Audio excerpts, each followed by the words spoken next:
put the link on here in a second.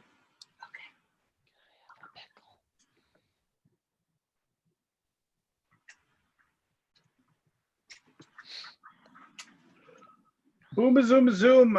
We're live on the tubes. Hey everybody, we got Van, we got Peter, we got more people showing up. We got our resident medicinal user, Barry.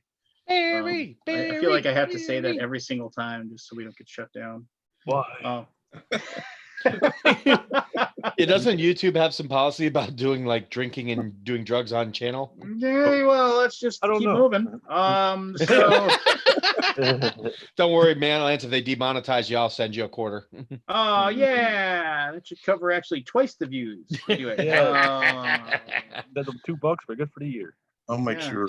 Yeah, there was a time when being monetized on YouTube was actually like if you got, you know, if you got like a few thousand views a month. I mean, it wasn't nothing, right? Mm-hmm. In the words of Forrest, $20 is $20. $20. Yeah, but they definitely have reduced the money that they're willing to give people on those things now. I mean, it's not nothing, but it's close. But you know, what are you gonna do? Go? What are you gonna go use? What's the other one? I can't even remember the name of it now. No, not Twitch. Vimeo. Vimeo, yes. Vimeo. Yeah. Vimeo where you did your videos when you started. Daily Motion. Well, of course they did, because I told this, when I started doing videos, you couldn't have unlimited videos unless you were an educator on YouTube. You could have up to 5 minutes, and once you had over a certain number of viewers or a certain number of subscribers, you could go to like up to like 20-minute or 30-minute videos, and then after that, they finally made it like unlimited. But that was what, and I've said this before, that's why Scott Nicholson had a leg up on all of us at the very beginning. He was a professor, right? He was a professor, and so he could have unlimited length videos. That lucky B word. Mm-hmm. You know, so that's why he had a leg up on the rest of us at the very beginning. And he flaunted it, that well-bearded gentleman, Canadian gentleman. Yeah. So anyway, heads up, everybody. This is probably going to be a pretty socially charged thing because of something. So why don't we get our board gaming and other stuff out of the way first, so you can dive deep into what you need to dive deep into. All right. Anybody play anything new this week? I've been playing Game of Gravity. Ooh. Is that the Sandra Bullock game? Yeah, I've been mostly in the video game realms myself. I've not played any board games this week that I would like to mention, although I did get the new Funko Back to the Future game, which I'm hoping to play at some point in the next week. I thought that doesn't come out till the 21st. No, I got it already. No, the one Chris Leader made comes out from Ravensburger. That comes out on the 21st, and I'll be going to Target to get it then. The Funko one came out already because I got it from Target. I ordered it from Target or Amazon. Got it already. It got delivered 2 days ago. So I actually have the minis on the table ready to paint. So that one's out already. But the Chris Leader one from Ravensburger will be out on the 21st, along with Pan Am, Godzilla, and a bunch of other games that are all getting launched on the same day. So I'm excited about the Godzilla one. I am too. I'm looking forward to it. Me and my kids are gonna get up bright and early Sunday morning on Father's Day, and I told them that their Father's Day gift would just be to go with me to Target so we could pick out these board games that all get released before they sell out, and so we're gonna do that. We're gonna go grab breakfast and go to Target and buy like 5 new board games that are coming out, and then go home and play them. That's all I wanted for Father's Day, and I'll be happy with that. Yeah. Keith, do you see the link I put in the chat or in the Facebook group about that Star Wars Project Stardust? Yeah, that looks like super cool and stuff. It is awesome, and I have already played it. Lance, I showed it to Lance. It's a really good like college. The guy who made it is actually like a college student who just did it for a final grade on a study on motion sickness, and now people are just running with it, and they've added to it and modded it. It's awesome. Definitely. You see a really good like college. I like that. That was good. He was a really good like college. Anyway. Hey, Lance, you can disable the waiting room, and then Yes. you don't have to click the button every time. Yes, Keith tried to show that to you last week, but I did that, and it doesn't do anything. No, click participants, and then click the You click dot, participants if you're so smart. All right, I'm Try clicking to help a participants. guy. He I'm just clicking bites your hand. participants. So are you guys excited about the announcement of the Star Wars Squadrons game? It's like cross-play on all Yeah, platforms. that doesn't do anything. All it does is Star Wars Unlock, baby. It lists your Mhm. some over the That I'm side excited for too. I We cannot should wait play for that. We should play that on stream or something. I We would should do like that. to. I can. That comes out I can soon make that too, happen. right? Isn't that coming out Orlando? in like? Isn't that coming out like a month or so? I hope so. God, I I'm know that dying. they announced that it will be out in the U.S., which was a big issue because Star Wars. Unlock. Star Wars Unlock, what do you Star have Wars. to Yeah, play? I can't wait. The Squadrons wait. thing is October 2nd. Oh, it's the same So is day as that a Star Wars VR game? Squadrons. I wonder Oh why. no, sorry. I thought you were talking about Squadrons. No. Is He's that a talking V- about the Unlock board game. They're making a Star Wars version of it. Is I that a have VR not seen the game? Star Squadrons Wars VR Unlocked or board Yeah, game. they Space Cowboys posted about it this week, and I actually messaged them on their Facebook and said, "Is this European only, kind of like Dark Force Rising?" And they said, "No, it'll be available in the U.S." So I'm jazzed for it. I just Oh don't my know what the God, I release can't date wait is. for that. I hope it's Yeah, I good. can't wait either. It's gonna be fun. I've I never mean, played an Unlock game. This will be my first one, but I've heard nothing but Stupid good things. Star Wars keep pulling me back in. I know. Well, the Squadrons looks good. We could all play together. That would be fun. Is that a VR? Or It's is it everything. regular? It's That's Xbox, PlayStation, PC, and VR, and it's all cross-play. So we can all do 5-man squadrons on Oh, whatever cool. console or device we want. Is it PvP? Hey, I have a grievance. Can I list a grievance here? Is it PvP or? Yes. Campaign on both sides, and then it's 5-on-5 Imperial versus Rebel. You play dogfighting, or you can go after each other's capital ship in like a scenario-based objectives. Okay. It looks cool. Watch the video. There'll be more stuff tomorrow. EA's doing a whole thing on all their games coming out this year tomorrow. So I'll post links in the green room. Okay. Go ahead, Lance. So I mean, Alaboom, we've been around for a while, right? Mm. You know, just like 7 years or something, right? yeah, it's been a while, Yeah. right? You know, and I just want to point out that like Barry, Keith, Pete, kind of just been here from the very beginning. Nothing to say anything negative about Van, though you're a new regular, as you are now, Van. Scott's been here for a long time, though. I can't remember the first time Scott came on. I think we guilted him into it one night. But I mean, I'd say it's like pretty regular. A few years. I'm going to guess 3 or 4 years regular. I mean, and it's a selling point. I say, but yeah, the guy this really nice, awesome dude who runs Board Game Geek, comes on and the #1 website in the world. Yeah, but you said this was a grievance. This doesn't sound like a grievance. We're We're $86 million man. I mean, Sit there. so sitting at my desk today working, and I get a ping little notification, and Scott posted, we're doing something live talking about the virtual gaming convention that's coming up. Oh, that seems neat.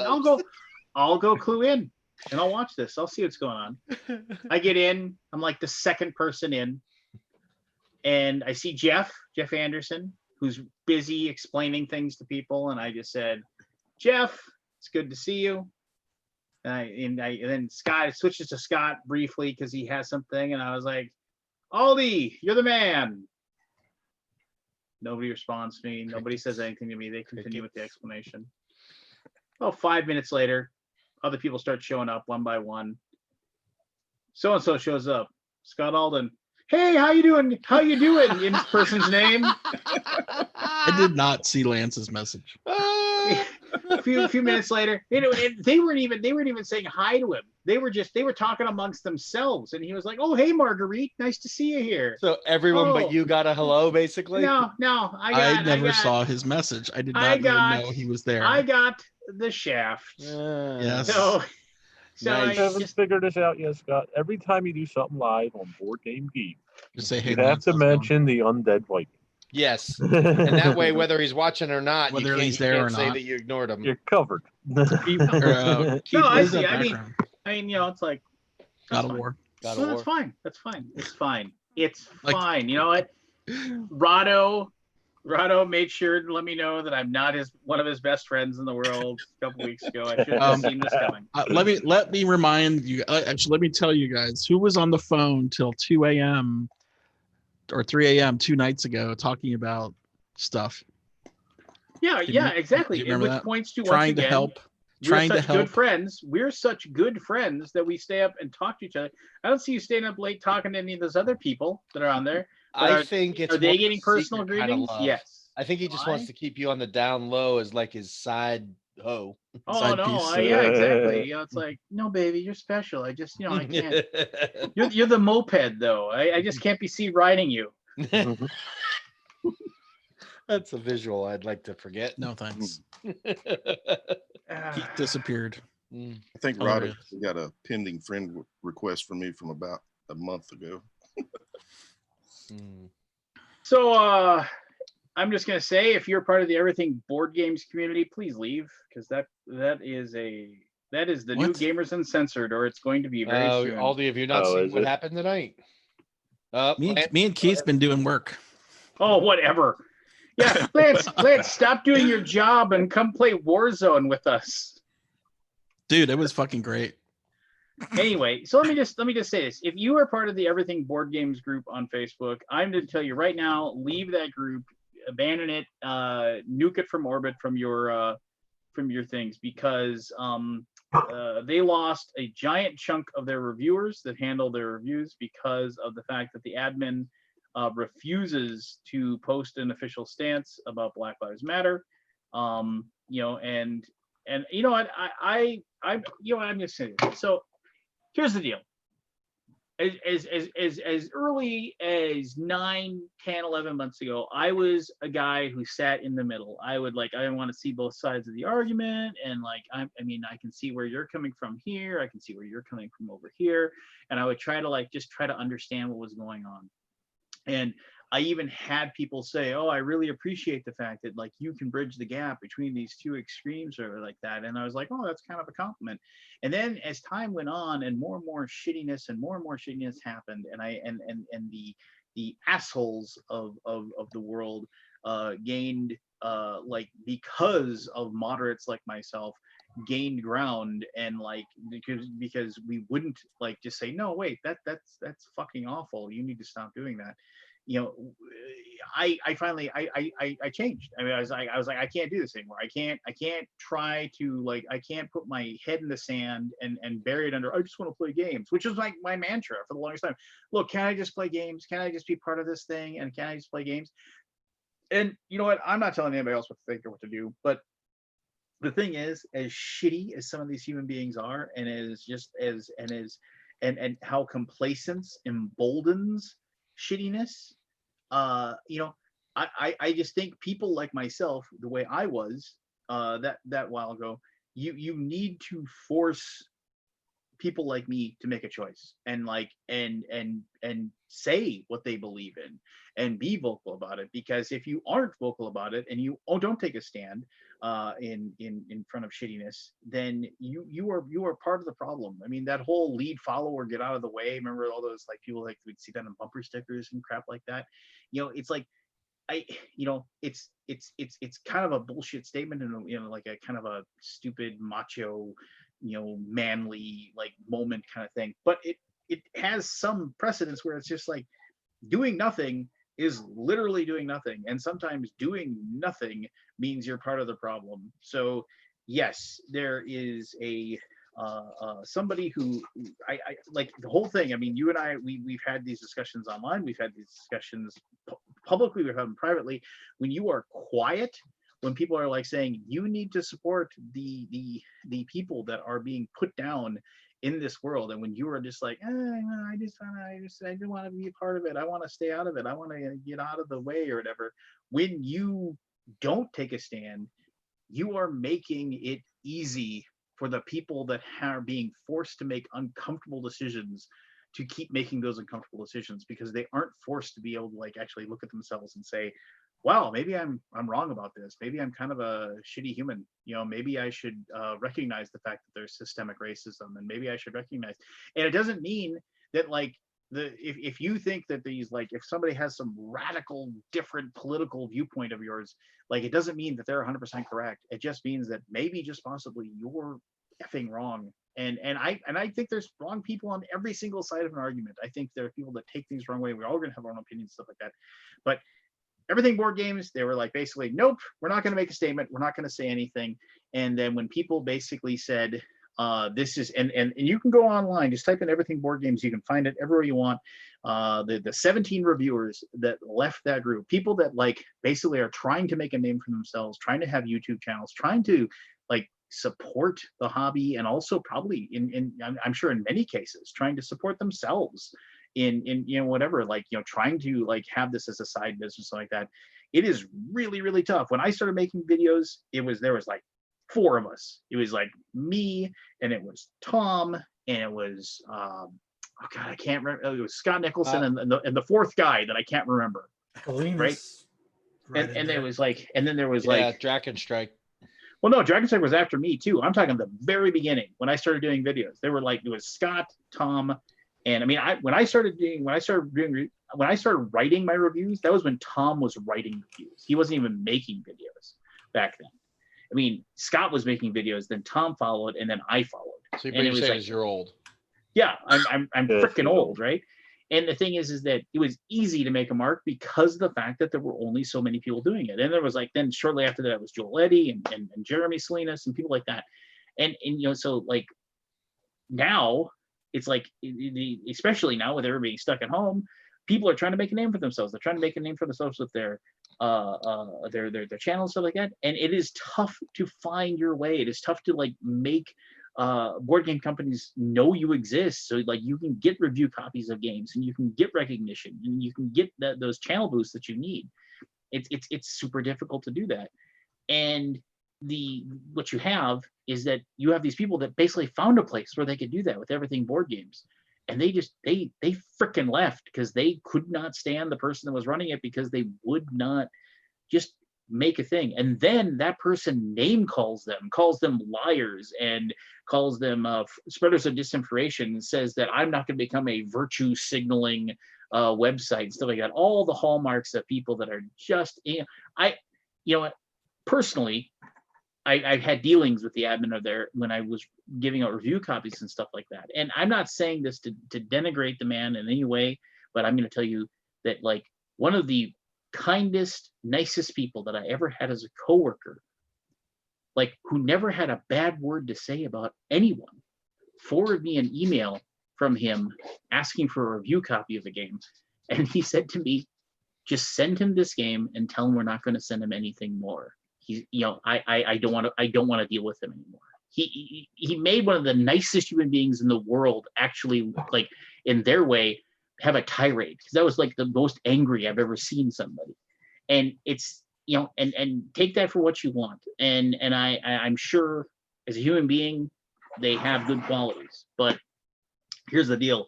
I just want nothing to do with that. And I will talk with Shane, but if it's my say, Gray Fox Games will not supply any review copies to any reviewer that is associated with Everything Board Games. There are so many reviewers out there. We can definitely find people that aren't associated with that. And I am definitely going to make sure that the people that left Everything Board Games are going to get any review copy of a game that they're looking for. So from Gray Fox Games. Anyway, so that's my tirade. I think it's, I mean, and I asked the admin, I was like, hey, here, I personally messaged the person. I said, give me your side of the story. And I got, they ignored me and then blocked me. So, but they were more than willing to, if somebody posted on their thing about how great that they thought they were more than willing to respond, meaning that I knew that they saw my comment and then they didn't. And then when I called them out, I said, it's obvious you're responding to people that agree with you, but you aren't responding to me. I can only assume it's because I'm forcing you to make tough decisions. And that's when I got all my comments were deleted and I was blocked. So, yeah, I mean, garbage human, unless somebody can tell me otherwise. So there you go. Kabuki, no, it is not. If you go onto Facebooks and you type in Everything Board Games, you'll find their group, and it's like got 10,000 members. It's not a small group of people. I would be surprised to see what the numbers are next week. I Yeah. bet you a lot of people are going to leave that group. Yeah. If 17 people walked out on the review side, which is probably more than half of their reviewers, I imagine they're probably looking at losing at least 30-40% of their membership in. And I've always said, if you're gonna draw the line and you're not gonna, that's fine. You can draw the line and you can decide whatever verbiage or whatever you want to say to draw the line in the sand at that point. But you need to, the fallout from that decision that you make, if it comes, will be swift and you know, and they are well known. They're in the world of the reviewers. They're well known. But yeah. Anyway, that's my real grievance. I never heard of them. Yeah. I'd never heard of them either, which Yeah. surprises I'm me. not. Because they're pretty I'm not big. trying to be like bad or No, I'm like- wondering, like, am I that disconnected? Because feel like I'm pretty networked in with the board game community, and I've heard the name before, but I didn't know about this group, the 10,000 strong group. That seems weird that I would have not known about it. Yeah, I don't know. It's just anyway. So we can talk positively about things now too. I suppose It's 9,909 Russian bots. maybe. Yeah. I'm kidding. Well, I know. I mean, you can go online and you can purchase people. I mean, if you don't have enough followers in your group or whatever, If anyone would like to purchase my likes and subscriptions on anybody wants to YouTube, purchase just please me. give me a call. I'm totally viable. Your thumb is how much is your thumb worth? I would probably thumb you for $5. ooh, Fair. Ooh, how much for a finger? The like, yeah, I don't know. We'll see. We'll have to talk rates. but anyway, there's that then. Yeah. Yeah, I'm with. Did you see the thing about China and India getting to the border dispute, and because they don't give their soldiers guns, they just had hand-to-hand combat, and they're saying, like, 20, 30, 40 people dead on each side because they were just thrown off the side of the chasm. Oh my goodness. I No, did not hear about that. no. Yeah. I've sheltered up this week. I've been busy with work and Yeah. other stuff. I've not been on the news or social media hardly at all this Yeah, week. just actually. Google India Chinese border clash, and you'll read all about it. So It, neither side gives their soldiers weapons. They don't, because they know it could escalate, so they don't. So, So it yeah, was okay, just that makes they were sense. beating each other to death with fists, rocks, and like pieces of rybar, and they were fighting on a mountain like Pieces of pass. And what? so most of the dead are people that got Think you meant thrown off the mountain. Rebar. Oh, rebar. Rebar, that too. I heard it both ways. I worked in the industry. It's reborn. Yeah. Gotta Never love heard a Rybar berry. before. Heard about Virtual Game Con? I saw that. Tell us about it. Yeah, Yeah, it's a virtual I gaming was convention. I was a supporter. Yeah, you were watching the whole time. Oh, poor Lance. So we did a video today to mostly Little explain it. orphan Lance. I'm sure everybody in chat has probably heard of it. Maybe I shouldn't bother. Nah, But anyway, it's a virtual gaming con. You can buy a ticket. You can go play games all week, Wednesday to Sunday. All the games on Tabletopia are free. All the premium free. You'll be able to get into our Discord server, match up with people to play. Tabletop Events is hosting it, so basically all the events will be on Tabletop Events. You can join up. If you host an event, you get a ticket for free. There's a charity auction. I just approved all the items today. Went through 100 bundles. That's How a long lot was of. it That's a running lot of games. for? This is the charity auction that we do annually, or well, we normally do it at spring as a flea market, but now it's turning into an auction, virtual. how long is it Is running? this good is games this on there. is the thing I'm doing with Tom? Yeah, that's a main stage event, I think. Yeah. Ooh. I am running a RPG event that Tom Vassel's gonna be a part of. Mm. Cool. I think Jeremy Howard's gonna play too. Yeah, that should be fun. Wish I could play. You should. I'm not a good role player. I would not. We're gonna play this right here. What are you playing? The Sword, the Crown, and the Unspeakable Power. It's Oh. it's a Powered by the Apocalypse game, which is the one where the GM never rolls a die.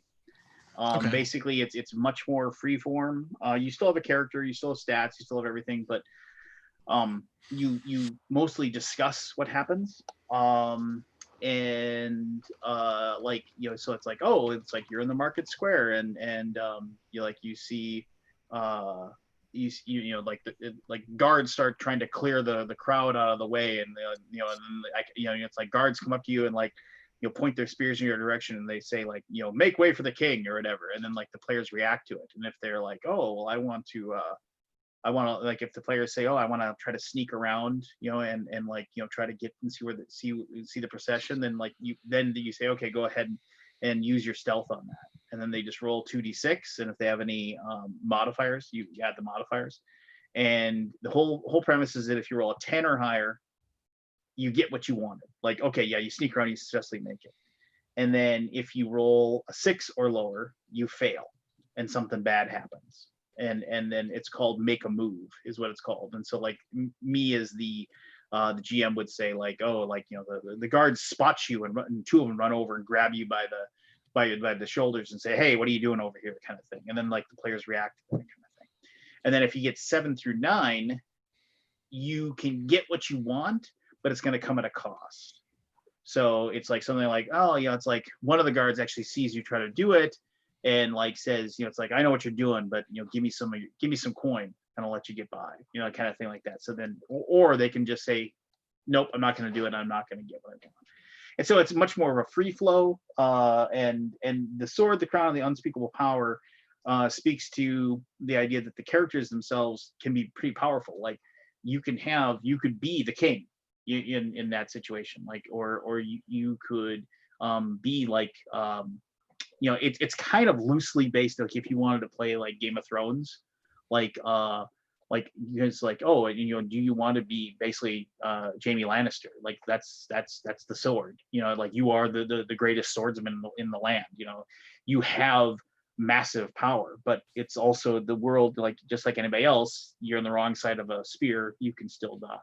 The unspeakable power is literally magic, and magic is like super powerful, but it is super dangerous to use. It's really, it was on Kickstarter. I got this off Kickstarter a couple of years ago. Do you know who you are? Yeah, you totally know. So like, it's very adult. This version of it is very adult. We're going to scrub some of the more mature stuff off of it, because there's actually like rules in there, like if like certain characters, you know, like the voice is the person who whispers in the king's ear, right? You know, like the advisor. But there's actually rules like if you're playing the voice and like you convince somebody to have sex with you, like you can gain like information from that, you know. So there's definitely like mature level attitude stuff like that, but we'll, like I said, we will scrub that out and just play. I've actually got a pretty good scenario in my mind. We only got 2 hours, so it's gonna be focused on something very quick, very dirty, and over and done with. And like I said, the best thing is all the players need are 2 6-sided dice. That's all they need. Does it carry over session to session, or is each one? Yeah, you can definitely play a longer session. So like I've wanted to play something like this, like in like make a grand, because the whole thing is that like on a lot of cases, like the NPCs get created by the players a lot. So like it might be one of those things where, oh, like somebody's playing like a city guard or something, and like you, like the city guard, like, oh, you're doing your rounds, and you notice there's a large group of people and there's like a legal gambling going on in the streets.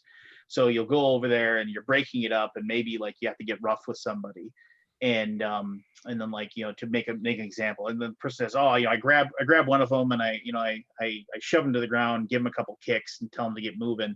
And then like, you know, then you say, oh, well, the crowd kind of disperses a little bit, except for one person stops and looks at you and kind of oddly. And it's like, and then it's a woman, you know, and then they're like, and the person says, oh, well, what's their name? And it's like, you know them, what is their name? And then the player is like, oh, their name is, you know, whatever, you know, Jesmela or something. Okay, and how do you know her? And it's just like, oh, well, like, you know, we were friends when we were kids, and all of a sudden now that person has helped create that NPC and made them important to the story, and they can be used later. And so like the whole idea is that when you play an ongoing campaign is that you're supposed to start off with like the players themselves, and everybody kind of contributes at that time to create the world. They create the mythology of the world, they create like who runs the world, they create like the different powers of the world, as far as like what's the name of the thieves guild that's in that world and stuff like that. And then everybody has an ample part, and you just create it as the game goes on. I don't know, it's good stuff. It's really good stuff. It's just it isn't the straightforward Dungeons and Dragons, my fireball does 5d6 damage. It is more of everybody working together to create a story. Anyway, there you go. Mm-hmm. You can pick it off of You can either get it off of Drive Through RPG, or you can go directly to Wheel Tree Press if you want to get a copy of this. But it's good Cool. stuff. I don't know. I gotta figure out how to role play. You because just I just feel gotta so the goofy. biggest thing about role playing is that you have it's like dancing. You have to get over the fact that you feel like you're I've tried it. like no. Here's the deal. Like dancing, like you have to get over the fact that everybody else is dancing, so there's nobody's looking at you and thinking, oh God, they're dancing. You're like, everybody else is dancing, so it's fine. So if you realize you're sitting at the table and everybody else is acting as something you aren't, there's no reason for you to be embarrassed because you're all acting as something you aren't. And it's just, I don't know. I get it. I pride myself on being able to, like, not to name drop, but when Chris Cluey first started playing with our group, he would actually say, in character, this is what I say. And I would just say, Chris, just talk. You don't have to say in character, this is what you're saying. You don't have to say out of character, how does this spell work? No, just, you can just ask. We can tell the difference, right? And now he's just super crazy, like having a blast playing D&D and just like letting the RPG thing fly. No, man, you can do it. You're creative. I love the fact that Keith's face is coming out of the groin of Keith the Viking. Keith is one with the God of War. Mm, I am the The Viking God of War cock. board game, Keith. you are the Viking cock. The Anyway. undead Viking Can you cock. hear us, Keith? You're So not I'm taking hearing over me? I'm going to take over the live streams for Gray Fox next week. And I'm going to be trying to put together a streaming rig sometime this weekend. I don't know how I'm going to have the time. It'll be a little bit of work. Yeah, I know. I thought you're flying Like up, I right, said, Scott, I to can help help. me? I want to fly out. I wish I could. Yeah, you can. I saw like 5 flights leave the fly over my house today. I won't be allowed back in the house if I go on a flight. Yeah. Well, that's only because her boyfriend will be there. You can just quarantine with Lance for a couple weeks. There you go. You'll be amazing. You know, there was 4,000 cases of coronavirus yesterday in Dallas. 4,000. 4,000. Yeah, In ours Dallas? picked up some too. Last week we were at 2,000. In Dallas? Wow. I'm That's shutting by down. county, man. Scott. We're shutting down. Yeah, it's just Dallas County, and that's not even that big. Oh That no, means it's you Texas. need to Oh get no, out it's of there. no, it's 4,000 of Texas. Sorry, Dallas County had 400 last week. We were in the 100s. Oh, No, it's Yep, you need to get out of there. Oh, I'm locking down. We're locking down. yeah, I feel, unfortunately, with all this stuff going on with the Floyd stuff, people are forgetting about the virus, you know? I haven't forgotten. Not only that, No, I the know. states I are get getting it. lax with the laws, too. It's or it's a whole conversation, and if I start talking about it, I get Yeah. really mad. Talk about it then. No. The only way you feel better is if you confront your fears. No, because I can't do anything about it. I can't make people was stay at home when the state is open. earlier at Yeah. Walmart, and there was probably 20% of people with masks on. Oh yeah, no, I went and picked up some food the other day. I had to go into the restaurant to get it. It was unfortunately like I had to walk through the restaurant. Every single table, not every other table was full. Every second table, which is crazy, and nobody was wearing masks. Now I don't know how you would wear a mask in a restaurant and eat and drink, but fine, I get it. But why open it all? Well, they need the money, Scott. I mean, especially restaurants, the smaller industry. I had my Exactly. mask I on. mean, it's like, I mean, The whole bar was full, every seat. no, okay, Scott, I don't want to call you out on this, but I mean, you made a very, very good comment when we were talking the other day. You said, Don't and say I it out agree with loud. you. Before you What? check with me, what did I say? No, I mean, okay, you said like just how the people that the Origins Online, like they were like, it's like they could not support Origins, and you were just like, you mentioned that you thought they were very brave, and they were like, because of the fact that, like, industry wise, I mean, these are people, once again, like I was talking earlier, they want to support board games, but they also, it's for, they want to promote their channels and they want to be able to do those things. And for them to step down and just say, no, I'm not going to be part of something that like literally thousands of people are going to watch that will help me, be a part of that. and they walked away from it. I mean, it's just, I don't know. It's What does that have to do with the COVID? the COVID is that we're stuck at home and nobody knows how to make any money, right? I mean, like, Oh. companies aren't, making any money. And so now you have a situation where you have people, like you have this event where, those people who are, they had to make a decision. It's like between personal ethics and being able to promote the channels and being able to, monetize it better, right? I don't know. Are you talking I about mean, they're like the restaurants, they have to open up? I don't get the allegory or whatever you're trying to relate Analogy? to, but People are analogy, broke, Scott. yes. I'm just saying people are having to make decisions as to like try to like I like to eat. I mean, I have to eat every day, right? But I don't want to go to a restaurant and sit at a bar with 20 other people with no mask on. But okay, to spread a then I'll disease. ask you how I'm playing a little devil's advocate here. But I mean, What? I'm playing a There's little no devil's advocate. advocate. There's no devil's advocate here. How does a restaurant stay in business? They sell food at the curb. Okay, and yes, you pick but it up. but people don't like to go pick up food at the restaurant and bring it home. They like to sit at a table. They like to Okay. have that conversation. They like Cool. to have the food And that's brought why we to have them. It doesn't 4,000 get- people that are sick right now. Yeah, And but 500 of them are going to die. But okay, say instead of you owning Board Game Geek, say you owned a restaurant. Say you Red owned, Lobster. yeah, you owned a Red Lobster. A lobster restaurant. No, okay, but let's say you had the #1 restaurant for whatever Red it is Lobster. that you decide to specialize. You Number own a one. Red Lobster. Right? Number 1 Red Lobster. #1 Red Lobster. And you Cheddar went biscuits.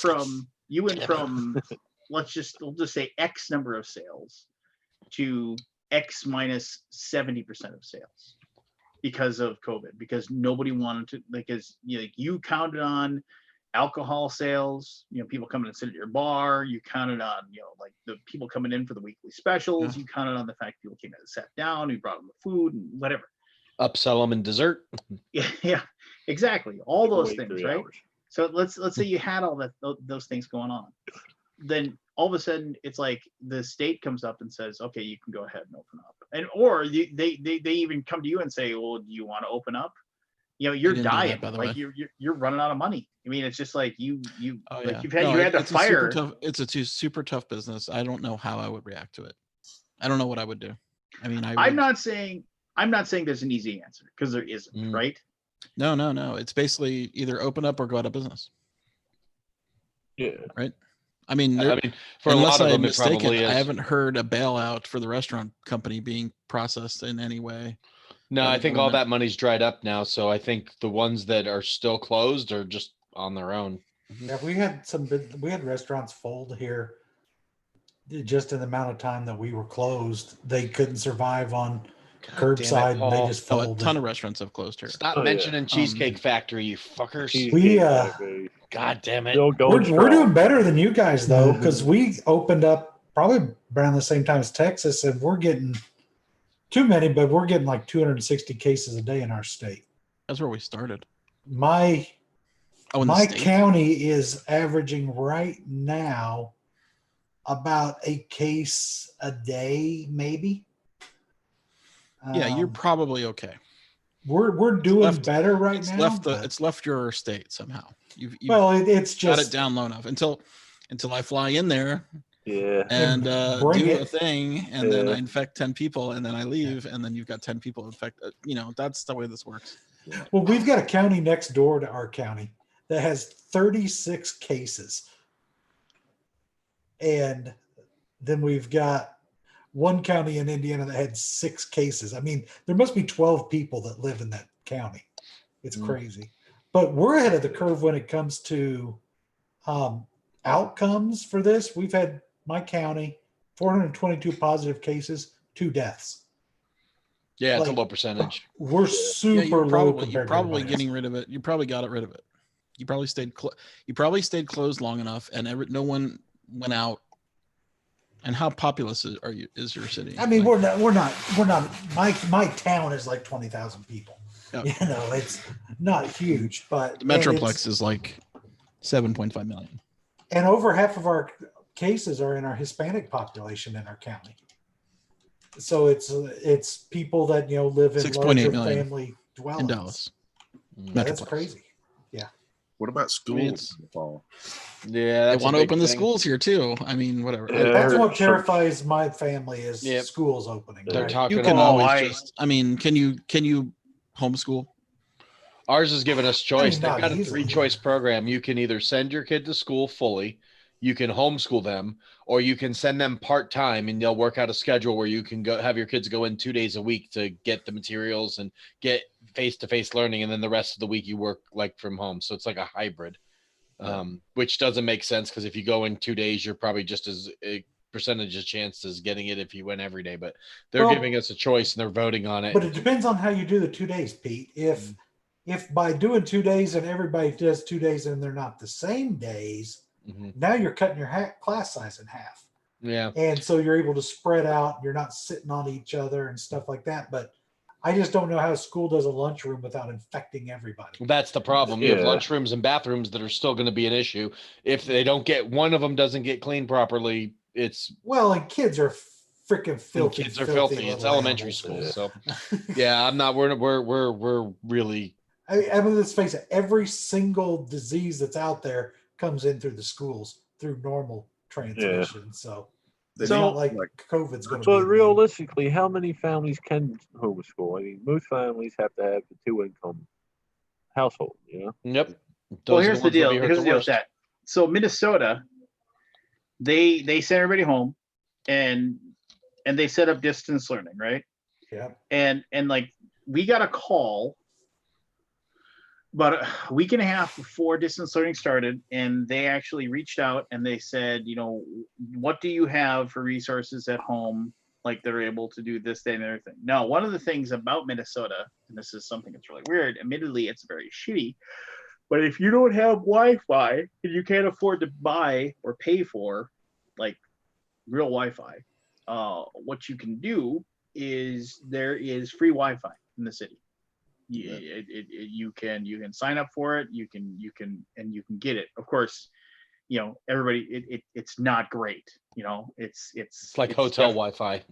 Yeah, I mean it's not great. So the kids in our area, they're able to, if you didn't have Wi-Fi, they will just have it. So our schools are just going to end up doing distance learning again. We're just going to, and which is, and I understand I'm lucky in the fact that like, since I work from home and my wife works from home right now, and and she's not going back to work anytime soon, we'll be able to do that. But there's lots of people that can't. Yeah. They just don't have the If option. they work in the restaurant industry or if they work in public service, they have to physically go to work, which means Yeah. those kids are going to be home alone, and a lot of bad shit's going to happen, leaving kids home alone that maybe shouldn't be home alone. I don't know. I don't have the answers. I don't know the answers. I mean, again, I'm lucky that it doesn't impact me as much as it will Yeah. other people. Yeah, the smaller cities, I'm guessing, are going to be okay for a bit until it spreads. I mean, Yeah, I'm worried. In Lower Delaware, there was a outbreak in a poultry plant.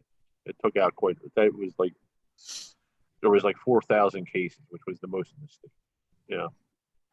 And most of the beaches in Delaware, Dewey and Rehoboth and all that, are in that county, and they just started opening that up. And the summer's coming. I'm waiting to see Yep. how bad that's going to be. I don't know. I wish I could talk about something else, unfortunately. It's mean, good. It's good. It's good to think about these things, though. It's good to think about, like, we're going to have to adjust. I mean, as a society, we're going to have to recognize that, hard decisions are going to have to be made when it comes to, Is it a hard decision? and well, there's a lot of people who are of the opinion of it's like the people who argue against seatbelt laws, right? It's you should not be able to tell me not to wear a seatbelt. If I don't want to wear a seatbelt, that's my choice, right? So No, it's not the same. well, no, but Because but only the person without I'm the not saying seatbelt it's the dies same. in a I'm car saying crash. people say it's the same. If I want to risk my life and go and hang out with my You're friends at the risking my park, life though by going out The without. problem is people don't understand the mask is to protect people from you, not vice versa. That's the They great think the mask is for their misperception. protection, not for your Correct, protection. which Yeah. is wrong. Yeah. I know. I don't Yeah, know. me and my brother had a I discussion. can't about argue with that. those kind of people. I watched there was the this thing little is you video have to. snippet that popped up about all these people complaining about how they have this God-given right not to wear a mask, and like or like American right, I'm American, I have freedom of speech and I don't have to wear this mask. Oh, they It's do, like, and I don't evolution will take and care you're of killing it. me by making me inhale my carbon dioxide. I'm like, God damn, so many dead doctors from inhaling their own carbon dioxide. I mean, it's crazy, right? Like, why would they wear those masks all day? Carbon dioxide's not toxic. I know. Did you see You're that they're- making it. No, Your but, lungs are you- full of it 50% of the fucking time. Did you see the Yes, people? but it's are doing- very funny to watch the people go to their city hall and bitch about wearing the mask. Oh, they do. But we no should mask be. day. It's coming up. We should stay the same No across mask the day? board. It's, What's no mask day? Is that a thing? Yeah, it's they go ahead and Google it. It is a thing where it's like they're going to protest by not wearing masks. Farewell and adieu to gotta be fine kidding Spanish me. ladies. Please tell me you're making this shit up. Farewell and adieu. Although I don't know if I can. Please tell me. Oh my God, national. but no good mask for them day is because a they're thing. just going to be all together, spreading it amongst themselves, and they'll learn the hard way. Yes, evolution will take care of it. I'm never going to be able to leave the house. You just don't go near that protest. We just need to find a big enough island to put all these people on. Just say Australia? there you could ruin this island. Go ahead, ruin it. I'm going to move to an island that has people that treat each other nice and make sense and do intelligent things. Unfortunately, there'll only be about 7 of us on it. But In the beginning. The Alaboom Island. Is anything going on in chat? What's going down? Nothing. They're all laughing at us. As usual. not with us. At us. Wow. I am disheartened to even know that that is a real thing. Is it really a thing? How does it surprise you at all? It does. How does anything that happens in this planet surprise anyone anymore? Yeah. Hey Lance, I It's- said hey everybody in the chat, so I could. So Oh, I but covered I'm all my more- bases. So I guess I just didn't make the cut to get the personal hey. covered all my bases. Okay, well, I'm glad you can sleep well. Oh my God. So I'm curious, can a society be too intelligent for their own good? The what? Can a society be too intelligent for their own good? Too intelligent? Yeah, like I believe No. we are the smartest we've ever been as a whole. Ooh, what? I disagree. I don't think No. we're the smartest. I think we've had a regression. I think we've had a I regression, believe honestly. modern medicine We're- and OSHA are working together to make society dumber as a whole because dumbasses that stick their hand in a saw because it doesn't have a guard and get it cut off don't bleed to death anymore and they live to spread their genes. So OSHA Yep. keeps you from sticking it in. If you're still even extra stupid, the doctors will save your life. Do you remember? Did you seen that movie Idiocracy, Barry? Yeah, yeah. I see You it know, every when- day. It's called the news. It's. I was about to say, go watch the news. Go watch some news. Go read some headlines. I'm not saying we use that intelligence wisely. I'm just saying I believe, you know, we've gone to space. We've invented computers. You Yes. know, as a whole, we are more intelligent than our ancestors have been. You know Do you what? Our think that ancestors is- managed to crawl out of the swamp with nothing but a stick, and we couldn't find our own ass with a stick at this point. Well, that's what I'm I mean, saying. I think that's a lot of hyperbole behind that statement. I mean, I think our society is relatively smart. I mean, we have a lot of great technology, and you know, we live longer, we understand nutrition better. But I mean, the problem is that a lot of the things, a lot of these decisions, a lot of these remarkable things that we have are coming at a price of the fact that we're giving people a lot of civil liberties. Yeah. That we, you know, you have to, if you are going to base a society on like being the freedom and liberty and what have you, you have to take also the stuff where you have to allow people to be dumb too. I mean, you have to allow people to believe what they're going to believe. I don't believe we should be stepping into people's lives and saying that, like, you have to think this, even if it's in their best interest. You kind of have to let people be dumb sometimes, like guys who want to Oh, ride I'm all for motorcycles that. without helmets. I mean, But when their dumbness affects us, that's when it gets a little iffy. I agree, but I mean, it's Like there's speeding a rules, right? I mean, same deal. I mean, what are we going to do? I mean, like arrest people that don't wear a mask? Yeah. I don't know. I don't know what we're gonna do. I don't know. No, I mean, I realize we're old men yelling at clouds right now. It's not been but I taken mean, seriously here in Texas for sure. Dallas is the worst. I mean, people Dude. fucking love to go out and go to the bar and do their thing. Like, no, I mean, it's a city with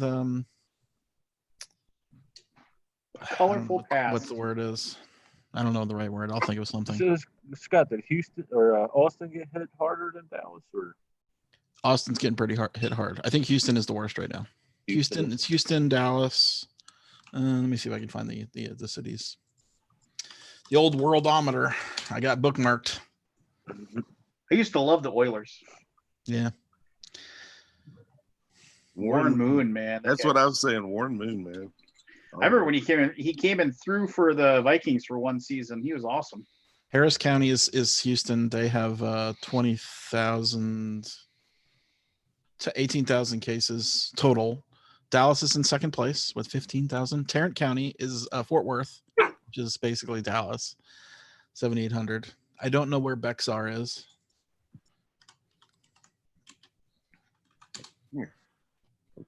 and what's the biggest? Is it Houston is the biggest or Dallas? Houston, and that's San Antonio. Okay. Travis, I think, is Austin. Travis, People will believe the stats and the that's awesome. news they want to believe, and that's been the case forever. Okay. Yeah. See you guys in 5 years. Well, I mean the thing that if everybody wants to just live their own life with no inconveniences, that's where we're going to be. That's just the way this is going. If things continue to go on the upward trend, I imagine that next year's convention season will be as bad as this year's. Man, yeah. Because if this thing spikes back up in the winter again and doesn't get back under control until fall, it's going to be the exact same situation as this year, where people are going to be afraid to gather and most shows aren't going to be able to go on. Yeah. 2 years of no show is going to sink 90% of the conventions that are out there. Yeah. Even the big ones, the big ones after 2 years of no income are going to be done. Virtual expos won't pay the bills for those big companies unless they can really find a way to monetize the crap out of them. It's going to be, if we go through this again and people don't take it seriously now, shows as we know it could be over for half a decade. It's not only the conventions. I mean, you got hotels, restaurants. This time last year, we were at Origins. Mm-hmm. Yep. Because I mean, we're Yeah, already I mean, looking... my phone. It was funny. My phone buzzed today. I was like, "Why am I getting an announcement?" And because my Going to Google Origins. Calendar said Origins.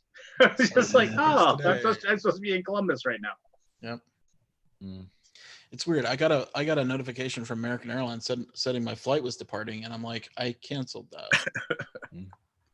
And then I tried to log in and see if it was canceled, and I could not log in. So hopefully I canceled that flight. I'm pretty sure I did cancel it, but I'm glad I got to see y'all at Origins last year because that's the first one I've been to in a while. yeah, it was good. Remember it well.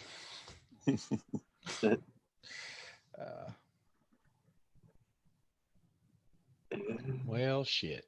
Well, Depressing. shit, indeed. Well, here's the thing. Like, that's why we're doing the virtual game con. I'm hoping we can recreate some feeling of being at a convention by doing it. I know you can't 100% feel it, but if you can spend a weekend playing games and doing stuff and watching videos and seeing people, pretty as close as you can get. How long is it running for, Scott? 5 days, Wednesday to Sunday, Cool. and it runs all night. So Right. even Europeans can take part if they want to. Cool. I think you know what does survive when this settles down. I think there's going to be a resurgence, like a hardcore one. Yeah, people are going to want to gather. Well, you see that now. Oh, it's already happening. Yeah, people want to gather after. Problem, it's happening too soon. We needed this Here's the- resurgence to happen in 2021, not in 2020. Yeah, when we went into quarantine here, Michelle stopped going to work. I work at home, right? Michelle stopped going to work March 13th, Friday the 13th. March, April, May, June. That's 4 months, right? Mhm. March, April, May, June. Or is it 3 months? I don't know. No, 4 months. What?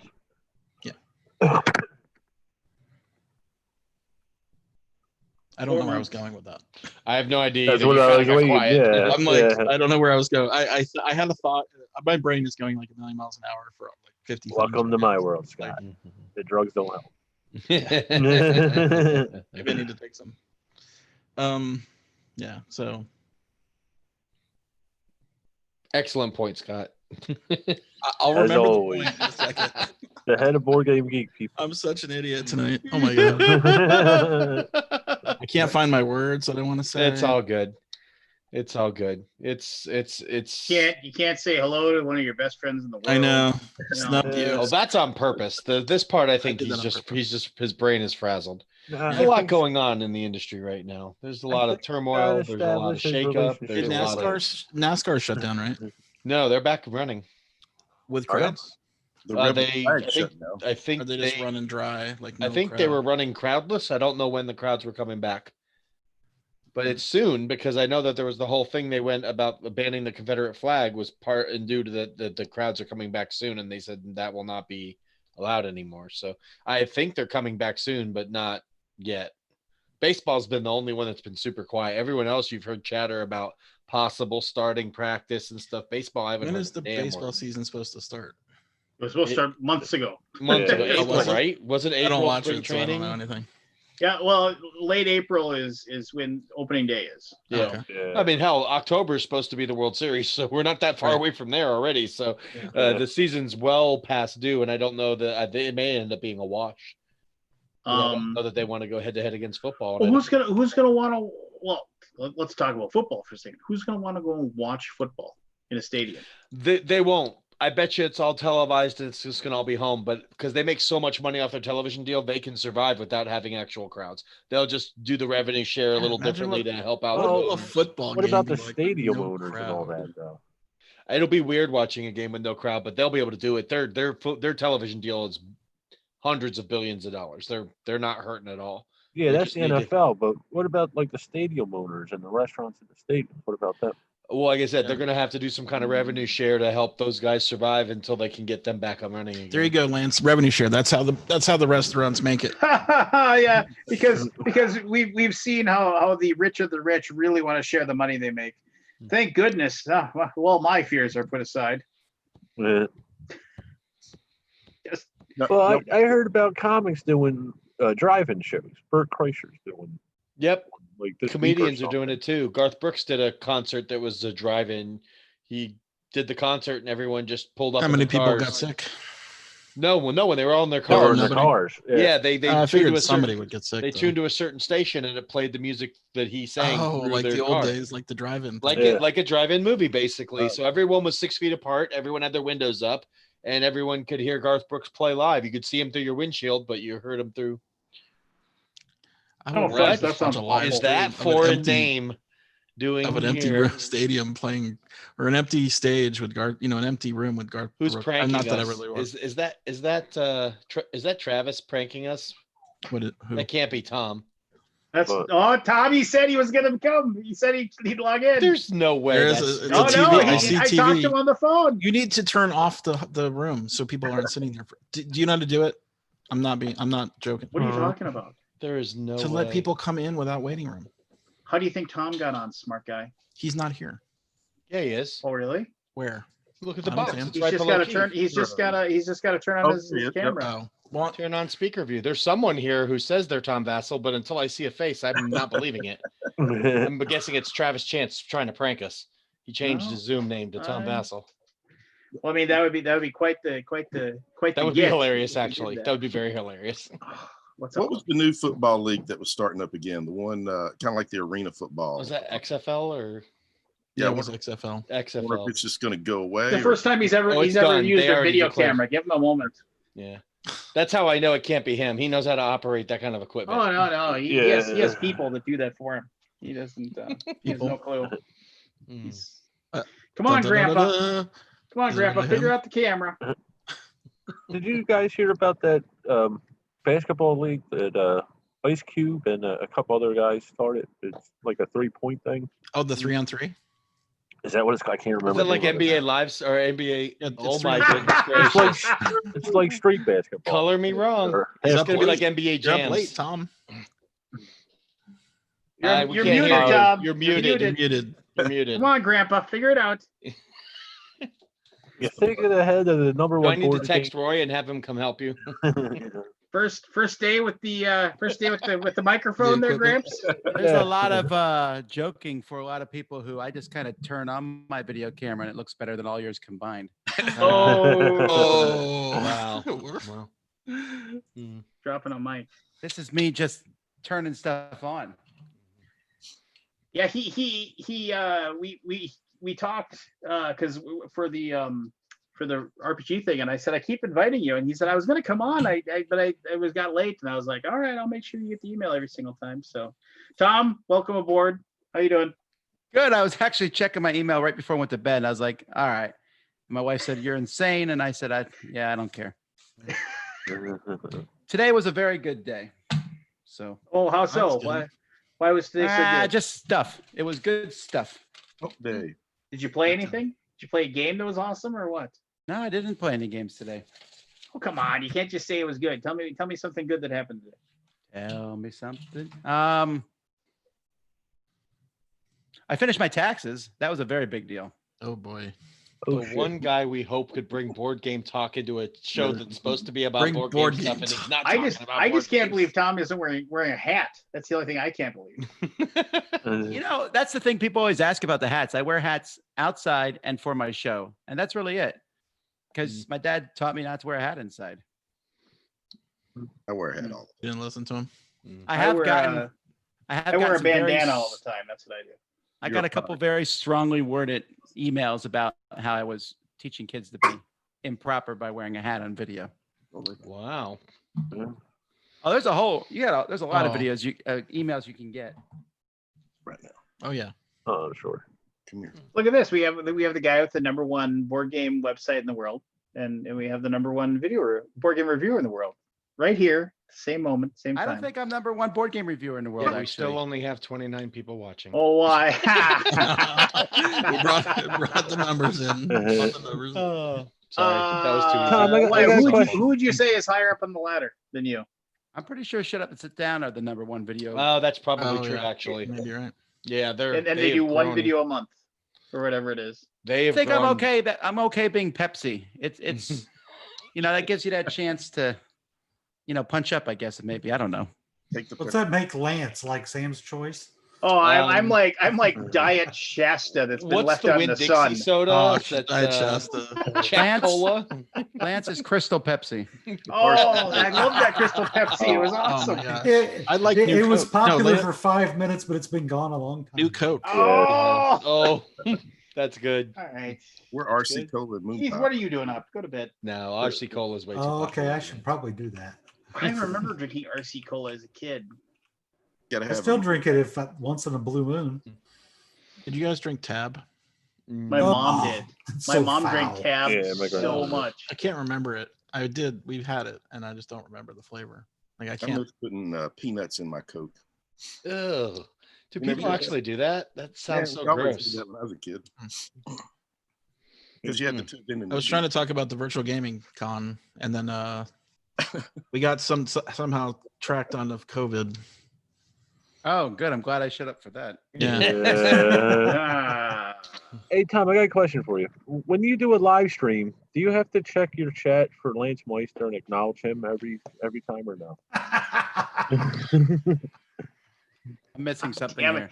This Yeah, is so my I Scott does, show. apparently. This Apparently, is, all the this ignores is Lance my whenever he's in channel. chat. So we're just curious my if you show. do that It's too. just like these are like my friends. They're just like, oh, I've been saving up all my anger. I can't wait to be on there and just give Lance so much grief. I don't think Lance watches our stuff. There's some kind of like target on your head. Lance. In a blue moon, I do. I don't watch. I mean, don't take it the wrong way. I barely watch anybody's stuff. So, I'm very offended. Yeah. well, if it makes you feel any better, if I do watch something, it's usually something on the nice stuff. but I watch very little board Lan- game media. unless Lance has it's already work told related. me, Lance has already told me he doesn't use Board Game Geek anymore, and it basically sucks. So No, join the no. club. What I said is I use Board Game Geek for like stats. But I mean, I used to live on that website and post my opinions and this, that, and the other thing. I used to be on there, hours each day. I just, it's just. See what I I don't told know. you? Front of my mouth. Oh, I'm sure your 5 million views are doing just fine, or 5 million unique whatever. Users. So, yeah, whatever. You know what I mean? But they. You don't have Board Game Geek like as a window that just pops up all the time? I do. Yeah, I actually do too. I go to it every day. For some Lance, reason. I don't think is a real gamer anymore. I'm God, what Wow. again? Wow. My channel, Wow. my show. I feel like I'm playing Lovecraft Letter again. Lance, if you want to just go sit down on the couch for a few minutes and catch your breath, we'll I just love keep you, going. buddy. We'll You keep know I the love show you. rolling for you, buddy. I go check the Who Has Left Board Game Geek thread every day. That's like the Yeah. saddest thread on Board Game Geek right I there. know. I am subscribed to that one though, just because I blocked it. Why do I need to fill my day with negativity? I mean, Well, There's it's a not every day. thread on Board Game Geek. People I'm leave- leaving Board Game Small. Geek. there's 3 million users, Right. 2 point something million users. Which one is it? Of 3 course, million or there's 2 people point going to something? leave every day. What's that? Yeah.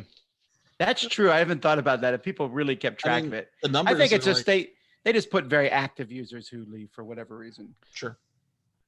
What- Does is your that a new thread or something that's been around for a while? It's It- been Oh around no, it's been forever. around. Yeah, for it's years. been It's around a for a decade, while. I think, or something. When you leave the site, Lance, your name will appear, and someone will be tracking you. And then you've I'm not either leaving moved the site. your stuff. I'm actually Well- curious how people track all that. I mean, there's somebody crawling all the names and saying. No, "Oh, I think this it's more of a Spirit." group thing. If someone knows someone who did it, they post it. Yeah, I Oh. think so. Because I think if you're planning on leaving, you wouldn't give a crap about posting that you're leaving. You just leave, or you just stop Ah. showing up for a while. I can't Well, some imagine. people like to launch the rockets before they like to Well, burn things. Daniel Riley just said the Lance and Tom interview on the Dice Star was great, by the way. Tom and Lance, great stuff. Yes, well, there you go. See? I don't know why I'm trying to get it. yeah. But thank you, Dan Riley. Thank you very much for saying so. So angry. My colors. So- My colors are going like. What? I was just looking at I- the camera. It's like there's Here's like, $1. Buy a better computer. See all this fun you missed, Tom? Aren't you so? No. It is very high level last time Tom was conversation. on, I made a comment This is- about the last time I made a comment about a nun being dead, and he got weirded out. That was at Board Game Geek. That was like at the last real convention, Board Game Geek. I guess PAX was after that. Yeah. But I don't. it was for me. Yeah. That was the last real convention. I Yeah. have Well, a- I have a- the Gamma Trade Show was the last industry show before everything shut down. Yeah. But yes, the last actual The last one I guess PAX was B- after it, but I didn't go to PAX. yeah, B2C convention was PAX, and then after PAX, the B2B was Gamma, and then after that, it's been. You're right. nothing. Dice Well, Tower no, West never Dice Tower- happened. Dice Tower Oh, that's right. That was Thanks the a week lot, before. Shirey. Hey, Hey, I'm working here. Hey. Can't go to everything. I go to Dice Tower East. I will. If No it- one said you have to go to everything, but to act like it didn't exist. I that just forgot. seemed I awfully forgot because rude. that's the only show that happens prior to Gamma. There's nothing else Would- other than Would Toy you have Fair. canceled it 1 week later if it had happened 1 week later? I don't know. After Gamma. Well, Gamma didn't cancel, and it was a week later. So Yeah, okay. I was gonna say I don't know. I would have I meant after Gamma, basically, because Gamma was maybe basically the things last. went down so fast. You know, we were talking about the gathering of friends. Like, are they going to cancel? I hope they don't cancel. Now, in retrospect, it seems weird that we even considered it wouldn't cancel. Mhm. But I was under the impression that everything would stop for a month and then come back. Boy, that was optimistic. Yeah, but that was kind of that's the kind of, because we saw China coming back, and I was like, all right, we'll just follow their same pattern. Mm. But we didn't. Well, if No, only. it's crazy. It's how much it diverged. I think if Gamma was a week later, it would have probably canceled. Or I think enough people would have canceled that they would have. Oh, Probably... I would not sent the team. Yeah, we wouldn't have gone We either. were- We talked I about was it. really worried when they were there. I'm like, shit, just fuck, don't. I mean, the shake day hands. I we told showed up everybody in not to Reno- shake hands. Mhm. Don't, just hang out in that room amongst yourselves. It was funny. The day we showed up in Reno was their first recorded case of COVID happened that day. And our boss on that phone that night was like, if I had known that it had hit there when you guys flew out, I would have told you not to take your flights. But it happened literally. We landed, got to our hotel. My boss was checking his phone, and there were like 3 cases in Reno. And we're like, wow, well, that sucks. I got really here- wish I had gone though, because that was the last thing, right? And Oh, yeah, last thing for a while. I wish I had been there now.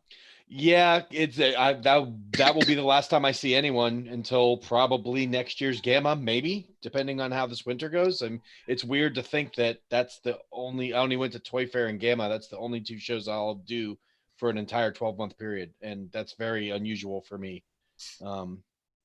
It's sad in a way because I miss a lot of my friends, but Yeah. I can't imagine anything happening at the end of the year. I can't imagine with the way that things are trending, we're going to have a show in 2020, another show in 2020. I just don't see it. I used to love doing Toy Fair.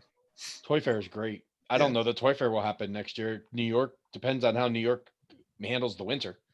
Because if it gets as bad as it does, that Javits Center is going to be a makeshift hospital. There will be no Toy Fair because that's where Toy Fair is. You ever So go to Nuremberg? no, I've not been to Nuremberg. Man, it's well, you know how big Javits is. Mm-hmm. It's like that times 4 or 5. Wow. The number of Yeah, buildings. Nuremberg's massive, Yeah. but it's all toys and all Right. Yeah, right. they've got not, one all huge novelties. Yeah, it's not just games is only like 1/10 of it. Right. Yeah, but that's why I've always wanted to go, because I like looking at toys. Yeah, Man, that's the main reason I like Toy Fair is that it's not for the board game stuff. I mean, that happens, but it's mostly to walk the showroom floor and walk by Hasbro and Mattel and see stuff, Lego, and see all this cool stuff you don't normally see at a show. Yeah. Toy Fair is a great experience. In Nuremberg, man, there's like one whole building that's just trains, all the toy train companies, and it's huge, and it's just, it blows my mind. I love That's my You never ever- retirement hobby. Trains. it. Train geek. No, Oh, when hey. when I retire, I plan to build a big train thing like in the room or something. Oh, that's cool. And just play 18xx games all day long. No, I would have to be dead for that to happen. You don't like the 18xx games? They're not for me. Mm. I like to play 6 games in that same. Yeah, time frame. I'm with him there. I've never played an 18xx, and I don't see myself doing it. So- TI4 So is as you big as I are get. you are the I'd rather play 6 games than one great 6-hour game. Almost always yes. Yeah, I'm with him on That that 6-hour game gives a fantastic experience and it's really fun. But I just like I like switching players between games sometimes. I like I don't know. It's just fun to go back and forth. I can't imagine playing anything longer than TI4, and that game usually takes us 5.5 to 6 hours. That's the maximum length of See, time I want to be some of sitting. like we get together and like every couple of months, well, not recently, but we usually get together and every couple of months the same group of us gets together and plays Game of Thrones, like the board game. And that's like 6 hours. And I bet every single time we played it, it's like a totally epic experience. I mean, I look forward to it. The worst game ever. Right, but aren't 18xx Worst games game like ever. twice? Aren't they Remember like you twice asked me, that it was time my- period? You're not playing an 18xx in 6 hours, right? That's like more like a 12-hour experience. There's No, 18 no, there are no. There's a lot that are definitely 3 or 18 4 hours. It's Yeah. 3 or 4 hours. Yeah. Well, 3 or 4 hours. There's even There, a there few becomes you a can- point you in can the in the play- game where someone's just going to win. You can't stop them, and you just call it. Yeah, Yeah. there's a lot of that where like Yeah. somebody gets You don't they're- play the nitty gritty. Yeah. Mm. But I've had some pretty awesome like 1846 and stuff like that where like it came down to like the last couple of turns of like just really, I mean, admittedly this sounds lame, but I mean really getting your spreadsheet really Really working worked well, Ooh. and then maximizing your output. I mean that felt good.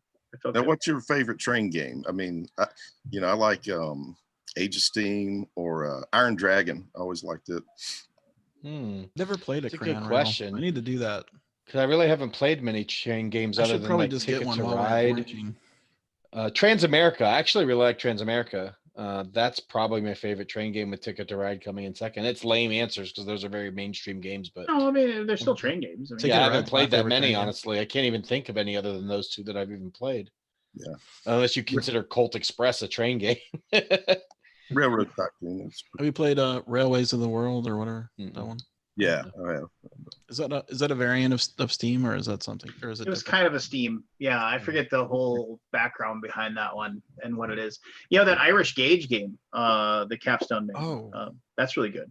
Yeah, I want to play. And the one, what is it? City of Big Shoulders. That's an 18xx game without It's worker placement the 18xx. without the train building, the track building. Yeah, I mean Yeah. it's and that one's really good. Yeah, I heard City of it's Big good. Shoulders. But again, it's a 4-hour meaty game, economics game. Mm. It's no Arkwright, which is probably like, so you like Excel. It's like have you played any, Tom, when was the last time you played a really big heavy game like that like That's takes so you- rude. But No, yeah, I'm just asking. no, you said it in such a way, like, Oh, Like you don't play. Like Tom wait, doesn't wait, play. okay, here I'll Believe ask me, like, Tom. Wait, Condescending Lance. No, let me Listen, let me ask in a better way. Tom, when did you finally denigrate yourself and lower yourself to the point where you would allow yourself to play one of Actually, those big, heavy games? I'm posting a top 10 list tomorrow, actually. Top 10 epic Euro games, and I fully expect to get flambéed because I didn't mention anything from Vitel Lacerda or from Splatter. So, no, I don't play them too often. I played what I think it would have been longer. What did I just play? Tekhenu this past week. That's pretty good. That's not an epic game though. That's a good game though. It's a sequel to Teotihuacan? Yeah. Yeah. I'm having trouble remembering all the differences. With all those I got a games. lot of Gloomhaven played lately. That feels epic. I haven't played it yet. Yeah, I haven't either. Have you Well, there's- played? Did you guys Fujin back Magnet? Frosthaven? Yeah. No, I'm playing the new one that's coming out in Target this week, the Gloomhaven Jaws of the Lion. Is that this week? Oh my It's God, really the soon. 21st. There's like 6 big games coming out on the 21st. Like Target's got like all the scoop on exclusives. That's Pan my Am. Father's Day present. I'm going to Target. I am too. I told them earlier. Me and my kids are going first thing in the morning. We're grabbing breakfast and going to Target. And there's like Godzilla, Pan Am, Back to the Future. I played that Back to the Future dice game. It's really great. Yeah, I got the Funko one. I haven't played the Ravensburger I want to one. play that. I want to play Is that. that at Target now? Or where is No, that? 21st. It all comes out on the 21st.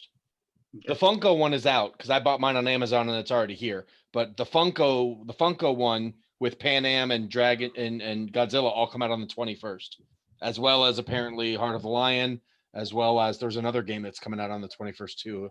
There is. What is it? Yeah, I saw it. I think it's another Funko game. There's a Scooby-Doo game coming out. That's right. The Scooby-Doo one from USopoly. Yep, that one's also on the 21st, and I think that's also Target. Like Target totally scooped. Target I is used to play Betrayal with the Scooby-Doo. Although Target's exclusive period's getting shorter. Sometimes it's just a month now. Yeah, most of them have been a month. Jaws was a month. I remember that. So yeah, we got Jaws last year, right? Yeah, and that was a month exclusive in Target, and so there was another game. Was it the Shining one? I think that was only like a month as well. And I believe Target also got some of the Funkoverse games. They got them like the Kool-Aid and stuff. They got them like a month before retail as well. It's usually only a month. I don't know that I've seen one that's gone longer than that I can remember at least. So Pete, Still like the buying them from Target. the new Funkoverse set with the Jaws in it, right? That comes out on the 21st too, I think. So are you going to hunt for the special chase version of it? say what?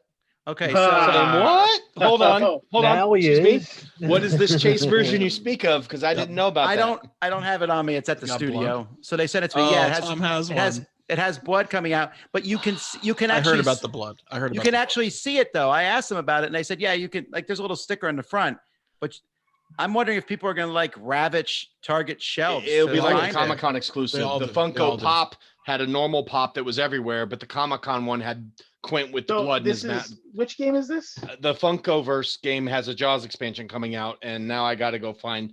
Let me go online real quick. I got to find the one with the blood now because I didn't know about it. Do you want mine? It's- Huh? Do you want mine? If I'm just you're not kidding. going to keep it, No, yeah. I'm keeping Come it. on. Are you kidding? I'm not giving it to you. Ah, okay. Cruel. I figured as much, Pete, but you know, I'm sorry. it doesn't. Pete. It's okay. If I find one for you, Pete, I'll give it to you. That's quite all right, Aldi. I've dealt with Tom for going on 8 years now. I know the drill.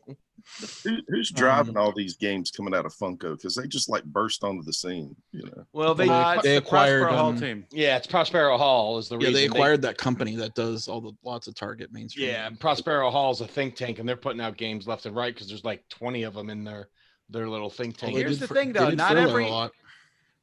Prospero Hall, I would say they are about 80% good at this point, but not completely good. That new Jungle Cruise game is pretty I terrible. haven't played that. Have you Mhm. played the Top Gun one yet? Was that any good? Because I bought it, but I haven't had a chance to play it yet. Okay. See, I It haven't was played any okay. duds yet because I played Horrified and I've played Jaws, and I like both of them a lot. And didn't they also make Villainous? Wasn't that their first one, their first Yeah. big one? They did villains. Their Yeah, first so- big ones, I want to say, was the Bob Ross game. Is what Oh I yeah, think and I first like caught that from too. them. I haven't played a bad game from them yet, but I haven't played Top Gun yet. But everything they've hit out of the park so far. Did you get Bought that Monster Bob Crunch? Ross game for my daughter. Monster Crunch, I got Monster Crunch. I like that. Monster Crunch is decent. Yeah. I I need mean, to, it's not the greatest game, but me, my, I my got- daughter I got loved it. We a had free blast box playing of it. cereal when It's- I got that. it's good enough. Yeah, I did mean, too. it's- I got some very- I bought it to get the cereal, and I was happy Keith with actually it. got my copy at Gen Con. He ran and got it for me because I was too busy at the booth to get it. Yep. When Derek, Oh, remember when we used to go to conventions? when Derek was here, Derek plays Monster Crunch with actual cartons of milk. What? That's like- awesome. like little. That's awesome. Well, I think his kids drank a lot of it, so Oh he just right, so happened he to had have he had the he empties. had a bunch on board. That makes That sense. is so cool. That's That is awesome. actually cool. I don't see it on Amazon. I'll have to look. I'll check Target and see if mine has it. If not, I'll have to wait till they Check hit the eBay. Brick Seeker. You know Brick Seeker? No, what's Brick Seeker? Brick Seeker inventory is every Target in the world. You can find stuff real easy. Hmm. Now, have If y'all they have played, it listed as a separate thing, if it's a separate SKU. y'all played Abomination? That's been on my radar. I like it.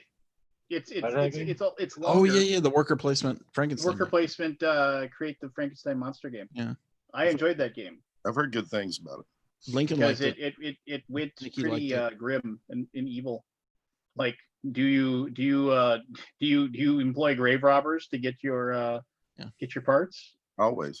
Do you murder? Do you commit murder to get a body, or do you just hang out at the guillotine? Like there's a guillotine. There's a That sounds cool. the jail, right, or something like I can't remember. There's tons of places to get bodies. Hospital. And if think I'm I going might to the enjoy it. effort to make a monster, I'm just going to kill people and be done with it if I'm evil. Donate. Well, my- no, the killing people to get the body parts like wrecks you. But dude, they're fresh. They're not going to fall apart. Exactly, they have the freshest rating. They wreck your humanity. I've never even looked at the game, but It's a, I want to play it. I haven't had. It's a little I haven't long had the- for what it is, honestly. Yeah. They put a variant out with a shorter version. I think was like Sure. piece- I don't even supposed to know. be pretty good. It's kind of weird sometimes. I don't know like which of these games are plaid hats now. That might have Oh, been yeah. when they kept Which one? Abomination. Abomination.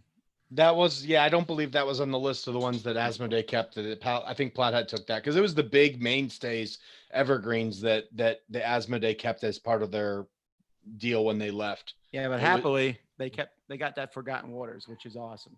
I like Forgotten Waters. I've only played it once, but we had such a good time. I'm looking forward to getting that back on the table. Can you play that virtually? Like if one person has a copy, does that not work? Maybe. I know some people have, Because but we got it and I want to play it, but I can't. I you think could if have you one did it on person Zoom- move all the workers on the board for everybody. Yeah, what- you would how need would a you Zoom like camera just specifically looking down on the board, but then I think you could one person. you don't have- manipulate- Do I need a hand of cards? No. No, Okay. I think everything's open information, so you could do it. It would just be a little tricky. Yeah, they don't have Target only has the regular version of Jaws. I'll hunt it down. I'm sure it's one of those deals that they're not gonna show it until it comes out. Now, was Mice and Mystics, was that plaid hat? Yeah. Yes. Mice and Mystics is the game that made Plaid Hat solvent. That's what I thought. Yeah. Yeah. Summoner Yeah. Wars was the game that put them on the map, but Mhm. what Mice and Mystics made them enough money. And that then they- didn't Dead of Winter kind of put them over the top? I don't know. Maybe, but I do know that Mice and Mystics was a very strong seller for them because of the wide audience it had. Yeah. yeah, I mean, it's by far wonder the if the- biggest hit. Remember was it movies? Weren't they going to do a movie with it? Of Mice and Mystics? I didn't Yeah. know about that. I mean, I wouldn't be surprised if they There would was talk about it. I but thought I heard a rumor that there was somebody a bought the game movie. rights, but Yeah. Oh, the rights. Yeah. So maybe not. I like Someone the locked it idea of the down. storybook type games. I mean, I think that's cool. What like Van Ryder does some of those, don't they? They do the graphic novels things. Those are pretty Yeah. good. Yeah. If you haven't played the Crusoe Crew, it's very clever. It You really played is. Crusoe Crew? I've not I even was heard of really that. surprised how good it was and hard. I was like, oh, this is like a kid's adventure game, right? But then we died, and I'm like, wait, we died? I start over, do it again. Wait, you died? Yeah, Huh. we played four player. I'm You just know how thinking, you huh, avoid that, Scott? you play with kids. Play better. Play better. Play We better. sat there. We were looking for a damn combination of something combination on this board, and we looked at it for like, I want to say like Oh. good 10 minutes. I know trying what to else is find coming it. out this week. Marvel Battle World from Funko is coming out. That's right. That is also on the 21st, and What that's is that? collectible. So I'm gonna like drop $300. Oh my god, another collectible game. It's a collectible Marvel board Yeah, game. But think about this one. This What one's part's closer to probably a tactics and things like that. It looks like it's Oh, more of okay. a toy and for kids than it is an actual game. And I your think. point? Well, my I'm a point is big that you. kid. Well, yes, you waste money. There's no And I'm a question on Marvel that. fanatic, so yeah, this is definitely. I forgot that was coming out this Friday though. Are you still collecting decks for Marvel Champions? Champions, yeah. Yeah, I have all You the get the- Marvel Champion stuff. I have all the Marvel Legendary stuff. I will have all the Marvel United stuff when we start shipping that. How do you get the champion stuff? Do you subscribe or do you go No, hunt 'em I down? support my local FLGS for that. I wait till they get it. I have a subscription with them. They basically everything Marvel Champions, Marvel Protocol, Star Wars Legion, any of those games that have like regular monthly or bi-monthly releases. They just I put in a card, and every time it comes in, they pull one aside and throw it in a box. Wait, for you me. you buy all the Legion stuff? Just Empire. I just buy the Empire faction. I play that faction only.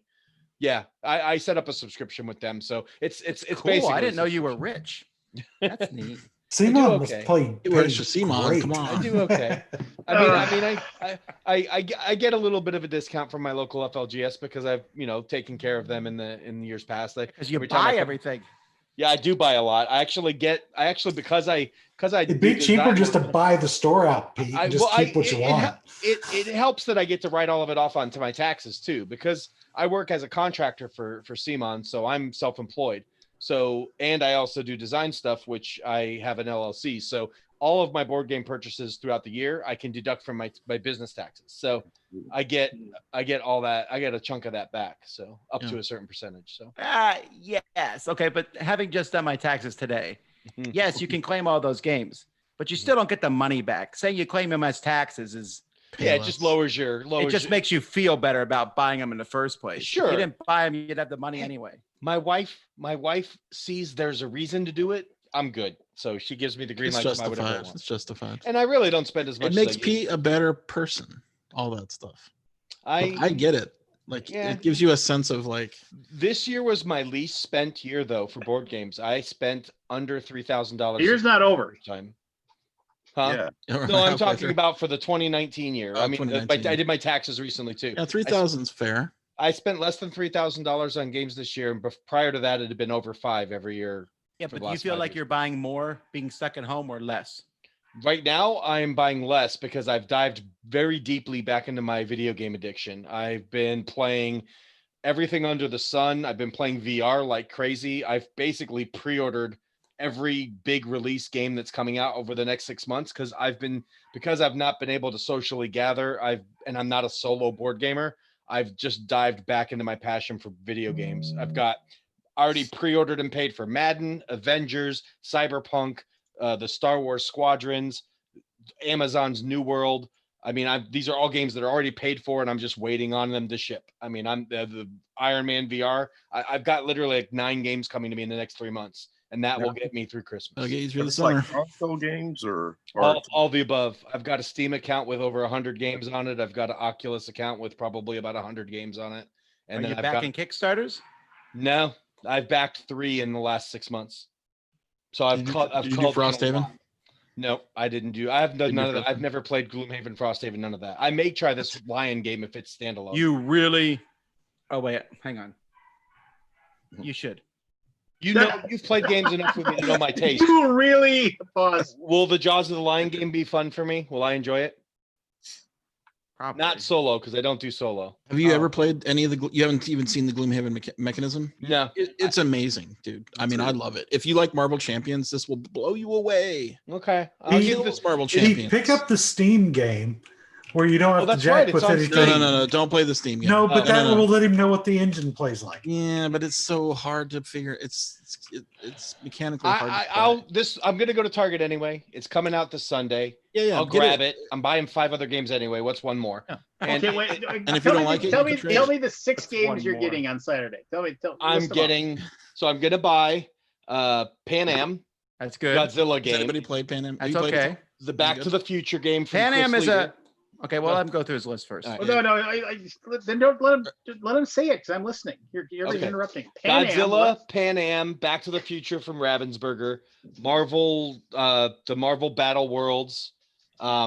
I'm also getting Marvel Battle Worlds. What's Marvel yeah. Battle? I'm now getting the Gloomhaven for Jaws of the Lion, and there was one more we talked about that I'm grabbing that was coming out. Now I can't remember what it is. What is Marvel Battle Worlds? Am I just? It's a out new of the loop? collectible Marvel game. It's a board game that you buy collectible Units. and you have different heroes to play.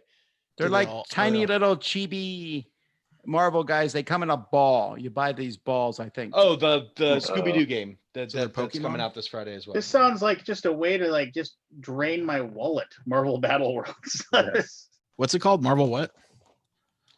Battle what? Battle Worlds. You know how many? Does anyone know how many different figures are in it? No, I don't. I only knew about it because I have Funko on Facebook as a, How come as Board a- Game Geek does not have this? and they posted, hey, this game's coming out Friday, and I'm like, I hadn't even heard of it. So Oh, it is listed. yeah, the base game is like $8.99, and then you can buy little they're like little. They almost look like those surprise eggs, but they're bigger, and they come with like 1 or 2 random heroes and alternate costumes. They got like Spider Ham and all the stuff.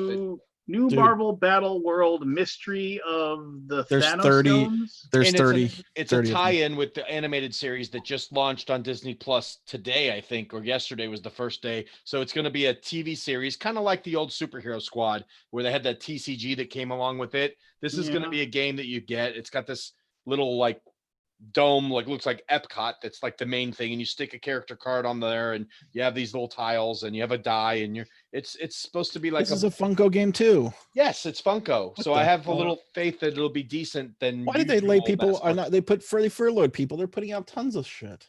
They are putting out a lot of stuff. Well, this stuff was designed before they furloughed Yeah, everybody. yeah, I'm sure it Yeah, was. I mean, they're launching. Funko's launching. They're going to like sell 5 a games by bajillion of themselves these. this- They're going to this- send. They're going to send a. They're going to send a. You know billion what? of these. I think so, but this stuff does tend to go out quickly. I mean, look at the Yeah. tactics. But they're going to Tactics put was up. here But this and is. gone. Yeah, but this is Marvel. Just Star Wars. Remember when everybody thought that remember when we made our predictions for God, why I can't think of the game. And Pepperidge Pete- Farm remembers. Pepperidge Farm. No, it was the card game. The card The game. we're card talking game. about. Oh yeah. We can't remember the name of it. Key something. Keyforge. Keyforge. Yeah, Keyforge. remember? And Pete was like, I "Oh, was it's gonna- wrong about. I was wrong. I It's gonna admit it. destroy Magic the Gathering. I thought It's- Keyforge was going to be a lot bigger than it was because it was a very unique and interesting game, and I really enjoyed it. But And now I was it's wrong. like I think I gave all of mine away to like a friend. I was like, Oh, I "Here, meant to just show take you this guys out." something. I got a Keyforge thing that was pretty cool. Where did I put it? Thanks for that Was link, it, was Keith. it I a will be Horseman buying deck? that. I've seen it. No, I got a Board Game Geek deck. A what? Ah, damn it! I don't know where I put it. Oh. I'll find it later. Must have been really important to you. I stuck it on my desk, and there's like so much shit on here. It's like I'm trying to. I don't know where it is. Yeah, I mean, I'm looking at this Marvel Battle Worlds. I mean, what? I mean, this looks really dumb. Yeah, but I'm hoping it's a game I can play with my son. What's think the I might- mechanism for the combat? Is it, or you just move them around on the board? They don't have any like. It's been- probably going to be like Epic Duels, really. They I don't think- shoot anything, or they don't. Have I you think gotten need it, to roll a Tom? die You and get you're gonna have a everything card early. with a Have you couple got it? abilities. It's in the mail right now. I probably won't get it until it comes out in the stores. But I have played the other stuff. Pan Am is a pretty solid Euro game. I was Yeah, I'm very looking forward impressed to with it. Now, how does it work? What's the premise? There's 30 figures, by the way, in Marvel. And Okay, that's not bad. Pan Am, you are essentially Pan Am is this big airline that's going to grow across the board, and you're trying to buy shares of it. and whoever has the most shares at the end wins. But the shares cost different amounts each turn. They usually go up. So you have money, you can buy essentially victory points, but you also need money to do things in the game. And then you're connecting routes on the board, Okay. which sounds Ticket to Ride-ish, but it's not quite. There's a lot of auctioning by placing workers out. It has a lot of things, but they flow together pretty well. Cool. I'm excited to try it. It looked It good. does Have sound you cool. played It the looked- Godzilla the one yet from Funko? I have It played. looked like they took the old Axis and Allies bombers and used them as the I thought so too. I said that in the review. My review goes up, I don't know, sometime this week. Did you get Unlock yet? The Star Wars? No, they just announced that. Okay. Just wondering. But Like, I yeah, did play the Godzilla. I've only played it 2 players, and I'm not thrilled with it at 2. I want to Okay. play it with 4. It has a really weird to play half your cards. You need energy, and you get energy by throwing vehicles at buildings and things, but not by you can't like just walk around and smash buildings. Huh. Well, it So is there's weird. yeah, it's a little odd. I mean, once I got the mechanisms down, it made sense, but it wasn't immediately intuitive. And with 2 players, I don't know. It feels like it should be played with more. Okay. So I'm waiting enough. to play it some more before I review it. So is everybody like playing a Godzilla, or how's that working? It's Godzilla, Mothra, Okay. the 3-headed dragon, got King Ghidorah, and Ghidorah. then Rodan or something like that. some giant cockroach or something. I don't know what it is. Ghidra. I don't know all their names or care. Bet you're playing big. Oh, Oh, he's too big. He's too important. No. Important Just care. I don't keep track of all the Godzilla stuff. When I watched the new movie, I was a little lost the first time, and I was with Zev from WizKids, and he was like, "Oh, look at that!" And he was just getting excited, and I was like, "Oh, that's cool." But now I know how people feel when I watch a Marvel movie with them. So I'm not criticizing Godzilla fans at all. I just don't know the names of everything. Right. Just too cool for school. So it sounds like to me. I'm pretty sure I just clarified that that's not what it was. Well, no, I mean it sounds like you're trying to back up and you're trying to pretend You that did. that isn't. But I You got did. you. I feel you. I see where you're going with this. I know Yeah, my this Marvel weekend's stuff. gonna be killer. I didn't even realize all this stuff launched. I knew the couple Funko games did, but didn't completely forgot about Jaws coming out this week, as well as all these other games like the one from Cephalofair. This is going to be a very expensive weekend. Did you know your Marvel stuff? Do you still read the comics now? I do, but I'm 6 months behind because I read on Marvel Unlimited. Yeah. So they put them there 6 Cool. months out. But to me, that's just the same thing. I don't, it's awesome. It feels like it's a new comics every week. I do Yeah, the same thing, but I do at DC. I'm more of a DC guy. Man, I was a huge comic collector, but I kind of got burned in the 1994 implosion of the industry. But I collected for years. I collected physical comics up until about 06, and then I started phasing down my collection, and then when I first moved up to South Carolina 8 years ago, I started buying comics again. But then I stopped once I got in the industry. Now, I still reel and deal a lot of like Silver Age stuff, especially like DC, Neil Adams, early Batman. But the cool thing about these electronics ones is you have an unlimited library. You can go back and read the old stuff.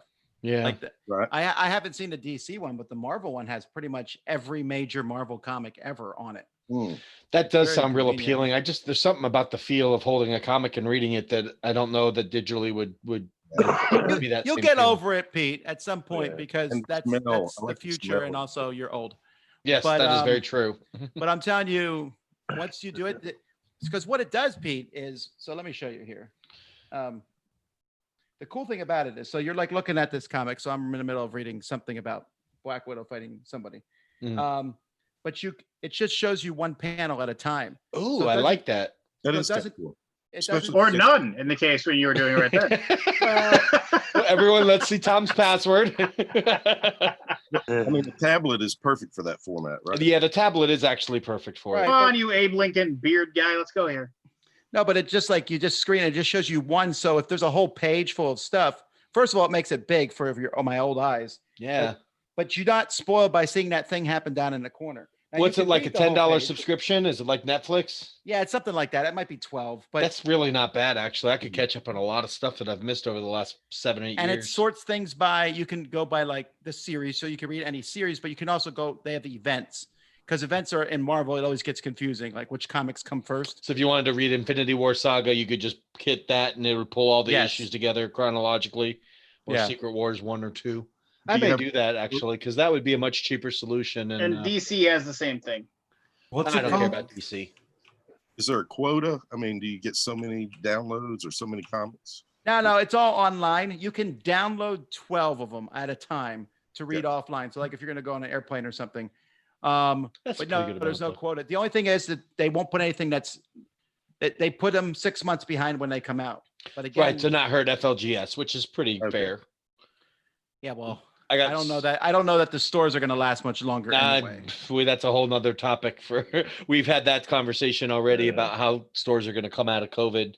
Well, I'm to be clear, I'm not talking about game stores. I'm talking about comic stores specifically. yeah, well, yeah. I mean, there's a lot of hybrids, so it's going to affect both. But yeah, it's going to be rough for those guys, especially with the way DC's shaking things up, and it looks like Marvel's shaking things up. Like distribution as well as the retail are going to have a whole new landscape, because like Alliance/Diamond is going to be dealing with a whole bunch of logistical stuff too once they lose the DC permanently, which I think they changed now to like a couple month transition versus just cold turkey. But it's a lot of stuff changing. This is going to affect stuff for decades. I am curious. I don't know the numbers. I don't know that comics are sold that much outside of trade paperbacks that much these days anyway. I don't know what the numbers are.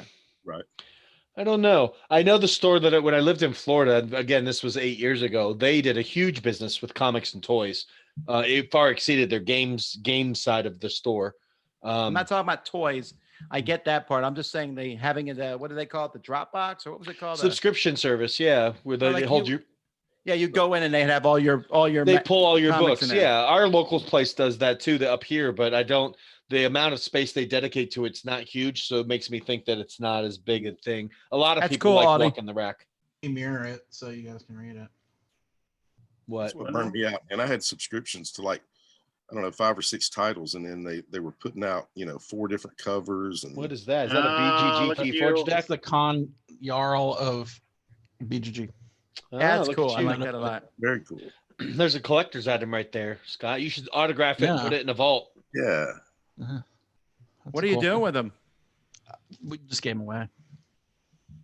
Eric had like half a dozen of them. He just gave them out. I don't know who made them, and someone made them for us, and then I don't. Well, I think they made us like 10. We put them up in our Kickstarter. I kept Oh, nice. like 3 or 4 of them because they're Yeah, they're could really do all kinds awesome. of- They did that at Gamma, not this year, but last year. They did custom decks for retailers that had signed up for their panels and Oh, cool. presentations. I've It's actually really got a cool. couple I mean, of those decks. obviously, the system was awesome. Mhm. I mean, now Could you have been. You can't really play face to face. Did Yeah, they I ever think- make a digital version where you could I think buy- if they made a digital version, I think that game would take off in popularity because I'd I play think it it's a digitally. game that it's quick and easy to play. It's fun, but I don't see. Yeah, with but the there's way- no reason to keep buying new decks. I like the game a lot, but Yeah. once I got to like 20 decks, I was good. I don't need to keep buying more. I can't And- mix them. Right, and that's the thing. Yeah. Once you got enough of a variety where you felt you had your bases covered, you were done. And that's I think Well, that that's was the part of it. expansions, but I mean, they did a The- couple expansions. Then, The right? expansions, all they do is change the factions that are in the rotation and they add some new Oh, cards. So you're not okay. really you're getting they're new not all- stuff, but it's They're not all new. they're not all new. Oh. They always have 7 factions in the rotation. So for this last one, they pull 2 out and add 2 new ones. And then the next set they'll bring back one of the 2 they took out and throw in a new one. And then they're constantly cycling. So if this set happens to have your favorite faction not in it, there's no incentive to buy it. Like I'll make the Sanctum, call that this next set is the last. I'm You're probably I right. agree with you. No, Peter said it's gonna be bigger than Magic. Oh, Just give it a jeez. chance. Should I try to find our predictions? Do you want me to No, do it's fine, Aldi. I remember already- you I was already wrong acquiesced. on this one. Yeah, yeah. I was wrong on Okay. this one. But I what was thought our it was- deadline? Weren't we? Wasn't it just be 1 year? I'm sure we already passed it with everything. I that's think we gone on. passed it. It's fine. I for won't this say one- nothing about predictions, Pete. I predicted that 2020 would be the biggest year for conventions ever. So Hey, Yeah, the that year one's- is not over yet. The year's not over. You never know. I still have hope. Okay, good. Yeah, so maybe it's like Gen Con will be the rebirth. It'll be like just millions of people descend because they haven't had a board game convention yet. Wait, what? Gen Con? What? Gen Con's already canceled. Facts. I know. Maybe like a last minute reprieve. They'll uncancel it. A call from the governor. Oh, Richard's here. It's time for me to go. Uh-oh. Just kidding. Ooh. I do have to go, but I just now heard Richard, so I feel What's your bad. thoughts Oh, on Richard's the not EBG? here. I don't see him. Tom? Oh, I thought I heard him. Yeah. That's why I was on Did you hear another about screen. that, Tom? The what? The everything board games thing that happened tonight. Did you hear about that? If it's drama, I'm gonna be out. Yeah, we Yeah. won't talk about it then. That's fine. It's drama. It's drama. Hey, you don't tell us what we can or can't. No, I'm not. You can talk about anything you want. I'm actually gonna head out in a minute or so anyway. No, I've been off social media almost completely over the past week Good and a half. for you. And Good it's for you. felt fantastic. I'm thinking Yeah. about that myself. Yeah. Actually, I think I need a like a 4-day weekend of no Facebook. That would do me That's- some good. I just That's tough. I go on Board Game Geek. There's a lot of forums there I can hang out in. I have the Dice Tower Facebook forum. See Lance. He still uses it. Hanging out on BGG. I have to engage. I got a Kickstarter coming up. Yeah. Yeah. So do you I saw see the that- Terraforming Mars is over a mill. Oh, good. That's great. I saw it at 990. It was only a matter. That's of the time. big box, right? Big box and all the tiles and I will say 3D this. tiles. I will say this. Usually on those Kickstarters, they have like it's really tough to determine. No, wait a minute. Which one do I have to get? Do I have to get this if I want that? Do I have to get this if I have to get that? I always and like you and I have both said, Scott, just give me the whale. Just say this is They the don't, whale. and they don't have the whale. They don't have They the do whale. have the whale. If No, you they keep don't. going down, Doesn't they- no none there's of the one that add-ons. says this is everything. No add-ons. Go check it. Well, it doesn't have the add-ons because you don't know which ones they're going to hit. But Are they at least have a all- pledge that it's like this is everything. And I'll say this: if you backed the Car Wars Steve Jackson Kickstarter, Yeah. in their backer kit, it was like due to backer demand, they just made a thing that you can click on. If you purchase like the base game, it said, and you want everything, purchase this. And it's like you paid $130 for like the base game in their Kickstarter, and then like the all in the backer kit, it's like $160. And it's just like boom, boom. And then like you just Done. if you have that and you have this, then you're done. You don't have to worry about it. You're gonna get everything. I'm just And glad that they came up with this idea for plastic pieces. I hadn't heard of this before. It's a pretty neat thing that they came up with originally 4 years after everyone else. Yeah. Throwing Throwing Hey, shade. my running gag for Bonacor every single time was I was like, hey, so when am I gonna get my deluxified version of this? And he would Deluxified. always We should do a prediction. Oh, yeah. Oh, what's it's the not that prediction? What's often the that prediction? Tom's here. Let's do a When prediction. when will the Terraforming Mars come out with the redone graphical design? Oh, I'm gonna say this. I'll before we do that, I would like another prediction. Stephen Bonacor has promised me, like almost every single time I send him the invite to come on the show, and I get it. He I doesn't get stay an up this late. email. I get an email 1 or 2 days later saying one of these nights. He says I'm gonna be there. I'll show I'm up. going to take I'll- the under, whatever the number is. I'm Yeah. taking the under. He has been on before, though. He Has has been he? on before a long time Yeah. ago. He was. Was that when he did his playing- first Kickstarter? I don't know. Yeah, No, he I was think it playing. was. He was playing Did that game ever baseball deliver? highlights with the Living Legend, and at his house, and that was when he was in New York. So that's how long ago Yeah. it was. Yeah. I've been playing the app version of Terraforming Mars, and the graphics are beautiful. They should just copy those. I say with this big box thing, I don't think they're going to redo it. Is it the same art though? You think this is it? This is the final For the version of cards, Mars? but not the board. The board looks great. I think they'll. Yeah, I think they'll do Cards. the. I think they'll do the. No, and we said this, and I think that the game with the plastic components and everything, I think it looks nice or whatever. I would not have gone the direction they went. It's too glossy for me. I guess. I mean, I want to see these in person, in my opinion. It's the gonna look plastic good. pieces. It's gonna look good. I hope so. They look a little 3D printed currently. Well, yes. That's the prototype probably, right? Yeah, maybe. Well, let's hope. I don't think you got to make the mold. I'm sure they needed the money to make all those molds. $2,000 a piece. I'm more interested in the box, frankly. I like the box a lot. Yeah. I like all-in-one storage solutions. I wish every game that had multiple There's a expansions. like huge that, market didn't out there for storage solutions. There like, is. like branded storage solutions with the actual graphics of the game and like custom. there? Yeah. People on Etsy are making Not- a killing. There are people selling card storage solutions for games like Legendary and Champions and Right. So they're basically breaking copyrights. yeah. It's Well, like, no, because okay, they're well- unbranded boxes and they'll etch Oh, whatever. they're unbranded. Yeah. Okay. And then they'll put whatever like stickers and decals you want on them after the What's my fact. camera doing? I don't know. Looks Do you like guys see this that's- flashing on my camera? Yeah. Yeah. Oh, little. Hey, Right. I need a storage solution for Funkoverse. I emailed Funkoverse and they said we don't have one. If you know of one, let us know. I was like, well, that's not the question I was asking. Yeah, I'm surprised no one's jumped on that one, like Feld here or Battle Foam, because the figures, aren't that big. They're bigger than normal miniatures, but one of those cases could probably hold 30 or 40 Funkoverse figures. So I'm surprised that they haven't made a solution with the pluck foam stuff. Just to dump make- it in a Rubbermaid tub. Come on, do it. Yeah, I mean they're not going to get scratched up. You could really get a tackle box or a big, one of those things at Michael's. No, that I has broke the shark, You broke. Oh my.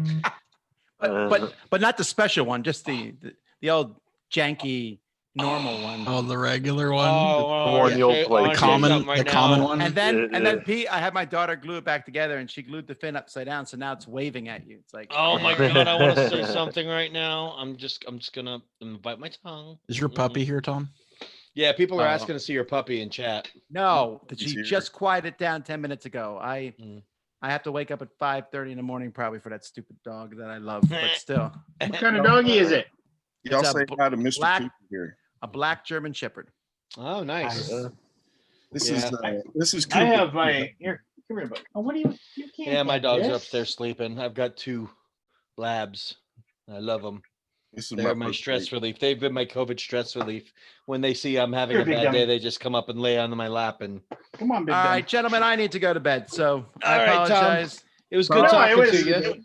Oh, Nice see, to this see you, Mr. is Tom. Ivan. Ivan. That's a good How many dog. pounds now? Vince? What? How many pounds now? He's like 85 pounds. I asked my vet, and they said he's probably got some Malamute in him. He isn't probably purebred Siberian Husky. That's why he's so big. This is Cooper. He's a red Dobie. Bye.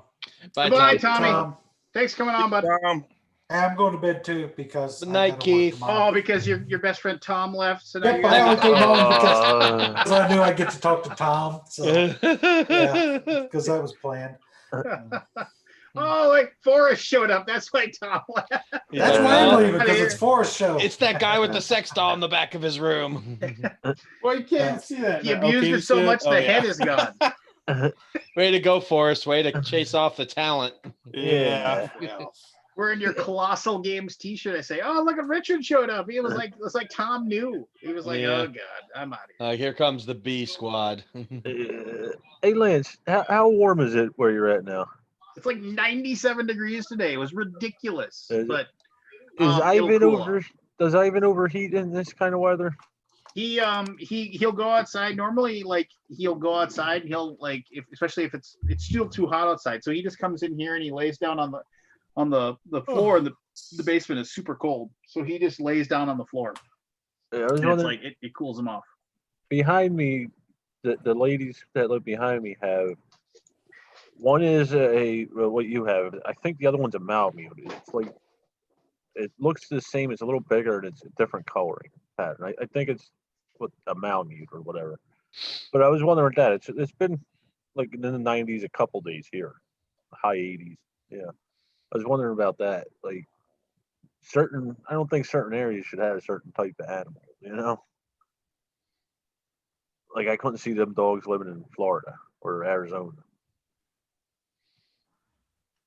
this is Gordo Cooper. Richard, how's it going? Hey, everybody. Hey, You doing? Richard. Hey, Richard. You just missed Tom. Cam. Hi, what's going on? Are you over your heartbreak? Tom? Oh well, yeah. I got dissed by Aldi, so you know how. Yeah. Oh, okay. So you've moved on to a new. Which heartbreak? He's- He's had a biggest couple. enemy. I'm the Right. new target. I'm the new target, Richard. You're no All right. longer. Well, no. You mean no you longer you resumed your position as traditional. as the regular target. Yeah. Lance has had a couple heartbreaks tonight, so you have to be more specific. I just want to know why is it? What Because in X amount of time, Pete's gonna pull his like, "Hey, tell me about that." Click, I'm out. You know, and I'm hilarious. You know, I Yeah. won't do that to you tonight, Lance. yeah. This is the lead up to like you leaving. And, like, No, so I won't. don't I'm believe you. gonna listen to you. No, I don't believe you. Well, Lance, what was the difference between that and you muting somebody every time they want to talk? That's a very good point, Barry. He can dish it, but he can't take it. Mhm. Don't you bring up facts, Barry? You I'm keep sorry. that stuff to yourself. Oh, Chris Cluey's here.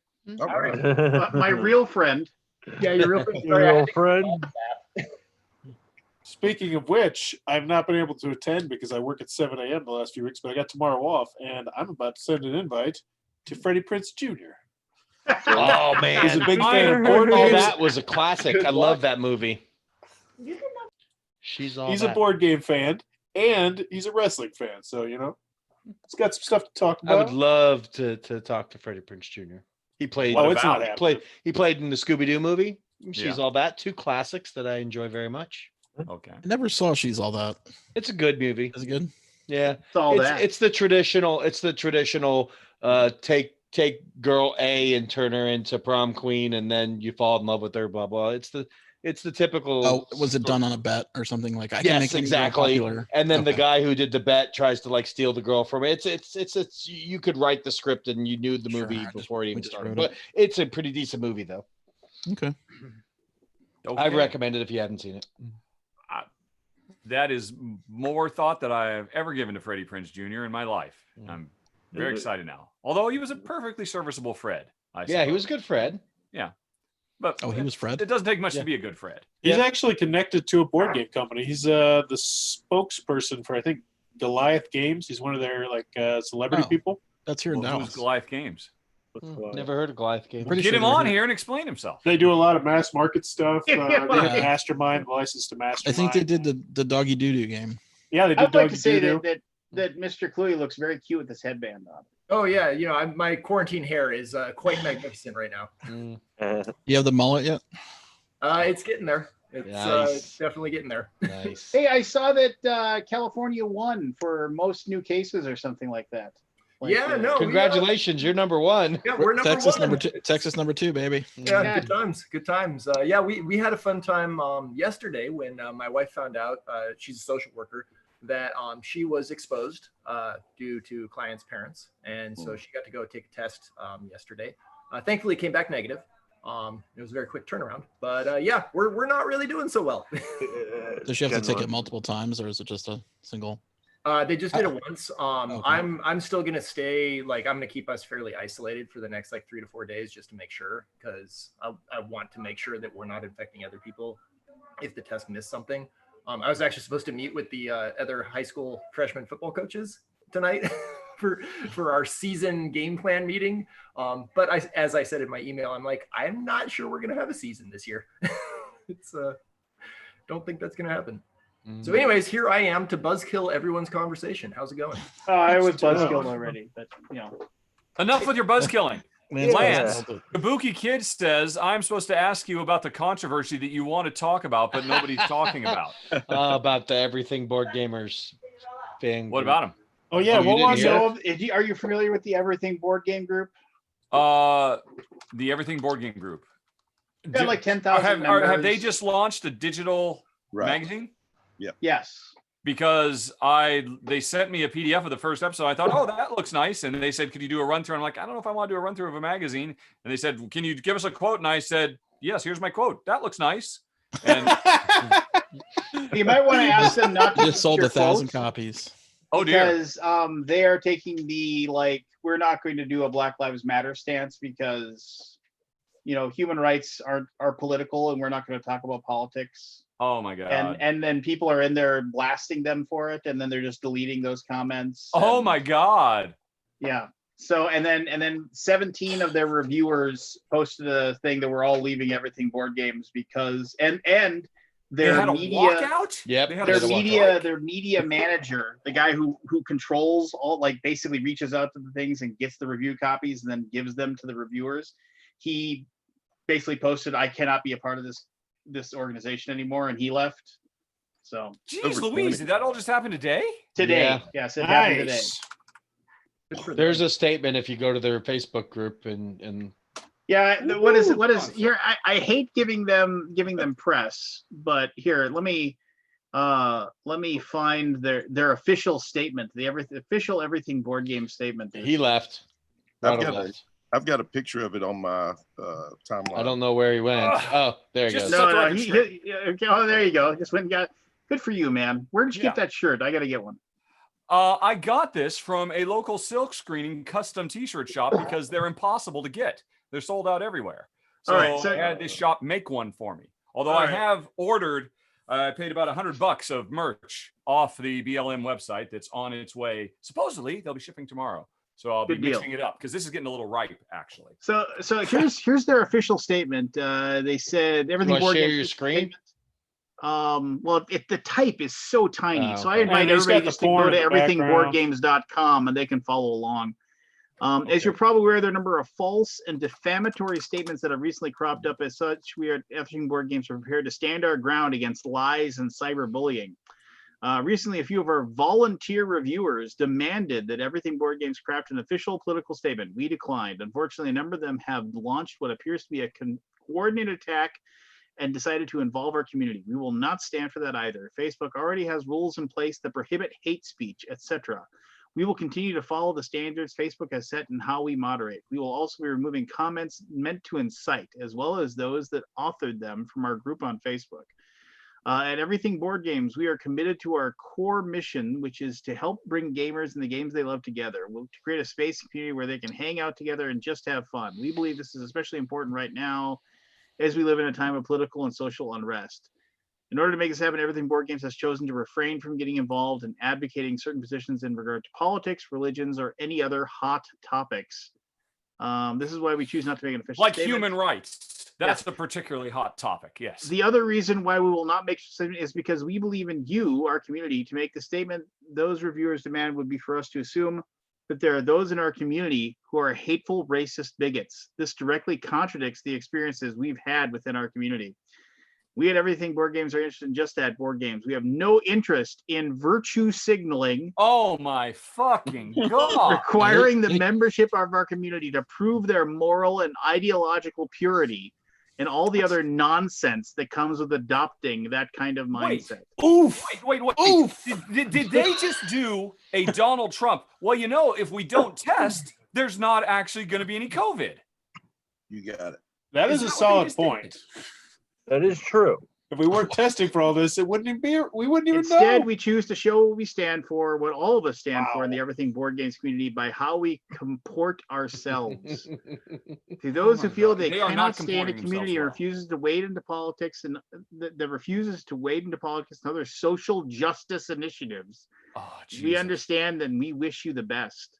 To everyone else, we look forward to a bigger and better things in the future. Bright, I want to say very white future to come, but we look forward to a bigger and better future in the future to come. I'm writing an email. Hey, Lake, I'm writing to ask that you take down my recommendation for your Kickstarter. It's neat.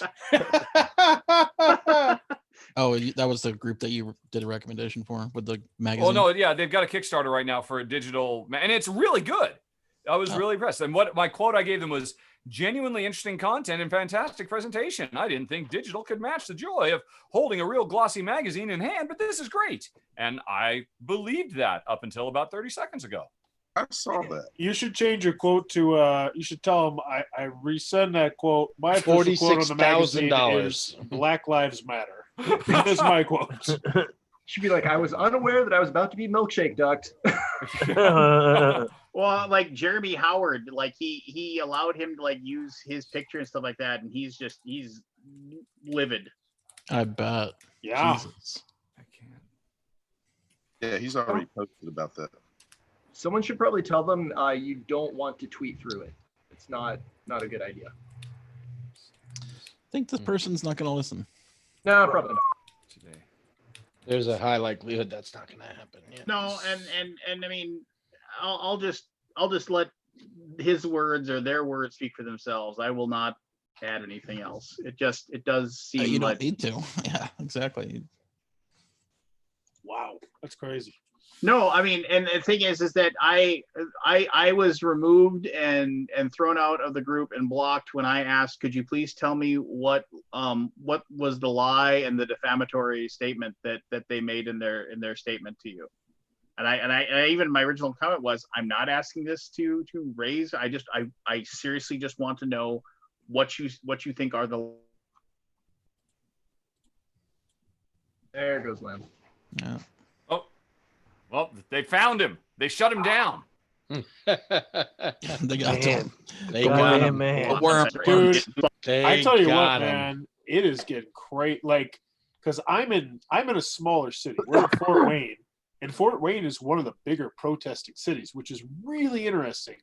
And they're like, and this is just crazy stuff. They're like going into the protests, and they are just single-handedly arresting people and said, hey. One of the ladies who's actually running for some public official thing, her name's Erin Fogg. She got picked up at Kroger based on something that happened. Like it's scary, like picking people up when they're least expecting it, and like reviewing surveillance tape because they got drones flying around, kind of shit going on. Oh, shit. Like it is bad, and we're just a hodung red, city in Fort Wayne, but it's Well, getting crazy. I would say that probably makes it more likely that you have a whole bunch more military gear that. Oh yeah, actually- it's terrifying. There's videos from like every day I get on. It's like, look, how's this protest gonna go? Because we had people like they shot rubber bullets. We had a guy lose an eye. We're watching these Facebook live feeds, and everybody's watching the Facebook live feeds, right? But it's like, this is 7 blocks away from my house right now, and I'm seeing a news reporter ducking tear gas that they're just blindly shooting into a crowd, and it's like, wow, this is close to home, and it's like, it's crazy. Okay, I'm sorry, I'm done. I have officially requested they take me down, as I do not want to be associated with them. And I wrote it 3 times, and I think I got it. If they don't take you down, Richard, you can DMCA the Kickstarter project. Wow. Do they have an ongoing Kickstarter right now? Yes, they do right now. Because I only see the one that ended. Oh, is it? Is it over? Yeah. Created by. Oh, you're right. Yeah, it has actually closed. Still. Well, you. Does that mean they can't edit the page anymore? Because yes, once it goes live, I don't think you can edit the page to remove. I think you can only add stuff. Well, I know that like Robert Geislinger at Arcane Wonders, he was like, "God damn it, we backed it." Like at a publisher level. I think you can edit it. Drat. Oh well. Well, at least you let them know that you would want to be taken down. That's part of the process. Yes, that is literally what they are refusing to understand, is that by not taking a stand, you're taking a stand, and it's the wrong fucking stand. Yeah. Jesus. Oh no, I think the stand has been taken here. Oh, here we go. Richard Ham. Generally interesting content and fantastic presentation. Exactly. And big digital could match the joy of holding a real glossy magazine in hand. But this I'm is so great. disappointed in you, Richard. God damn. damn, it's really good. If Richard Ham likes the racist board game magazine, then I think I can. I hope he has a late pledge available. He's got. I pledged $1 because of Richard's statement. The influence. You're on a list somewhere. Yeah. Cancel He is. culture's Oh gonna my get ya. gosh, he is getting like he's removing like his like it looks like he removed his Kickstarter video. I wish I had done an actual video for him now instead of just giving him that quote, because I could delete the video and the link would be broken on his page. No, Correct. wouldn't it be better if you could edit the video with you something completely different? That would have been something. I could definitely say, please check the Klingon subtitles. Yeah. Wow. I mean, look at this. Kevin Delp at Tantrum House knew what was coming. He said the layout and graphic design is good. He knew. Oh yeah, he was playing it safe. Yeah, he was playing it safe. I guess without reviewers, there's no magazine. It's very hard to have magazine Yeah. content. Yes. It's too bad. It was a good magazine. It had several really interesting articles, and I mean, its presentation was phenomenal. It literally reminded me of hanging out at the bookstore, reading all the latest video game magazines in my 20s. I mean, Ooh. I am looking at this ridiculous. You could have backed it for $100, and this is what literally it said: turquoise pledge level.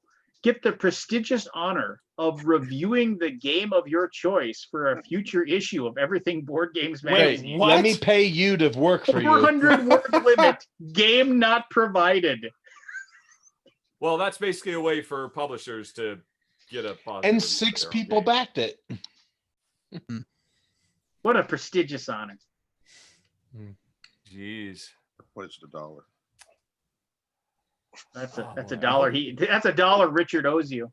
Sorry. Richard, I backed at the 2,500 diamond pledge level because of your positive comments. I'm gonna need that money. Now, is there a list of the reviewers who've left? Like, I'm I sure wanna- there will be. I want to on just their go official subscribe statement, there to were every 17 single of one of them. them. There's like That's all. I reached out to them and told them if they want any games from Gray Fox, I'd send them to them. I've been talking to them. There's like over 20 now. 20. Over Wow. Yeah, the more of them left after the official thing. Holy shit! How many did they have? I think it's about all of them now. Oh my god! Oh, good. That good guy, for that them. guy who runs that show better know how to write soon because he's gonna Well, have a lot of writing to do. So here's the deal. He bought it from the first guy who had it. He bought it in January Ooh. and took it over. Hmm. So, I mean, he didn't build this to 10,000. No. He bought it with X number before. I have Would no you idea how say many. that he was trying to make Like the everything Facebook board group? games great again? Everything board games great again? Everything board. What's the over under that it's under 5,000 membership by the end of the month? It's dropping. I would say it would take longer because a lot of people just don't even bother checking People their shit. won't. Yeah. I mean, I'm in like several groups that I Those are never people see a probably haven't post. been on Facebook. Yeah. I went and cleared out a lot of my groups just the other day. I was like, okay, delete that group, delete that group, delete that group, kind of thing. Is that why you left the board game group? Board game geek group? Did I leave the board game geek? I don't know. I'm sure you I'm were just collateral assuming- damage. Do you Oh. run? assuming- I'm probably sure I left. I'm probably sure I left that one in. Honestly. Why would you Whoa, stay he in that left. one, Aldi? You wouldn't say hi to him anyway. Yeah, you don't Yeah. acknowledge him, Aldi. This is the second time. I do have some good news, though. Some good news off of CBS News. As of 12 minutes ago, Brazil is now on track to surpass the U.S. in coronavirus deaths. We Oh, will come not on, be we the can do this. laughing We can nation take it of the back. world. They're number one. Oh, that's They're great. number one. They have the most deaths. Oh, Nerfenstein is Okay. in. Nerfenstein, you're from Australia, right? I believe she's from Australia or New Zealand or something. I'm trying It's to remember. weird how all these countries with fascist dictators have really high rates of death from this virus. Yeah, it's shocking. That's a coincidence, I'm pretty sure. Totally coincidental. And that's real numbers. I'll wait for Nerfenstein's response. Have they ever figured anything out what's going on in North Korea? There's nothing out. Nobody knows. I, I doubt it. I don't think anyone will ever know what's going on in North Korea. Not until the family there dies. Oh, even then. Yeah. Okay. I gotta. Okay, puppy. You know, You there was need to that leave me alone. outpost that got Oh, this old puppy. COVID related. That- I don't know. I'm just trying to put piece together with that outpost that got blown up 2 days ago. No, wasn't that a border dispute? Oh, was it? Yeah, I don't there's, know. Maybe not. I get don't into know. there's too much shit going on right now. It is just, Yeah. man. And everything's opening up. Like, So when I read the story, the headline, it was a really weird headline because it said North Korea blows up liaison office used for talks What? with. Yeah, South. that was due to a border dispute. They had they had Oh my a confrontation, and then that spilled over into the. But when I read the headline, I'm like, oh, they blew it up. Like, you know, when you, like in the literal, not literally, but like the philosophical sense, like, I'm going to blow this thing up. Oh, really? Like, during the talks, they like blew it out. You know, I don't know. That's what I read it as. They're Mine not was- physically blowing it up. I read it as. Right, they just got rid of I everyone. ended the talks. I blow up the talks, right? Like, Are you talking My about mind would the not have went there. China-India confrontation or no, no? no, No, Korea, no. North Korea, South Korea thing. Oh, Yeah, Well, the that's the China thing. India one that It scares was not the a, shit out of it was me. not a good headline because blows up is not. I mean, I I mean, guess the scary thing about China India is that was all hand weapons. They didn't have any guns. They just killed each other with their bare hands. Like the Right. boxer revolt. China India is how World War III starts right there. Well, like I said, there was a very funny meme. If you watch I shouldn't say it's funny because it shouldn't be funny, but it was clever. Let's put it that way. It's- The movie Cabin in the Woods, you know, when they're making the bets and the wagers, and the guy turns around, who had mermaids, you know, and they're like the betting board. yes. Anyway, it's just him turning around and said, who had World War III in July? July? I don't remember that part, but yeah, I remember the betting board, but I don't remember that specific one. What a year, though, man. This is going to be something for The decades. merman. Who had the merman? Wasn't it merman? No, it was like He Merman. was or so something close to like that. blowing that shell. It was And then- in his hands. Then at the end, of course, it's the merman that kills him. Spoilers. I think. Well, I mean, if we're doing spoilers, the best part of that movie's got to be when the dude makes the motorcycle jump across the chasm. Dude, Thor. It was Thor. Fucking- He's Thor before he was Thor. Yep. Just the swelling dramatic music. He's gonna make it. And they're all just like, I watched it once. I need to watch it again. Oh, it's It so has, good. it has a second watching hilarity, right? Because oh, I watched it like 8 or 9 times because it was one of my daughter's favorite movies when she was like oh really? 7. You know, Yeah, just- it's solid. It's a good movie. it's very I good. finished watching the Watchmen series last night. Man, that was incredible. That was so good. Yeah, that one's fantastic.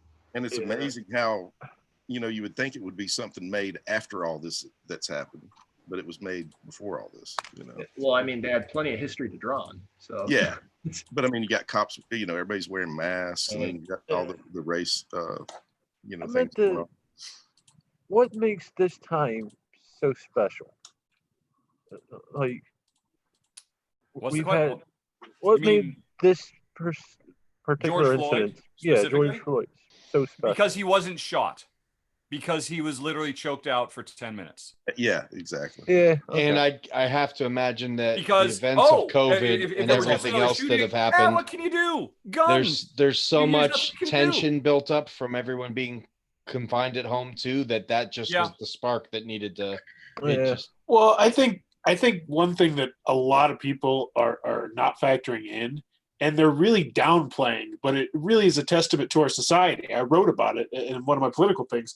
Is they're like, oh, it's all these white people, all these white, you know, hipsters doing this, these 20-something white people. And it's like, yeah, because they've been put in a position where they have nothing to lose, where they are going to burn something down, where they're going to break something, because despite the fact they have white privilege, they still haven't amounted to much. And that is frustrating as hell for them. So yes, they're going to latch on to this, and yes, they're going to riot with these people as well. And people don't seem to understand that. Like, yeah, they're there too because they're just as frustrated, not because of racism, but just because the hand they've been dealt with everything from, you know, pretty much the boomers and everybody else, you know. And I think people just kind of downplay how many of these younger white people are out there, and they're rioting and they're breaking shit and they're doing all that. And it's like, yeah, they're just in as shitty a position, and this is just the opportunity they get to take it out without legal ramifications in many aspects. But I think a lot of people forget about that. You know, I feel like it's becoming more than that, because yes, it is about Black Lives Matter, and that is the primary thing here. But a lot of other people are just pissed off at their lives too, because, you know, they're saddled with $50,000 in college debt and agree they can't do anything with it. They dropped out, or they can't afford the rent, or it's just ugh. And yeah, Have I the said COVID it thing. today yet? Abolish capitalism. What you say, Chris? Nice. I said, have I Abolish said capitalism. today yet to abolish capitalism? Oh, fucking you have now. Man, it was caught on video, and the guy did it in such a nonchalant way, you know. Right. Just, Yeah, I haven't seen the video. I refuse. Well, to yeah, I watch mean, it. it's not the first video we've seen of a black man being choked to death by police, of exactly. course, but it's the first one where, as he choked to death for almost 10 minutes, he literally cried out for his mother. Yeah. You know, I mean, it's just heart wrenching to watch on a whole nother level. And the guy just keeps yeah. going. You know, he's just like, Oh, So, yeah, but there's you an know, entire Forrest is Twitter right, that's- and Pete is right. It's all this stuff all it's everybody being pent up and frustrated. But it's certainly a long time coming. One of the Twitters that I follow is this guy who just categorizes and just posts all these violence that the police officers are doing. There's one that I think it happened in my own hometown again as well. Was someone was recording a guy as he was getting dogpiled by the police. He's in a second-story window, recording it with a camera. Tennessee. Yeah, it was Tennessee. It was, and they shot a rubber bullet at the guy recording the video on the second floor, and you can see the giant dent it left in the glass. Like, I just feel like there's more of these. And the thing that I see a lot of people post is, these are the ones on camera. How many and how much worse are the ones that are not on camera? Man, we just got to get those damn body cams on every single one of them, just immediately. But body cam, the problem is though, is that it's not an issue of getting body cams on police. We've had body cams on a lot of police. They just don't care. Like, it's qualified immunity too. It's been like structurally ingrained in our police. Well, yeah, I think you'd have to take a step back. I mean, obviously there's institutional systemic racism. That's a big part of it. But I mean, I mentioned this last week, I think too. Another huge part of this is our ridiculous love affair with guns. That for sure. police have spent the last couple decades arming up and training themselves to be warriors, because every day they go out on the street, they assume anybody, anytime could pull a gun on them. Yeah. And so the best defense is a good offense. And that has shaped an overall mentality that directly feeds already other systemic problematic issues. And, it comes to the fore. And they know that their police unions will have their back because, hey, you're doing the right thing. Because any one of these people that you have promised to serve and protect could turn around and kill you in a heartbeat. You live with that fear. I mean, you saw the video of the cop who said, look, you're threatening me with a stick to pick up garbage off the street. I mean, they just go into every encounter with the preconceived notion that I might die from this. That is why I have to approach everybody with my hand on my gun. Oh, and by the way, human beings are racist. Babies are racist. And that's a hard thing to get out of us because it's hard woven into us. And so that is exacerbated by the fact that they live their lives on full alert. It's in no way an excuse, but it is highlighting the fact that we've got to fucking get rid of these motherfucking guns. It's just so fucking insane. They're ingrained with the motto of like, what, better to be judged by 12 than carried by 6. I mean, I see that and hear that, and that's ingrained. It's like, when they go to these training seminars and stuff, Oh, yeah, One thing that I want to mention, warrior training, where you distill warrior values into them. To be fair, I feel like we really need to defund the police, and I think the police are going to be fucking stoked with it. Because here's the thing that a lot of people don't factor in: that's going to make their job easier. One of the biggest things about it is having special task force that have special jobs, which means you're taking more off of the police officer's plate. He doesn't have to deal with as much bullshit. Because right now we ask so much of our cops, like. We really do. You have to be a social worker. You have to be a mental health worker. You have to be a psychiatrist. Like you have to have like 8 different jobs. And let's be honest, the police academy is not recruiting people who can do all those jobs. Yeah. Like, well, okay. Here's. I was going to jump in and like a little bit ago, but this is the thing too. I also think that, I think we should expect perfection from police officers. The people that we are telling you get to decide whether or not somebody is arrested. You get to decide whether somebody is incarcerated and their freedom's taken away. Those people have to be perfect. And now, yes, it's human condition. You can't be perfect, but we need to train them to be perfect, and we need to spend the money and the time and for them to be perfect. And then we also need to pay police officers like some ridiculous amount of money that is going to make smart people want to have that job. They're already paid that amount. Yeah, they aren't though. I know people are cops, and I get paid more money than they do it, and I run board games. It depends on where you're at too. It depends on where you're at. Yes, admittedly, but and their jobs are tough, demanding, mostly thankless, and you risk your life every single day. You put on they have to put on a bulletproof vest to go to work. So right, but the Well, there's another issue too. I but heard the it was fail really state interesting. of being a police officer should be kill other people. The fail state should be, okay, I'm going to find a way to de-escalate this situation and keep it from getting worse. There Well, yeah, should. that comes back That's to one of the training. huge That's not problems. what they are trained to do. Yeah, Or they're not. you know, They're not. even if they're trained to do that, they are also still trained to be warriors first and foremost. And I heard another podcast the other day that was really fascinating. Another thing that historically leads to where we are today starts in the 80s, because apparently if you talked to cops or sheriffs or deputies back in the 60s or 70s, and there was a different attitude in policing. We are here to solve crimes. We are here to clean up. We are not here to prevent crimes. If you want to prevent crime, go talk to educators, go talk to social workers, go talk to politicians. Our job is to clean up. In the 80s, there was a huge get tough on crime push. From the top down. And that's when we started saying, well, you know what? Let's start stopping and frisking people. Let's start pulling over everybody for every bullshit busted taillight we can, because if we get ahead of the curve, we can stop crimes before they start. And that was a philosophy that is now so ingrained, but it leads to, again, it just exacerbates this on alert, high status that, maybe there's somebody else who could take care of this. And again, it's the cornerstone of defunding the police. God, I hate that title. It's just but it's giving accurate. conservatives. Here's It's a the gift. story. And That admittedly- title is a gift to Donald Trump. Thank you. Please keep saying that so you can rally the conservative base behind us. But here's the thing: the conservative base. I'm so fucking tired about hearing about the conservative base. Yes. They're fucking 30% of the population. But The other 70% they are need to 30% get of the fuck out there population, and the vote. vast majority of whom will vote reliably. Right. Yeah, So yeah. all we need is 40%. If we have 40%, we beat their 30%. Get out Too there. bad and we fucking can't vote. have that. Otherwise, Bernie would be the nominee, and he is not. Because at the end of the day, all those young, passionate people who are like, Bernie or bust, fuck Biden, fuck everything else. Where were they? They couldn't even bother to show up.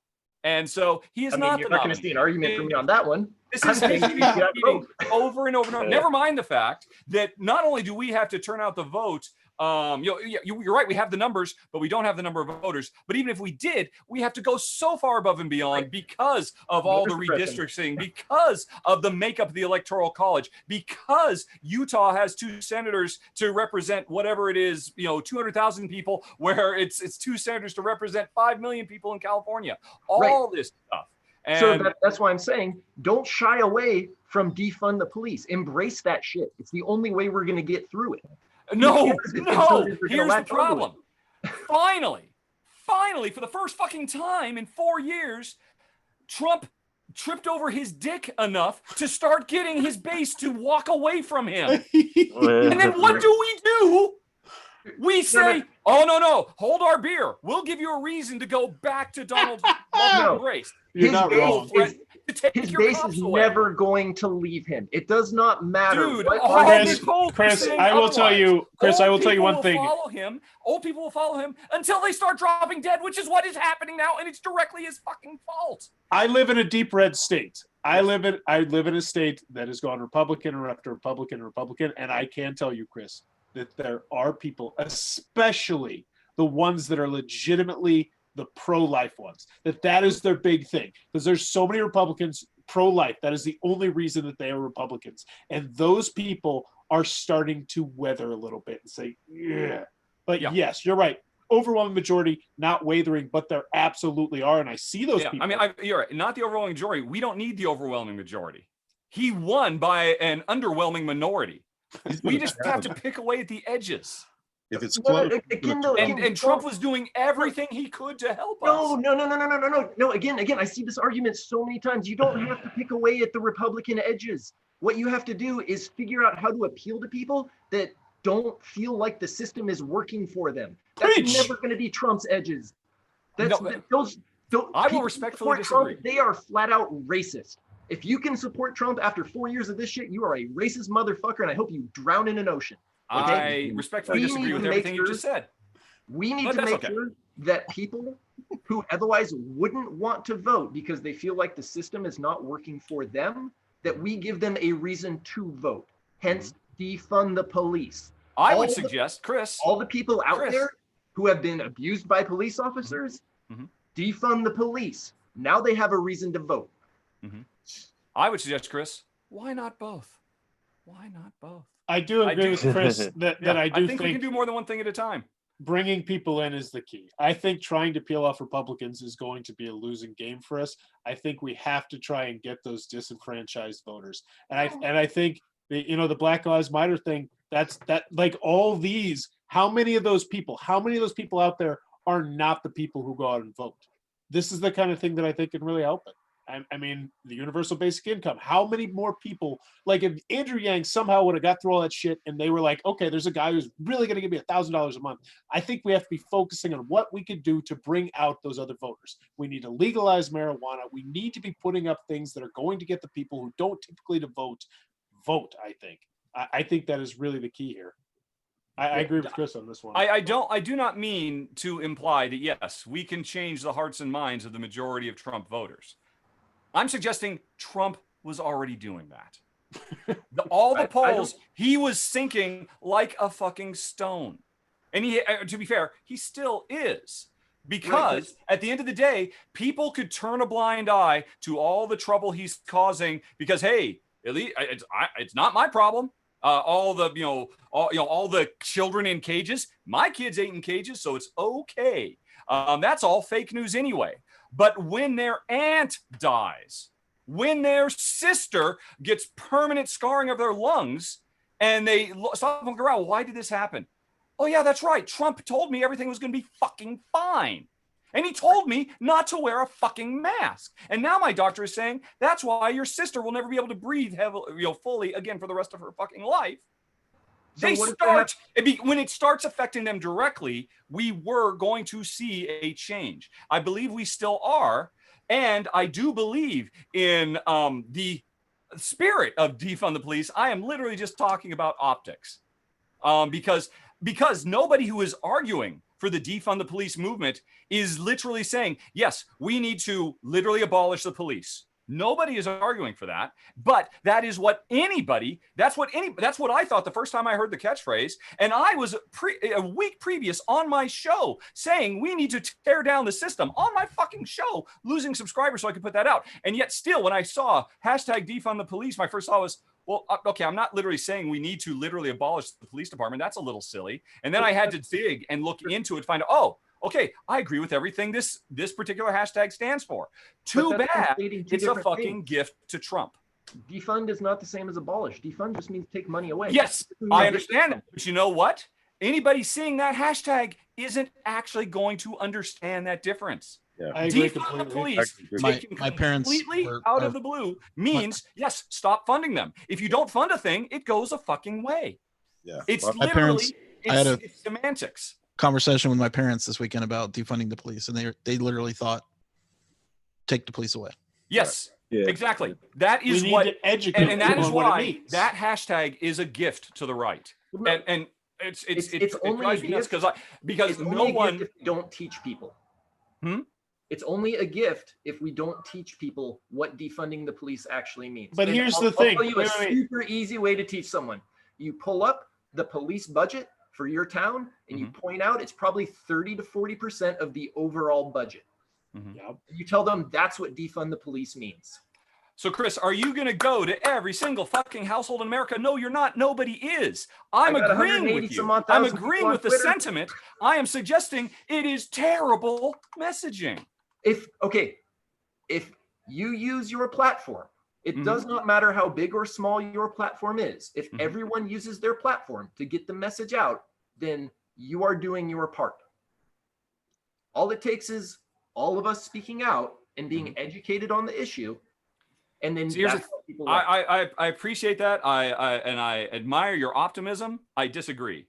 If it had been hashtag demilitarize the police, and then if you had people saying that's not enough, we need to fucking defund, and then people who are invested and predisposed to be interested, they would dig. They would see, oh wait, no, that's just the tip of the spear. We have so much in mind, but I don't think anybody, or only the most hardcore ardent Trumpies would disagree with. Yeah, we really should demilitarize the police.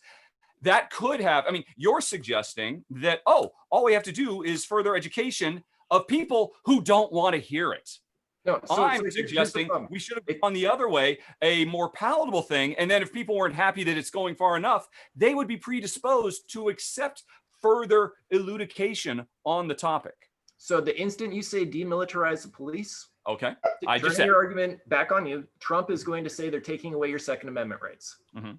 They're going to fight no matter what you call it. Mhm. And Oh, that's- yes, I agree. So But why does it matter? demilitarize is a whole demilitarize is a whole different level than defund. No, it isn't, because again, Yes, it's it a is. Second Amendment argument. Oh, It's the same- Aldi is gone. Aldi, I was going to ask Aldi to call his parents up right now and ask them what they think. Okay, so one little thing late. that I don't do that I think a lot of people do is they purge out a lot of the racists, a lot of the people out of their Facebook. Does everybody else do that? I do not do that. I accept every friend request that I get as long as it looks like it's board game related. And then I see stupid shit. And I'm just like, all right, I'm just not going to fucking touch this most of the time. Sometimes I do touch it, as Lance saw. But most of the time I just say, all right, you're a fucking idiot. But you know what? Whatever, you're 60 something. I see so many people who do not understand exactly what Richard is saying. And I agree with Richard that the way they phrased that was fucking terrible. And it is a gift. And yes, we could educate everybody, but as I believe Lance has said many times, nobody fucking reads shit ever, anywhere. Yeah. People do not want to be educated. People want to see defund and they want to be outraged. And yes, I agree completely. We absolutely should do it. If you just said we should do this, this, this, and this, I bet you 70% of the people in the country would say, yeah, those are great ideas. We should probably do that. You know, why do I, as Andrew Yang put it, why do I need a guy with a gun coming to my house if someone, you know, spray paints on my trash can? Why the fuck do I need a guy with a gun coming to my house for that? We don't. We need to break it apart. But I agree. Defund the police is not the correct verbiage we should have went with. Yeah. It's I'll give it, it's certainly eye-catching. And I imagine it is serving the purposes. I mean, it is intended, obviously, to be an inflammatory statement. And Chris, I will grant you, it does have the potential to maybe, I mean, I want to be positive and I'm going to both sides it now, to inflame passions for somebody that might be willing to, you know, who is, as you know, the point Forrest was making earlier about people who are just fed up. Can't take anymore, see nothing. You know, it's time for a different. I mean, people voted for Trump because they saw him as a radical shock to the system. And is that all right? Yeah, well, yeah, but not in a way that, you know, I imagine even most of, some of his. Be careful what you wish for. Deplorables, as it were. But I would imagine, I mean, I don't live in a deep red state like Forrest, but I live in the deepest red part of my very, very blue state, Washington State. I am surrounded by hardcore Republicans. I can drive just a few miles down the road and see Trump signs up that have been up for 4 years and aren't going anywhere. So Eastern Washington then? Actually southern, just outside of Vancouver. You're Yeah, right. If you go east, it's even more so. Fair enough. But yeah, I mean, I say that to say that these people who leave their, I mean, I believe in my heart of hearts, the majority of them are good people. They have been duped by a carnival huckster and a lifetime of propaganda that has prevented them from being able to appreciate their privilege. And nobody wants to think of themselves as a bad guy. And they have been primed to think that anything that has to do with social justice warring is an aggressive move against them. That is, if they were to ever agree, if they were ever to open their hearts to an idea like that, that means them having to admit, yes, I was wrong and I was bad and I was part of the problem. And no human being wants to do that. So you think changing the name is going to convince someone who thinks like that's mind? I think it's going to open them up to the possibility. More to the point, I think the name as it is, when a video of a guy getting killed didn't. Yes. I'm not suggesting that you could come up with some perfect collection of syllables that would change people's hearts.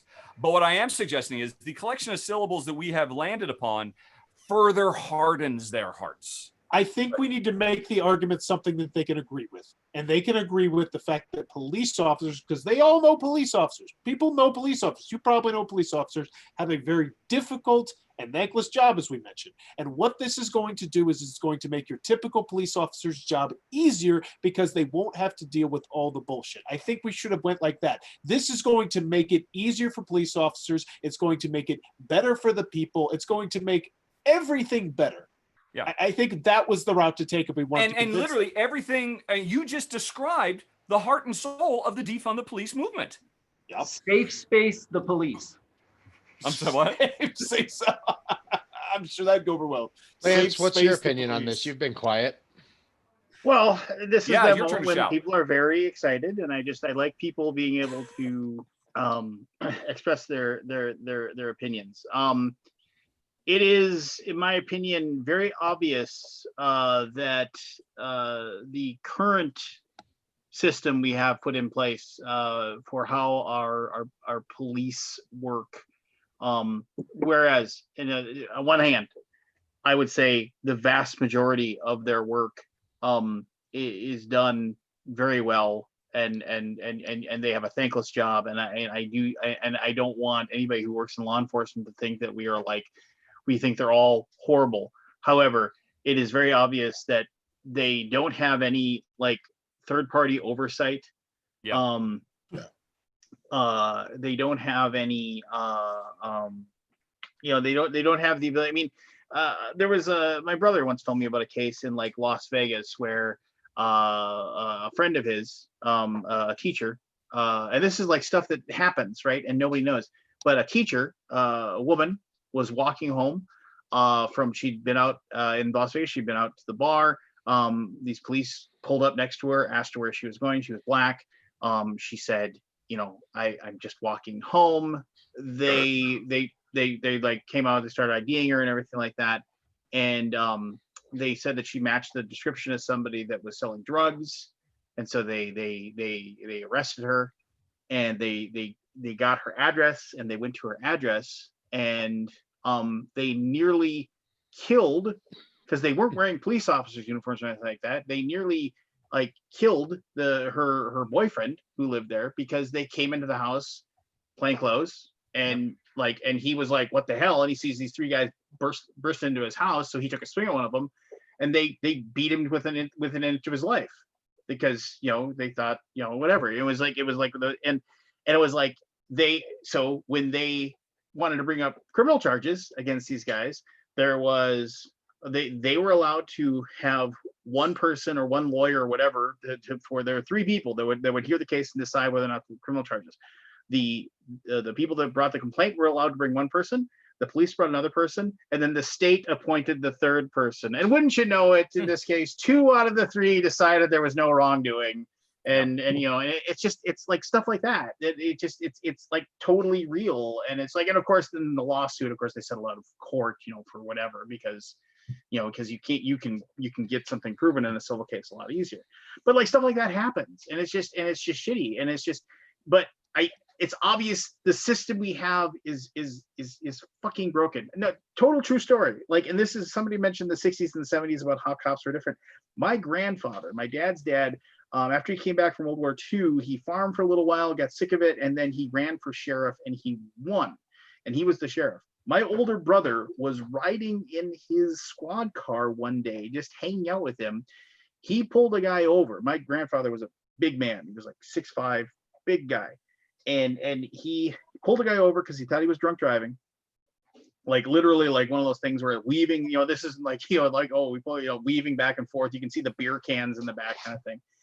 And he pulled him over, got out of the car, and then he asked the guy to get out. And when the guy get out, he went for my grandfather's gun that he had. He went for his gun, and my brother, 10, watching this through the windshield, and then my grandfather, who never drew his pistol once in being a sheriff for 8 years, never drew his pistol once. He did beat the guy senseless with his nightstick, over it, and then threw him in the back of his car, and they had to call a highway patrolman to come and, because he had to take that guy to jail, and then he, but he never, in that situation, you fast forward, 50 years, that guy be dead. the mentality of the cops now, that guy would have had 6 bullet holes in him, with his service revolver right then and there. I mean, it was just, but my grandfather was just like, no, this guy's obviously, where did that change? Where did that mentality change to, like, we've just trained them to shoot, I mean, and I get it. It's a tough job. I would never want to be a cop. I would never want to be a cop. It sounds like a horrible job, but we need to change it. And you have to. How about this? If you're the guy that like you're in like they say the brotherhood, you're the guy who rats out. Yeah, I'm thinking Bobby over there was a little rough with that last suspect we had. Oh, okay. Well, yeah. I don't want to be friends. I don't want to work with that guy anymore. I don't want to be with that guy. He doesn't back up his brother. He doesn't. It's like. Yeah. And I mean, and that's a problem, right? I mean, it's like, and then like I don't know. The whole thing is crap, and it's just shitty, and and there are people that I believe went into law enforcement because they thought they could make a difference, and they wanted to, be like, do something good for their communities and be somebody that's awesome, and they have to now be part of a system that is just shit, and that sucks. So here's the thing, and I speak from personal experience. I would never ask anyone to do something that I wasn't willing to do myself, and I lost my job for standing up and doing the right thing. I don't think it's that hard to expect other people to do the same. And that's one of my big issues with the cops, especially the ones who are like, oh, it's just a few bad apples. Well, then kick them out, get rid of them, take a stand and show that it's not every cop. Because right now it is every cop, because you're not getting rid of the bad apples. You're not taking over your police unions and making sure that those who do wrong are punished. You are benefiting from this environment and you're not doing shit about it. So until you do, fucking miss me with it. It's just a few bad apples. It's the exact same way for the teachers unions too. Chris, I agree with you, but say you're a cop and your partner's fucking up, doing something wrong, right? You've seen this guy kill a guy. You report this guy. How comfortable are you with this guy who just killed a guy? I mean, I see what you... Well, so that's the thing, though. Again, that's part of the structural racism of the police, is that if you don't feel comfortable reporting someone who killed someone else, there is a problem. Yeah. And either you say something knowing that there's a problem, knowing you'll probably lose your job, or you stop doing that job. You can't just say, I was following orders. We've already proven that doesn't work. That's not a valid defense.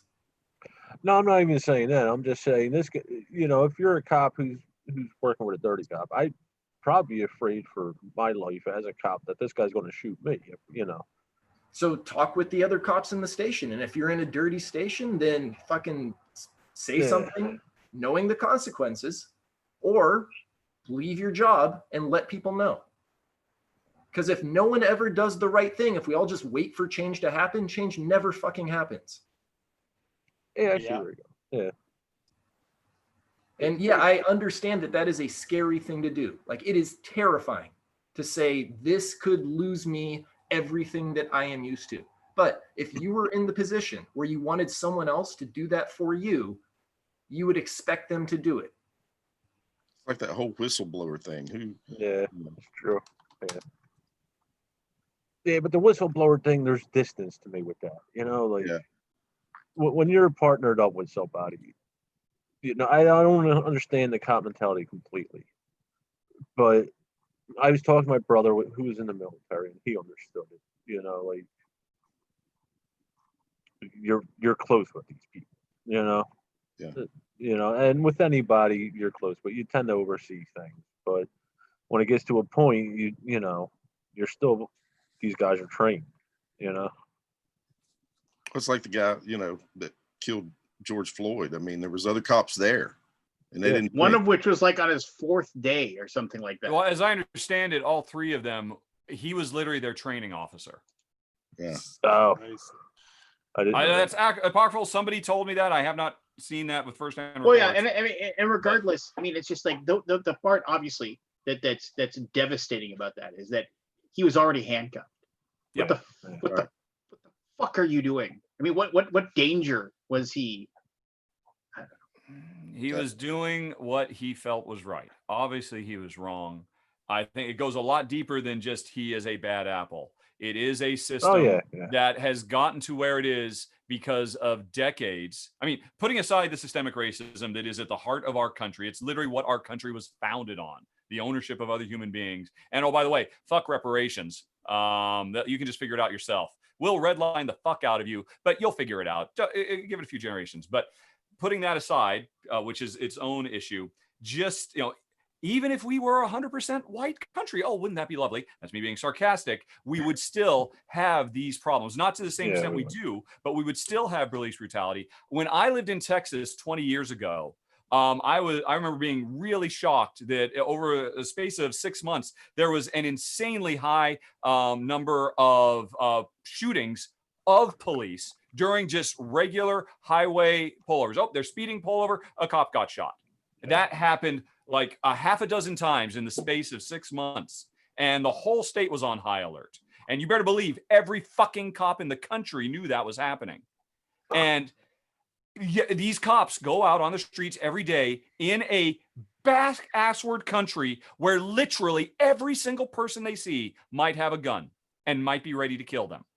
And that is what they suit up for every day. And that's fucked the fuck up. If we cannot learn from Australia and New Zealand, reasonable countries says, oh God, we just had a mass shooting. Crikey, this ain't good. Let's just fucking buy back all these guns and fix our fucking society. Nice. Other countries have been able to do this. Yes, it's woven into our DNA, the motherfucking piece of shit Second Amendment that is just completely taken out of context. Oh, Jesus Christ. I'm These in the militias process are well of regulated, in right? gun violence shirts, so I can switch back and forth between that and this. But I mean, and I do not mean dismiss. Of course, the systemic racism is a whole thing too. But that's just the tip of the iceberg, and that is what everybody is rightfully upset. But we can't just stop with that. It goes so much deeper. So Defund the NRA. You heard it here from Richard Ham.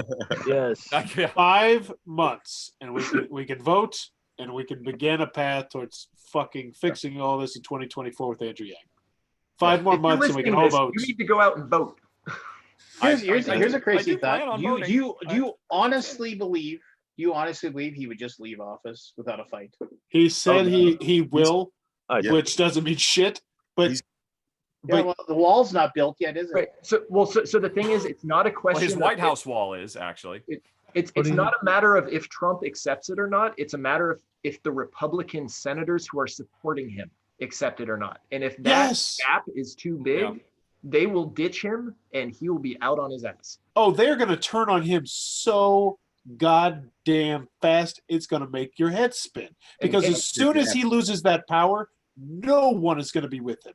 Yeah, No well, one is gonna be with him. But that's the other thing though, is that we have to hold those people accountable as well too, because Oh, yeah, they were the ones who enabled him. Like this shit all could have stopped so quickly if any three Yeah. Republican senators had just said, you know what, we're gonna have a spine today. We're You know we're what's- gonna actually care about this. You got Mitt. You know what's kind of crazy right now? We're to the point where it's like, man, I kind of wish that Bolton was still running everything behind the scenes. You remember when Donald Trump was just the puppet and everyone else was controlling him, and then he fired all those people, and now we're getting the real Donald Trump. And it's like, I want the I puppet. think it's definitely reasonable to be worried about, a less than peaceful transfer of power, provided Trump is voted out. On one level, though, he never fucking wanted this. He only ran so that he could fucking start the Trump News Network. That was his whole thing. Is he was already lining all that up. Yep, I'm going to lose, and it's going to pick. I'm going to take down Fox. I'm going to beat Fox at their own game. And then he was the most surprised of anybody. He actually won. And I can't imagine he has a very happy life right now. I am certain he thinks, you know what? 6 years ago, I was a fuckload happier than I am today. I've thought, and I've said many times, that he seems to be doing everything he can to lose voters and to piss people off, because you couldn't do it any better. Yeah. And I thought that there was a good spring of time here that I've thought that he's trying to make himself so unlikable that he will lose. Well, see, yeah, the thing is, if in fact he is voted out, on some level, that's perfect for him, because he has now spent 4 years getting the most insanely diehard group of supporters who will follow him to the gates of hell. And yeah, they'll buy all his merch, all his steaks, all his university shitty degrees, and subscribe to his website, his newsletter, and his 24-hour news network that he tries to use to destroy Fox. And saying, well, I was robbed, follow me. That suits his brand, quite frankly. See, apologies to any Trump viewers in the audience. I disagree in that I think he doesn't. That is hopeful thinking. I should add, that's hopeful thinking. Right. Yeah. I don't think he thinks about the past at all. I think he has grown accustomed to being able to do whatever it is that he wants to do, and he is not going to give up that power. But he can't. He is more often than not stymied and prevented by the fundamental systems that he is slowly eroding and chipping away. Right. So, but still, the separations of powers have. I mean, it's remarkable how well our system, as goofy and broken and busted as it is, has kept him in check. I mean, yeah, that is true. It could be a lot worse. Yeah. But I mean, the thing is, if he were able to do everything he wanted to do, think how bad it would really be. Right. So that's the thing, though, is that he's setting the stage for that. I mean, he's firing all the inspector generals, like they're all gone. He's setting up Voice of America to be his own propaganda network. Like he is taking the steps that a fascist dictator takes to consolidate power, which to me says he is not going to let go. Like it doesn't matter to him. Like he doesn't want to admit that he was wrong or that he made a mistake. And to him, losing an election means that he was wrong. And so he'll find any way to justify it. And if you're right, then you could be right. But the other issue comes in. Do you believe the military will support him in a coup in overthrowing the Constitution? No. I don't believe they will. No, I'm certain a lot of rank and file military support him and think he's great, but I don't believe that's the case for the upper echelon, including some, or I do know one former Air Force major, that and you're starting to, Mad Dog Mattis, now that he has no skin in the game, spoke up. And I think he is actually reflective of, I'll do my duty to my commander in chief, but there does come a point where he wants to literally overthrow the fundamental thing I have sworn to protect for my entire life, that they will step up. Never mind the fact that, as I understand it, while there are plenty of cops around the country who dig him all to hell and back, the DC police hate his guts. Yeah. It's like the Secret Service. I mean, the Secret Service is there year after year, no matter who the president is. They're not loyal to Trump. Yeah. They're loyal to the United States. Yeah. So I mean, there are checks in place for this, and so far, as bad as it has been, as much damage as he has done, and it's in a lot of cases, it's going to be damage that's with us for decades. With all the stacking of the courts that have been done. But there is no wall along the southern border, and it's much easier to list all the things he did do, but we have to remember all the things that the system did actually stop him from doing. It's just so easy to forget, because then he just moves on to the next thing. Well, the Supreme Court came out with, what was it, last Monday? Yeah, he must be wondering, hey, how can I fire Gorsuch now? That guy didn't pan out. But don't get me wrong, Gorsuch will have plenty of time to vote in other ways on other topics, I'm sure. Yeah, so we normally do this. Scott's not here, so he normally keeps track of it. But what predictions does everybody have if Trump wins? Like like these protesters right now, they're probably going to be done by then. Let's be honest, it's a couple months from now. That's a long ass time. Like even Occupy Wall Street, that lasted a couple months, and it was over. But what do we realistically think will happen if Trump wins 4 more years? You guys have like, outside? Jeez, let's go outside. he will be empowered and emboldened by it. Yeah.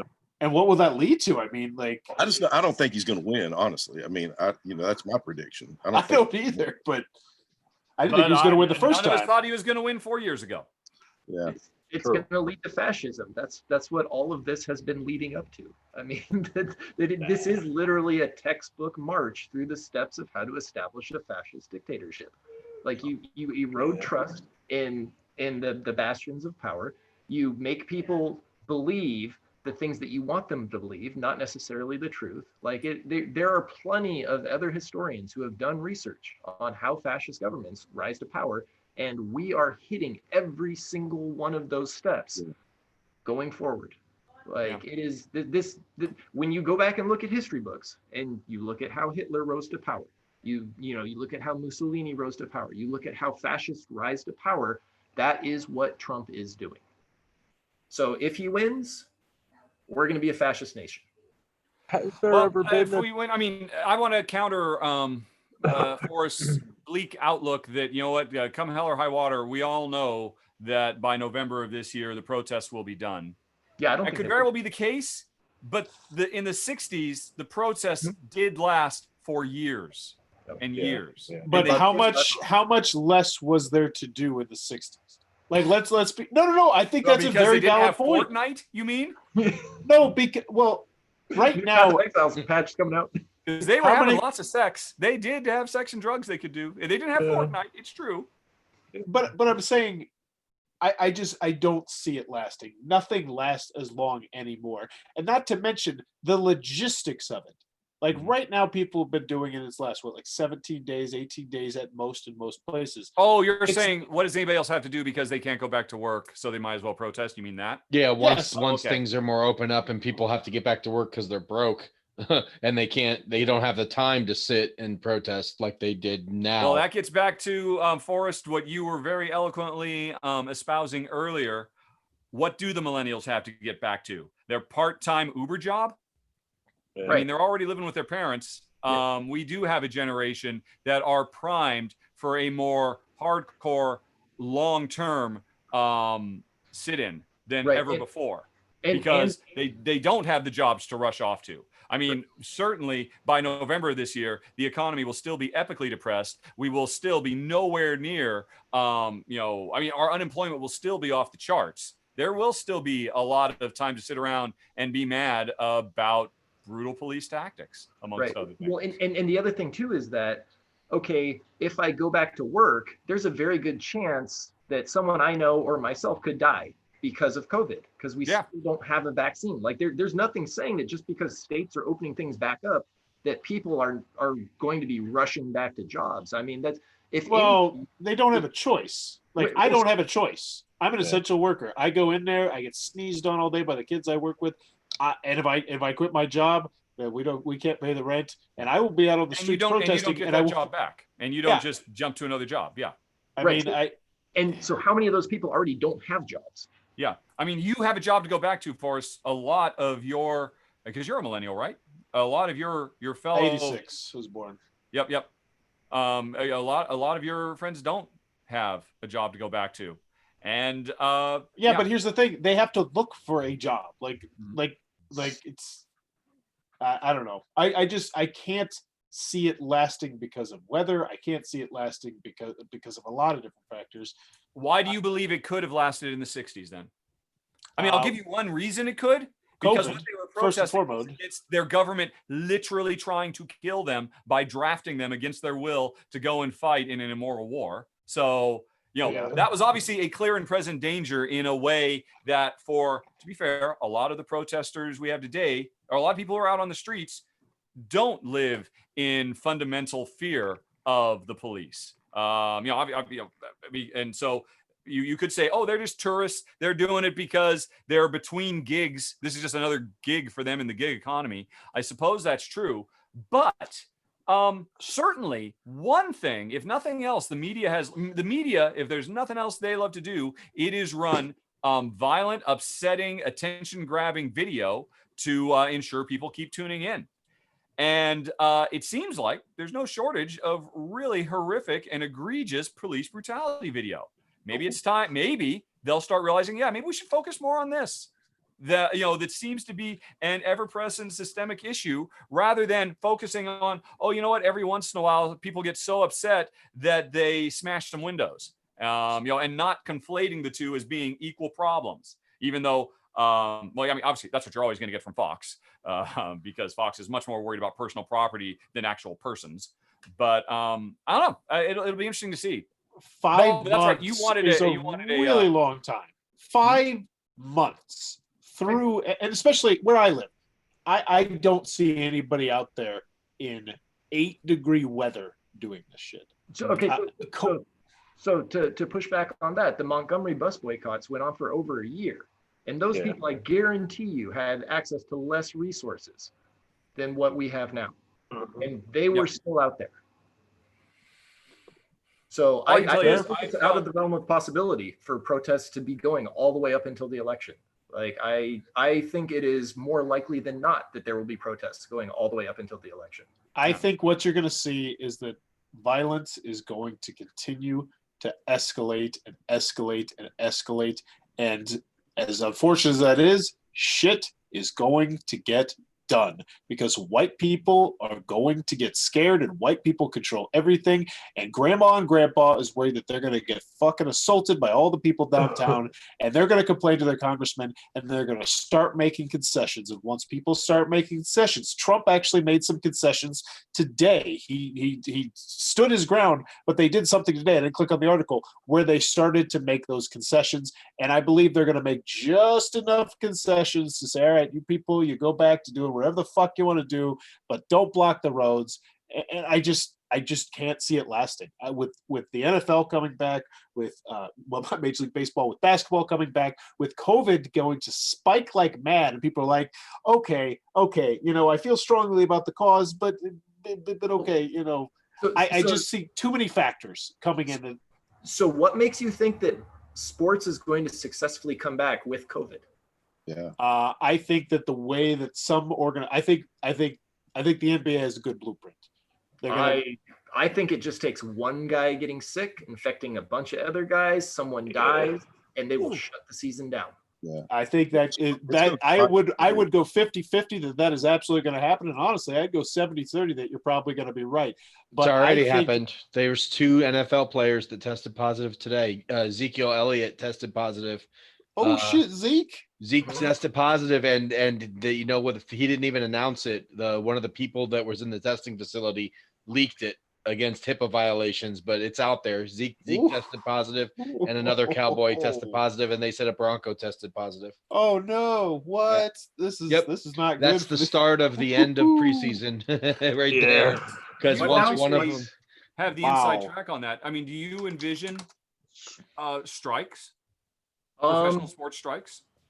If the owners say, "Look, I don't care. You'll be fine. You're a big, tough, strapping young boy. You can get back out there." It's just I can see it in the sports that aren't the NFL, because the playing career in the NFL is so short that guys are like, you only get like 2.5-3 years on average, and for most they got to make their money. They don't play, they don't get paid. But they're not scared of concussions. I don't think they're going to be scared of that 1%. Most of them. Yeah, it was because that was one of the big things when we renegotiated our CBA back in it was like 2010, I think it was.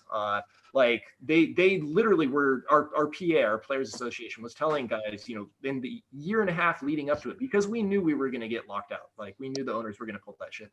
And the PA was saying, save your money. Like, do not waste your money. Save your money. Put it aside. We're going to get locked out. You need to be able to, to live without getting a paycheck.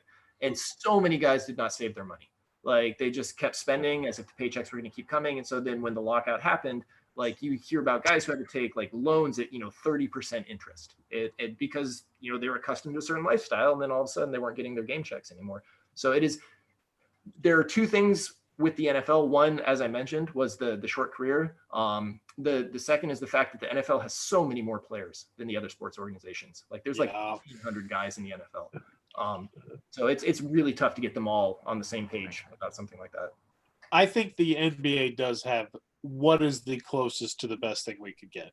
It's just, they're isolating them, granted, to Disney World, but it's going to be a short 8 games, I think it was, everybody's going to play, and then it's the playoffs. I think that's the best case scenario. But yeah, I can definitely see it all getting shut down. But I just think there's too many other factors that are just going to lead to it not lasting. Like 5 months is a long time. What do you think the spike's going to be like in October, November of COVID? Oh, it's gonna go back. Fuck about, who knows? Like that's the thing. It's such an unknown variable, and anyone who tells you they know is full of shit. Like no matter what side they're on, like nobody knows it. It's terrifying. Yeah. I mean, most people are saying there's two different trains of thought. One, that enough people have had it that it's going to build immunity and that it'll be not as bad. I don't buy that.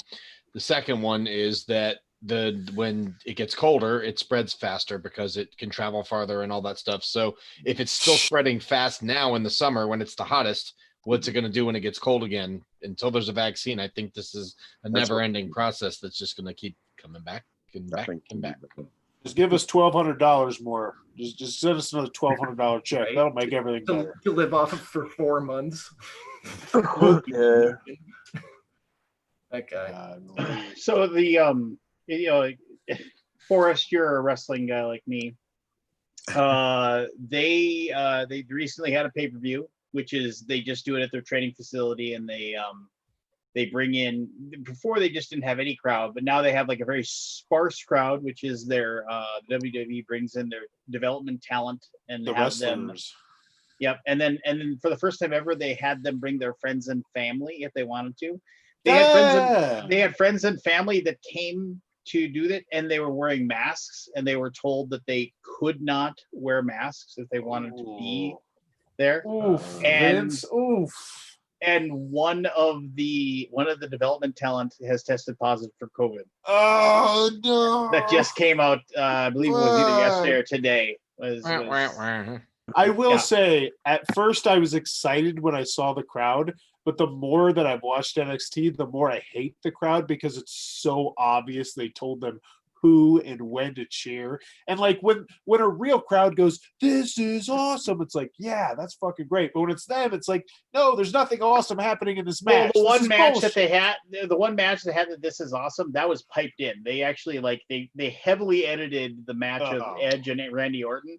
And here's the funny thing about that is that on the third retake of one section of that match is when Edge tore his left triceps, and now he's out for 8 months.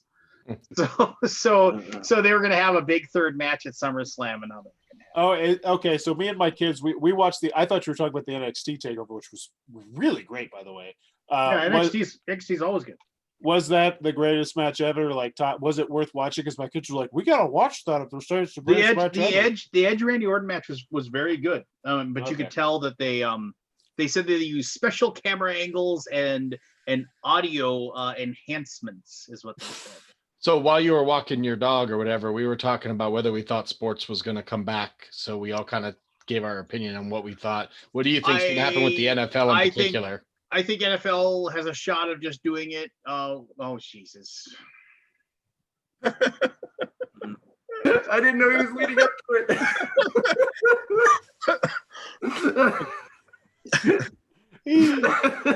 Now here's my question with the NFL. This is to Chris. Do you think they could make a modification? And this sounds fucking batshit crazy, but I don't think it's that crazy.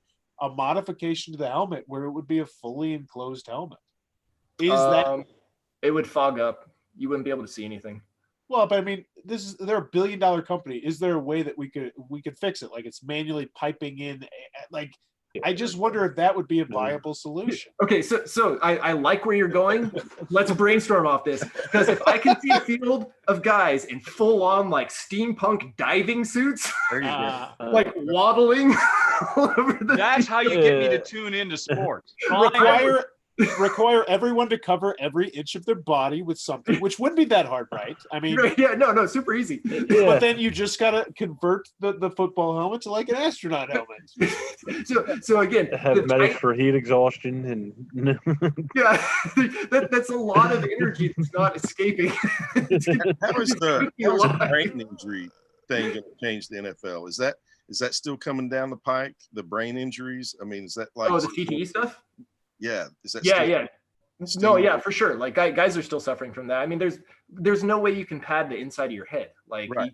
No, they have super brains now. It'll be fine. But yeah, I mean, and we'll just inject some COVID in our brains. That'll. is it going to change the But- game from what we know it is today? Will it be so much different 5 years from now? You think? I don't think it'll be different 5 years from now. I think like maybe 20 years from now, it'll be a whole lot different because there's still the NFL has a lot of inertia, right? Like there's still a lot of people who, when they think of the NFL, they think of Monday Night Football. They think, you got jacked up. They think big hits and, guys getting slammed to the ground.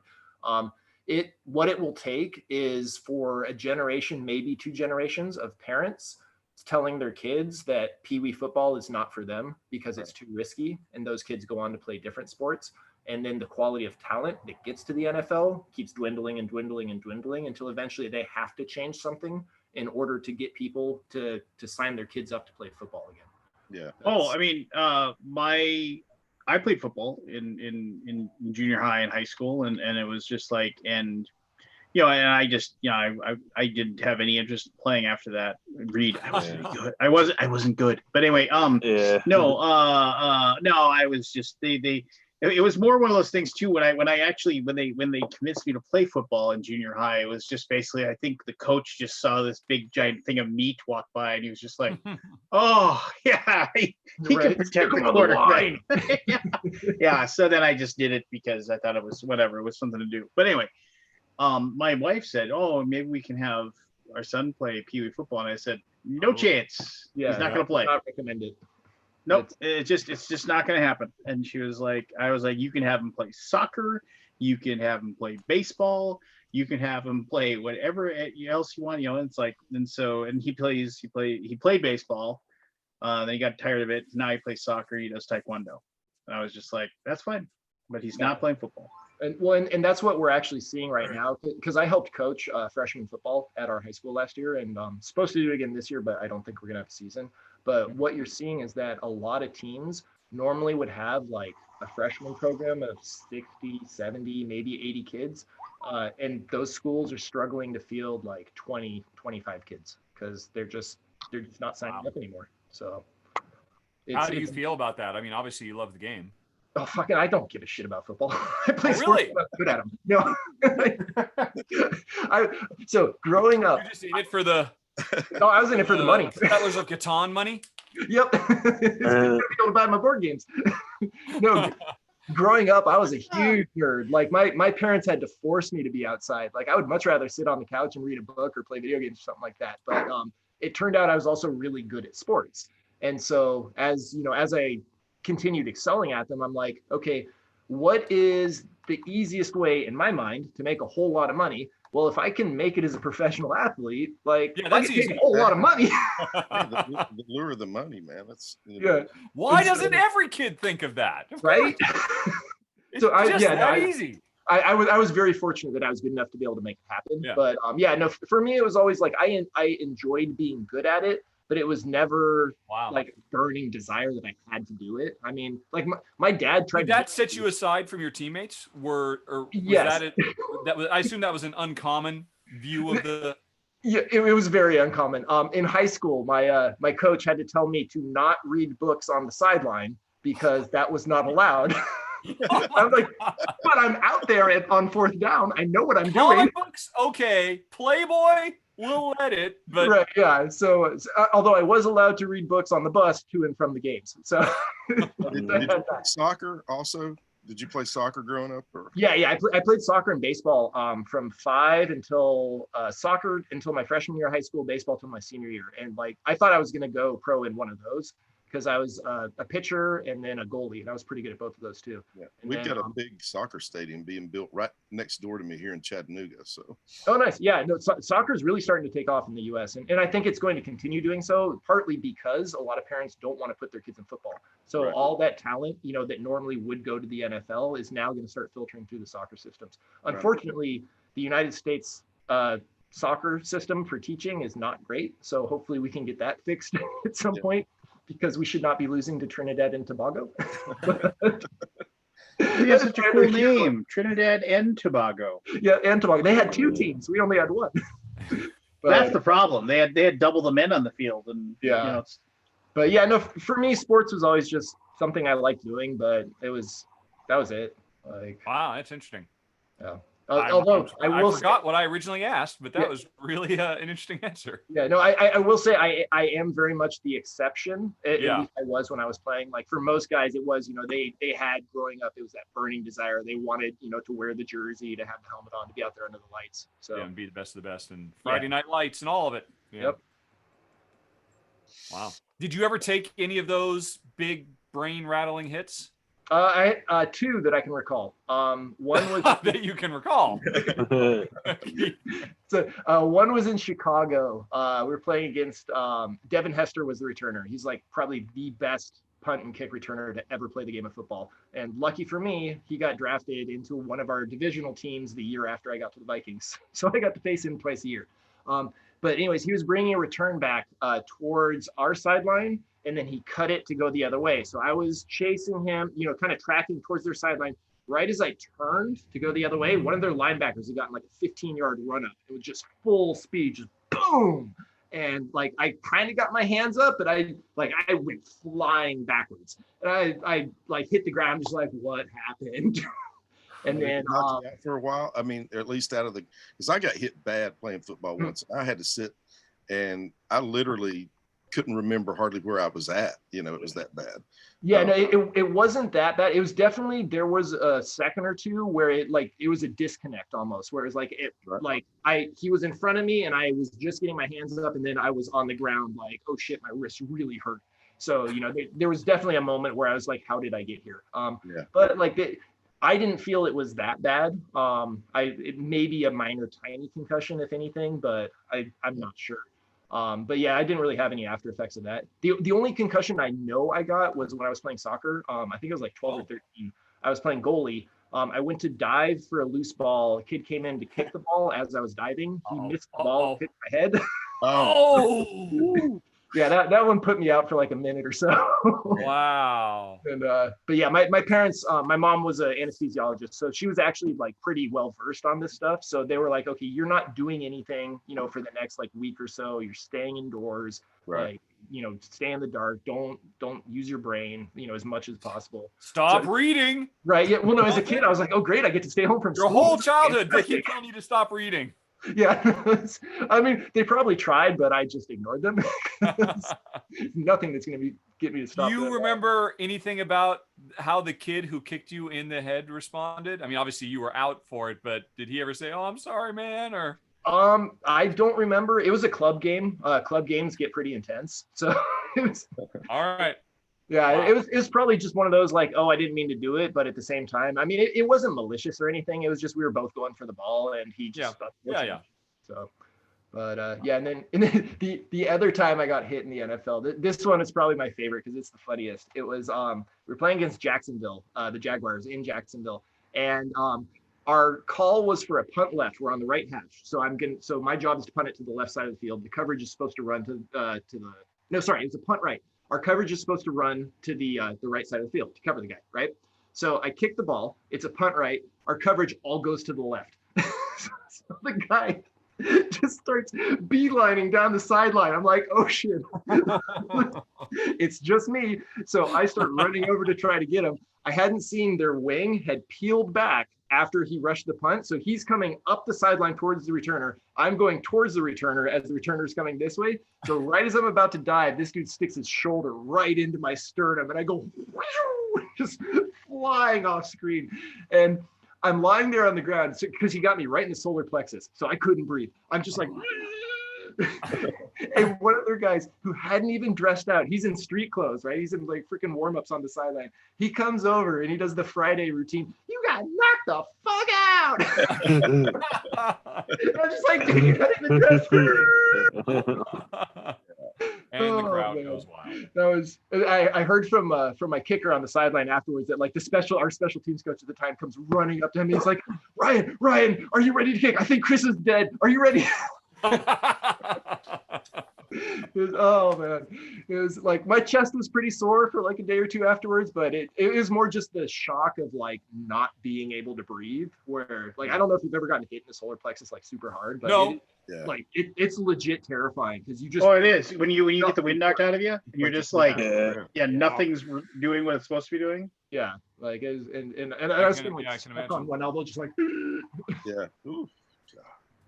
Wow. so yeah, fun times football, Yeah. How could you not love that? right? Yeah. Those are wonderful stories. Yeah, let me tell you about my 2 ACL tears. Those are fun. Hey, Chris, there is a new deck builder video game on Steam now.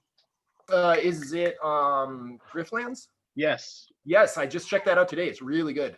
I really Yeah, like it's it. not bad. Did you get the early access download or whatever? Yeah, I did the early access. I did the full campaign for the intro character, the first character. Yeah. I really liked the story aspects to it. It's pretty that was good. pretty cool. Well, I thought I had a scoop for you, but I guess I don't. So My Twitter audience keeps me updated. I have curated a very particular set of interests. yes. Well, for those of you who don't know, if you go to, it's called Griftlands, and it is like the Slay the Spire type of situation, or like Monster Town or Monster Train or whatever. You're weird. Monster Train, yes. Monster Train, Dinosaur Train. Same difference, but it's like it's a world of mercenaries and intrigue and what have you. But it's made by Clay, I think is how you pronounce it. They're the same people who did Don't Starve and Oxygen Not Included. And Don't Starve is amazing. Yeah, Oxygen Not Included is pretty cool too. That one's, if you like Factorio, you'll probably like Oxygen Not Included. But yeah, it's Griftlands is really cool because it's it's instead of being kind of like the Slay the Spire type of just going through runs, getting a different experience each time. This one is very much more story oriented, where it has like a full on campaign that you're going through and you're making choices, like almost like a BioWare game, in terms of like trying to figure out your way through, these conversations and these scenarios. So it's definitely has a lot more like lore behind it, which is pretty neat. But yeah, it's not a, you're just kind of doing the run and then that's it. It's you're actually going through a campaign. But anyway, for those of you who like deck building, and I don't really normally like deck building, but I like playing deck building when it's just, I don't have to do any of the thinking and any of the shuffling or anything like that, and just do the things. I enjoy Slay the Spire for that purpose. I always wonder how Slay the Spire hasn't been ported. Slay the Spire would be the one that could be ported over to a tabletop very easily. And it just never happened. Get it done, Gray Fox. Get it done. Yeah. You're in a position of power. You're a mover and shaker in the industry. Oh, I Put sure it in am. your hands, Lance. Influencer. Only you knew someone. Make it happen. The influencer. You even gotta. Yeah. Why Well, not? maybe I can get maybe I can influence everything board games to be shut down or something. I don't know. I don't know. Richard's quote was pretty glowing. I don't know. I mean, that's pretty amazing. I just donated my entire net worth based on Richard's quote. If you'd like, I'll show you the PDF he sent me. It was really impressive. Has he responded to your email? I imagine he's got more on his plate right now. Richard wanting to rescind his quote. Yeah. It is a bummer because you're probably right. He probably can't. Kickstarter won't let him edit that page, and that's just going to sit there for fucking ever, and there's nothing I can do about it. Oh yeah. I probably have to go find a thread on Twitter and post my support. You can edit the page, I think. Huh? After the I think you can do edits to the page. So I think he could remove yours. Okay. Well, then. You need to make a statement. Oh, you know what? I've got old Kickstarters. Let me see if I can edit one of my old Kickstarters from a billion years ago. Let's see. Back when you used to fleece your followers. Yeah. Back when I used to make real money instead of Patreon money. You have a Patreon? Yeah. I do have a Patreon. I got a Patreon. Be sure to like and subscribe too. Back before you had people offering to be your sponsor for your channel. Yeah. I have 2 supporters. Hey, I don't mean to be talking inside baseball here because nobody's gonna really know, but Richard, I really appreciated you reaching out to me about that. Oh yeah. No, it was. I very much appreciated your insight too. I'll just say that. That Okay. was, yep. And it was important for me to. Yeah. There you go. I have a very hard everybody's time like, not just "What saying everything the F about is going on?" everything. So that was, you watched me actually have to rewire my brain there for a second and not just say everything publicly. Yes. Oopsie. I got a question real quick. Like my shirt's backwards and all your guys' stuff is the right way. How come is that? Because we know how to fucking dress. Is it? I can't see your shirt. If you click on the so the It looks right to me. Yeah, it looks right to me too. Oh, It might just be on your end. Yeah, you're not seeing yourself correctly, but the world is seeing you correctly. Wait, so I had the same thing. Click on the options menu in the top right. It's like the 3 little dots, and you'll see. Let's see, where was it? Oh wait, no, sorry. It's do you see where it says stop video, and then there's a little arrow up? Yeah. Click on that, I believe, in video settings, and then there will be a mirror my video in my video. Okay. But then that will be backwards. Currently, you look right. Okay. Well, no, because I did the same thing, and it didn't change it the way you guys see me. It just changed it up. You think we're looking at you? Unless I'm backwards. I'm afraid to click anything. I'll mess it up. Click it, see what happens. Do it. Do it. Do it. Do it. Welcome to Grifflands. Yeah, I do not see an edit button anywhere on the page. I can edit the title and I can edit the blurb, but I do not think. No, you're screwed. Yeah. So, Richard, you might enjoy this for like 2 weeks. Richard Ham, proud sponsor of everything. Yeah, you're right. There's nothing I can do. I might as well just double down on it and become their in-house videographer. Just steer into it, man. Just yep. Own it. Can you make a comment? Are you able to comment on the Kickstarter? You can't comment unless you're a backer, and I was not.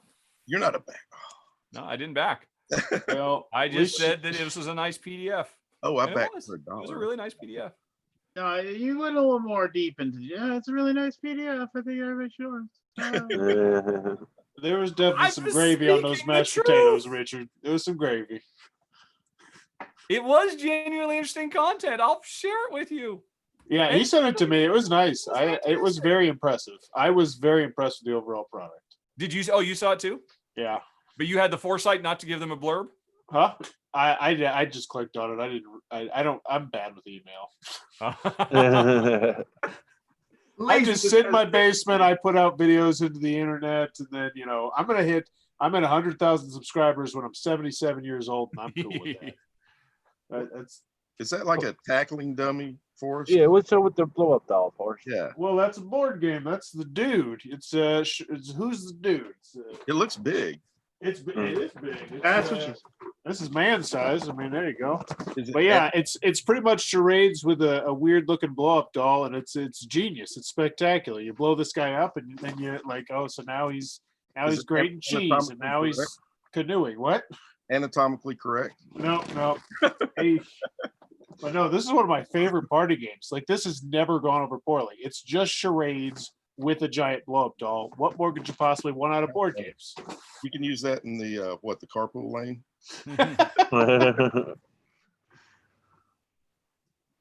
Our boy. Did anybody play any games, or did I miss that portion of the show? What have you played, Richard? What do you got? What do you got in front of you? This Dazzle is us. Wonder Woman and the Challenge of the Amazons. It's Wonder really Woman. freaking good. Is that OP? Who is that? It's Ravensburger. That sounds right. Yeah. Yep. What's the And artwork the Prospero Hall folks, I believe. I think. Yeah. I'm Don't pretty sure. they make puzzles? Yeah. They make the best puzzles. The best puzzles. Their sales were up 300 and some % like in April. I looked it up. I saw that. Yeah. Yeah. Yeah. What was it? Renegade Games is doing puzzles now based on all their obscure as fuck RPGs they got. I've priced out doing some. I played some games. I'll talk about games, Lance. I mean, this is a board like Sanctum from CG. Got to the table twice in the last week, which is pretty much just Diablo and a board game, which is pretty good. Yeah, it's kind of like Diablo in a board game almost too perfectly because the end game is kind of. The end game is really weird and it's really different, and I liked it to a dug certain it. extent. I really liked. I mean, it felt appropriately epic. Yes, it did. It felt very different too. That was the other thing. And I like how the fact you can't just go into it all willy nilly. Like if you did not plan properly, you're gonna get fucking bitch slapped by that demon at the end. And I like how it's not just like, oh, you got to get 45 points and then he's dead. There's more to it. And you don't just keep doing the same thing you've been doing throughout the whole game. It feels, I mean, a really epic boss fight in a Zelda game or something just really changes up the rhythms of the game. And Now, I thought they did a good job here. That being said, with Lance, it would not surprise me at all if it was kind of slapped together because I tried that game at Origins. That's right. I remember you talking about this. They didn't have the ending, and they were like, "Yeah, it's gonna be an Essen release," and I was like, "Oh, you don't have the ending? Well, how about that?" It's like what 4.5 months, 5 months, but I was happy with the final product. I also started rules videos, so that was pretty cool. Like for the channel, like. I started doing like watch play. They're called Skip the Rules. So that was something new I tried, and I'm excited about that personally. What game did you do? I did Good Cop, Bad Cop Promoted. I was gonna say Point Salad. Good Cop, Bad Cop Promoted. I did. He did Win, Lose, or Banana. It took. It was a 12-minute video. Well, what am I going to start with? Twilight Imperium first? Yes. No. Yes. Put your flag in the ground. No, I made. But yeah, because I know those are, and here's the thing. I was starting to think about how I get most of my views on my channel, which is like older mass market, more kind of stuff. And I figure if I do rules videos for those are the kind of videos that are going to be evergreen forever. Yeah. Like my most popular video during the pandemic was Clue the card game. And I probably made like $30 off of Clue the card game, and that game is going to make me money for the rest of eternity as long as YouTube keeps doing it, because the game's never going to go anywhere. They make print runs of fucking what, like 200,000 or something insane like that. And so I'm going to try and do some of these games for, you know, these watch and play game videos for those, and yeah, cool. Does it make you feel dirty? It doesn't. I actually shot one today, and I sat down for about 45 minutes, and it does a little bit. You know what? It does, because it's so damn easy. It looks so hard, and it's not nearly like I have always been the one pumping my chest saying, Rodney is a fucking genius. How does he do it? And then it's like, oh, you just sit down and read the rules, and if I knew anything about how to make like graphic design and stuff, you could make it look prettier, but it's just reading the rules. And presenting them how you'd present them to your game night. It was much easier than I thought it was going to be. Yeah, I know. I've seen him on more than one occasion say that the toughest games for him to do are the Fantasy Flight ones, because so much of the rules are put in alphabetical form in the those the encyclopedia lookup books, and that drives him nuts because he doesn't have a blueprint to follow. Yep. Or see page 16 on how to do this. Like that. Yeah. That's one of those things where it's like, if I see that, I don't know what to do yet, but it'll come. Yeah. We're sticking to can't stop and whatnot for now. For now. Yes. I was going to say, I've been teaching my kids how to play Go, which, cool. Very cool. Classy. Yeah. Classy. I had them battle each other because they were arguing over who was going to pick up the dog poop. So I said, whoever wins. How old are your kids? Has to go pick up the dog poop. Whoever wins? No, the other one has to go pick up the dog poop. So loser has to pick it up. All right. Sorry, I phrased that terribly. Yes, that would not have worked. That would lead to a very interesting game of Go, though. And trying to lose, like worse. Trap somebody into winning. That could actually be pretty funny. Actually, has anybody done that? I don't know. There's the basis of a design right there. Right? Wow. Maybe. Reverse. Huh. Lance looks like he's in deep thought. Yeah. Oh, just arguing with racists online. You know how it is.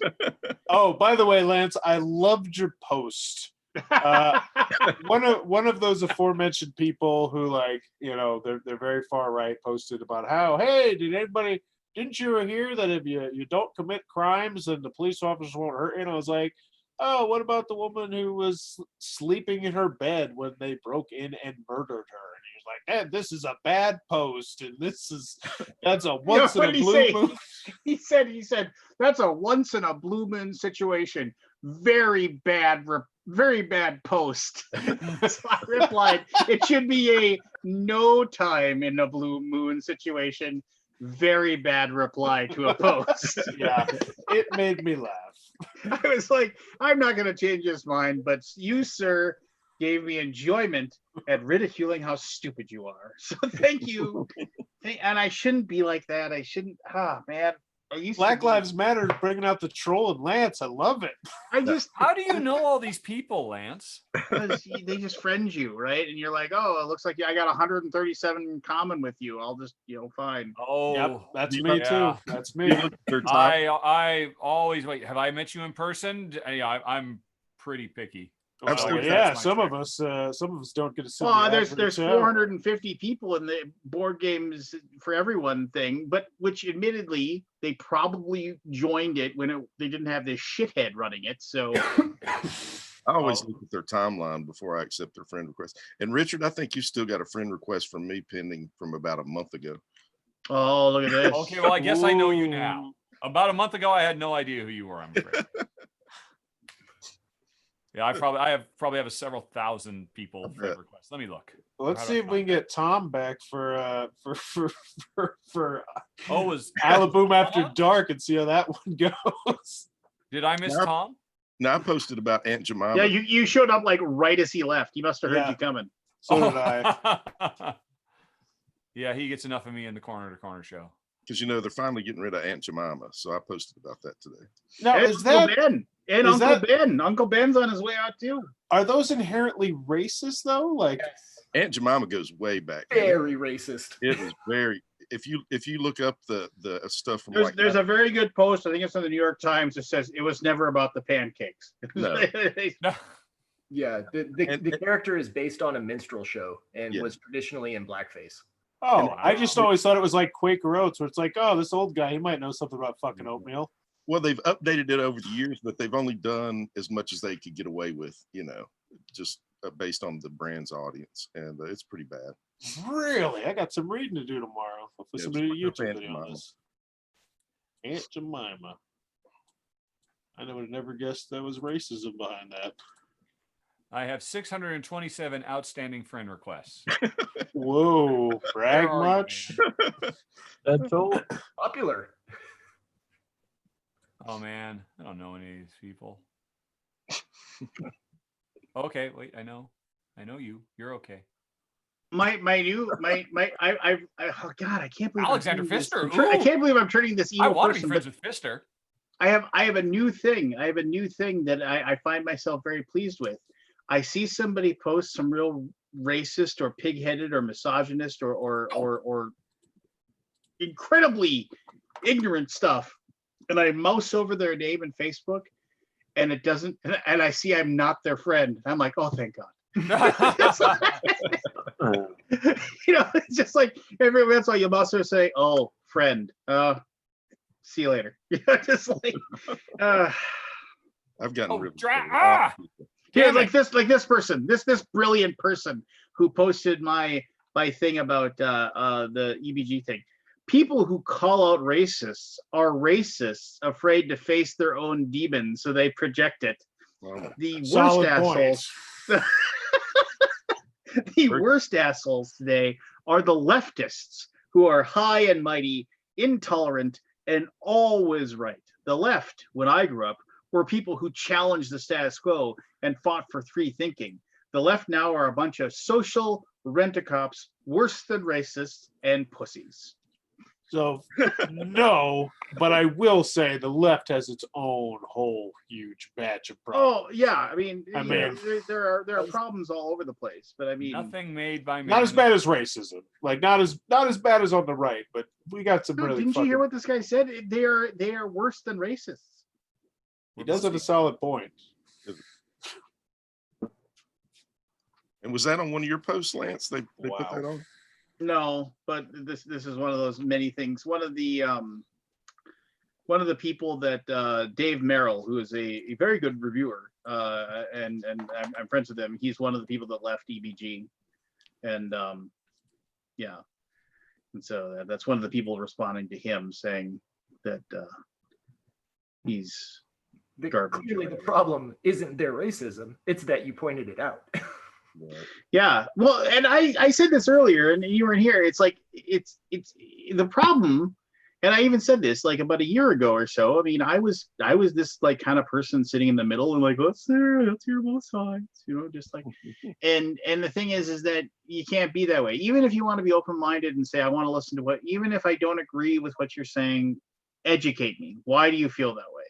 And even though I feel like I should say that, and I want to hear what they want to say because I'm on this weird idea that maybe I can talk to them or convince them. You can't. Something. Yeah. Thank you. Yeah. And, now, what and you can do. This is no. what Let me finish every my thought, Richard, and then you can talk. Every time I argue with a racist online, I know I have no chance of getting through to them. Yes, but I know there are. What did I just say? Let me finish my thought. Oh, I'm sorry. Yes. So I have a question for you about Facebook too. Yeah, but no.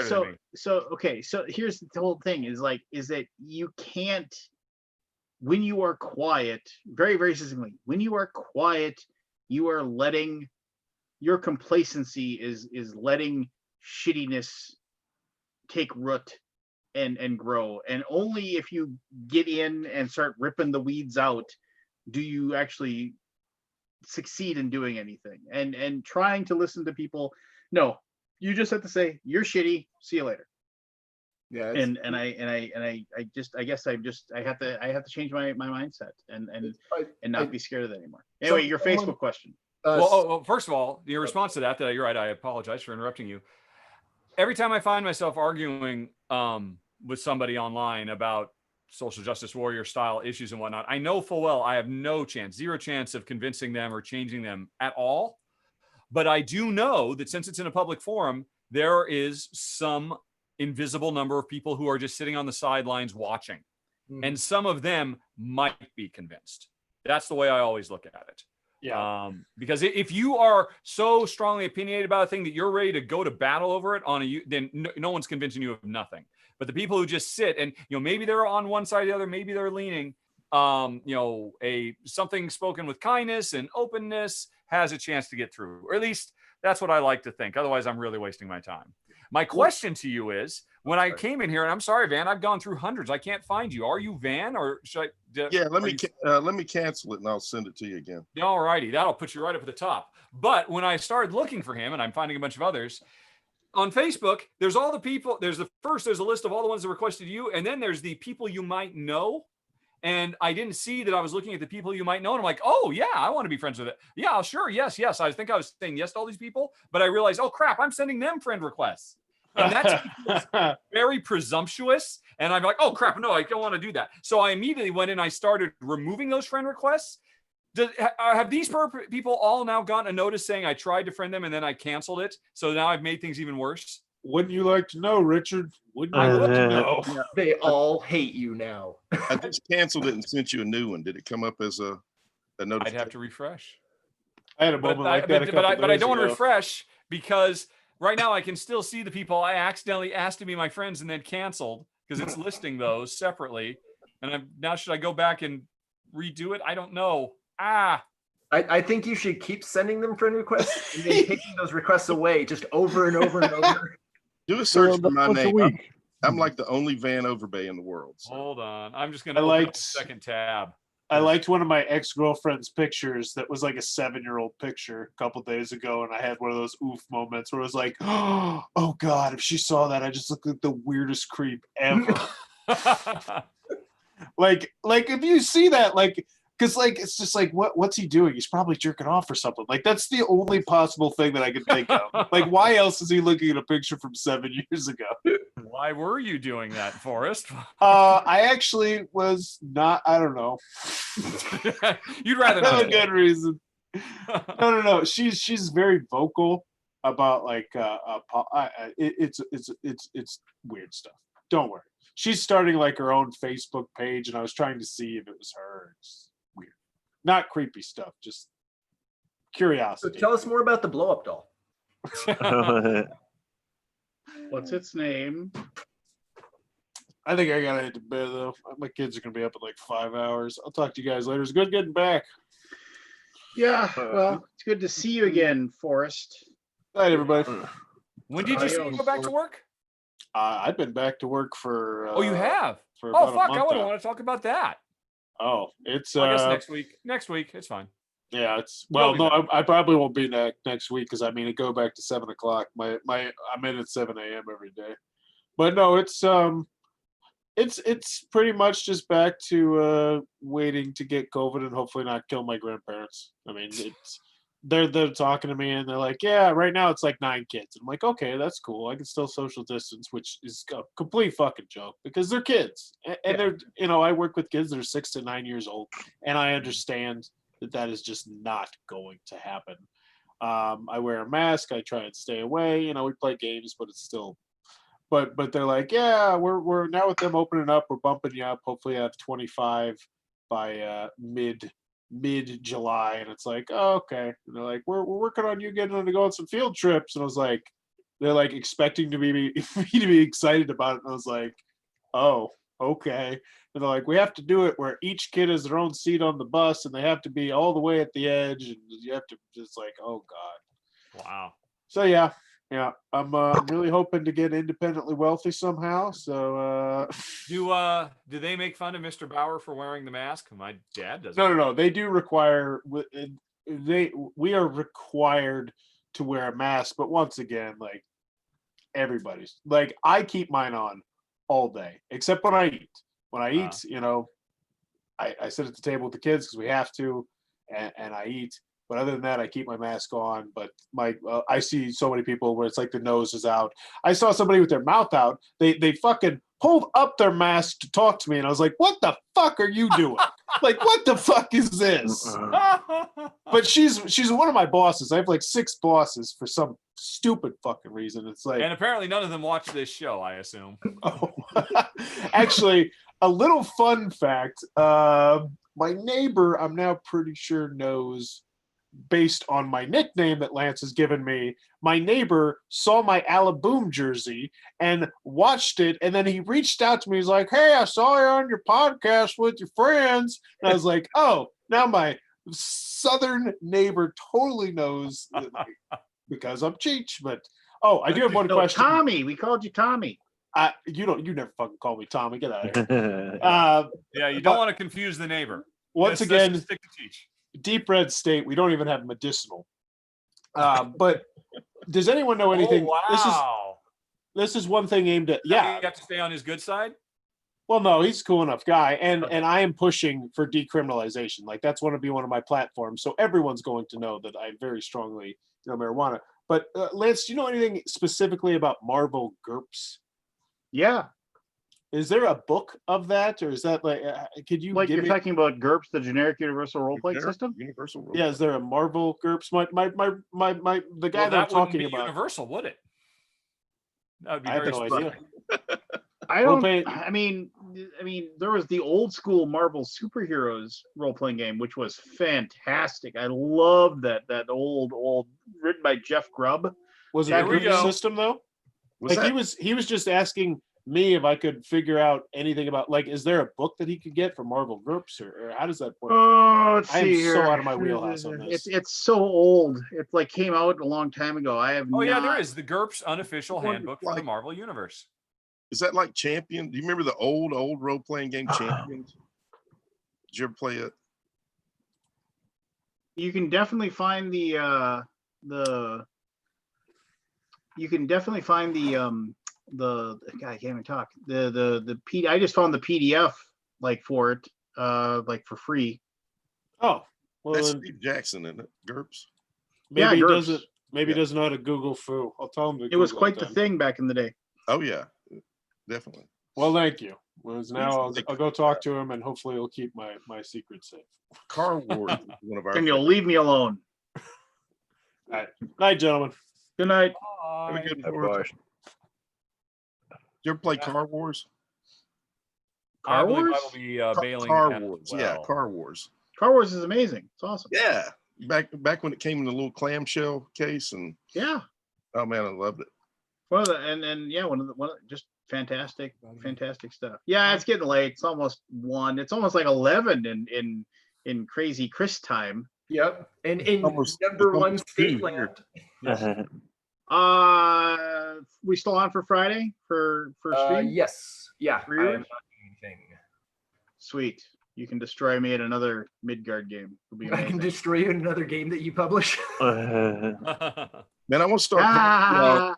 Once I get this Kickstarter out of the way, I'm gonna start playing with y'all. Oh, you seem to think we'll invite you. Well, I hope so. Mhm. All right.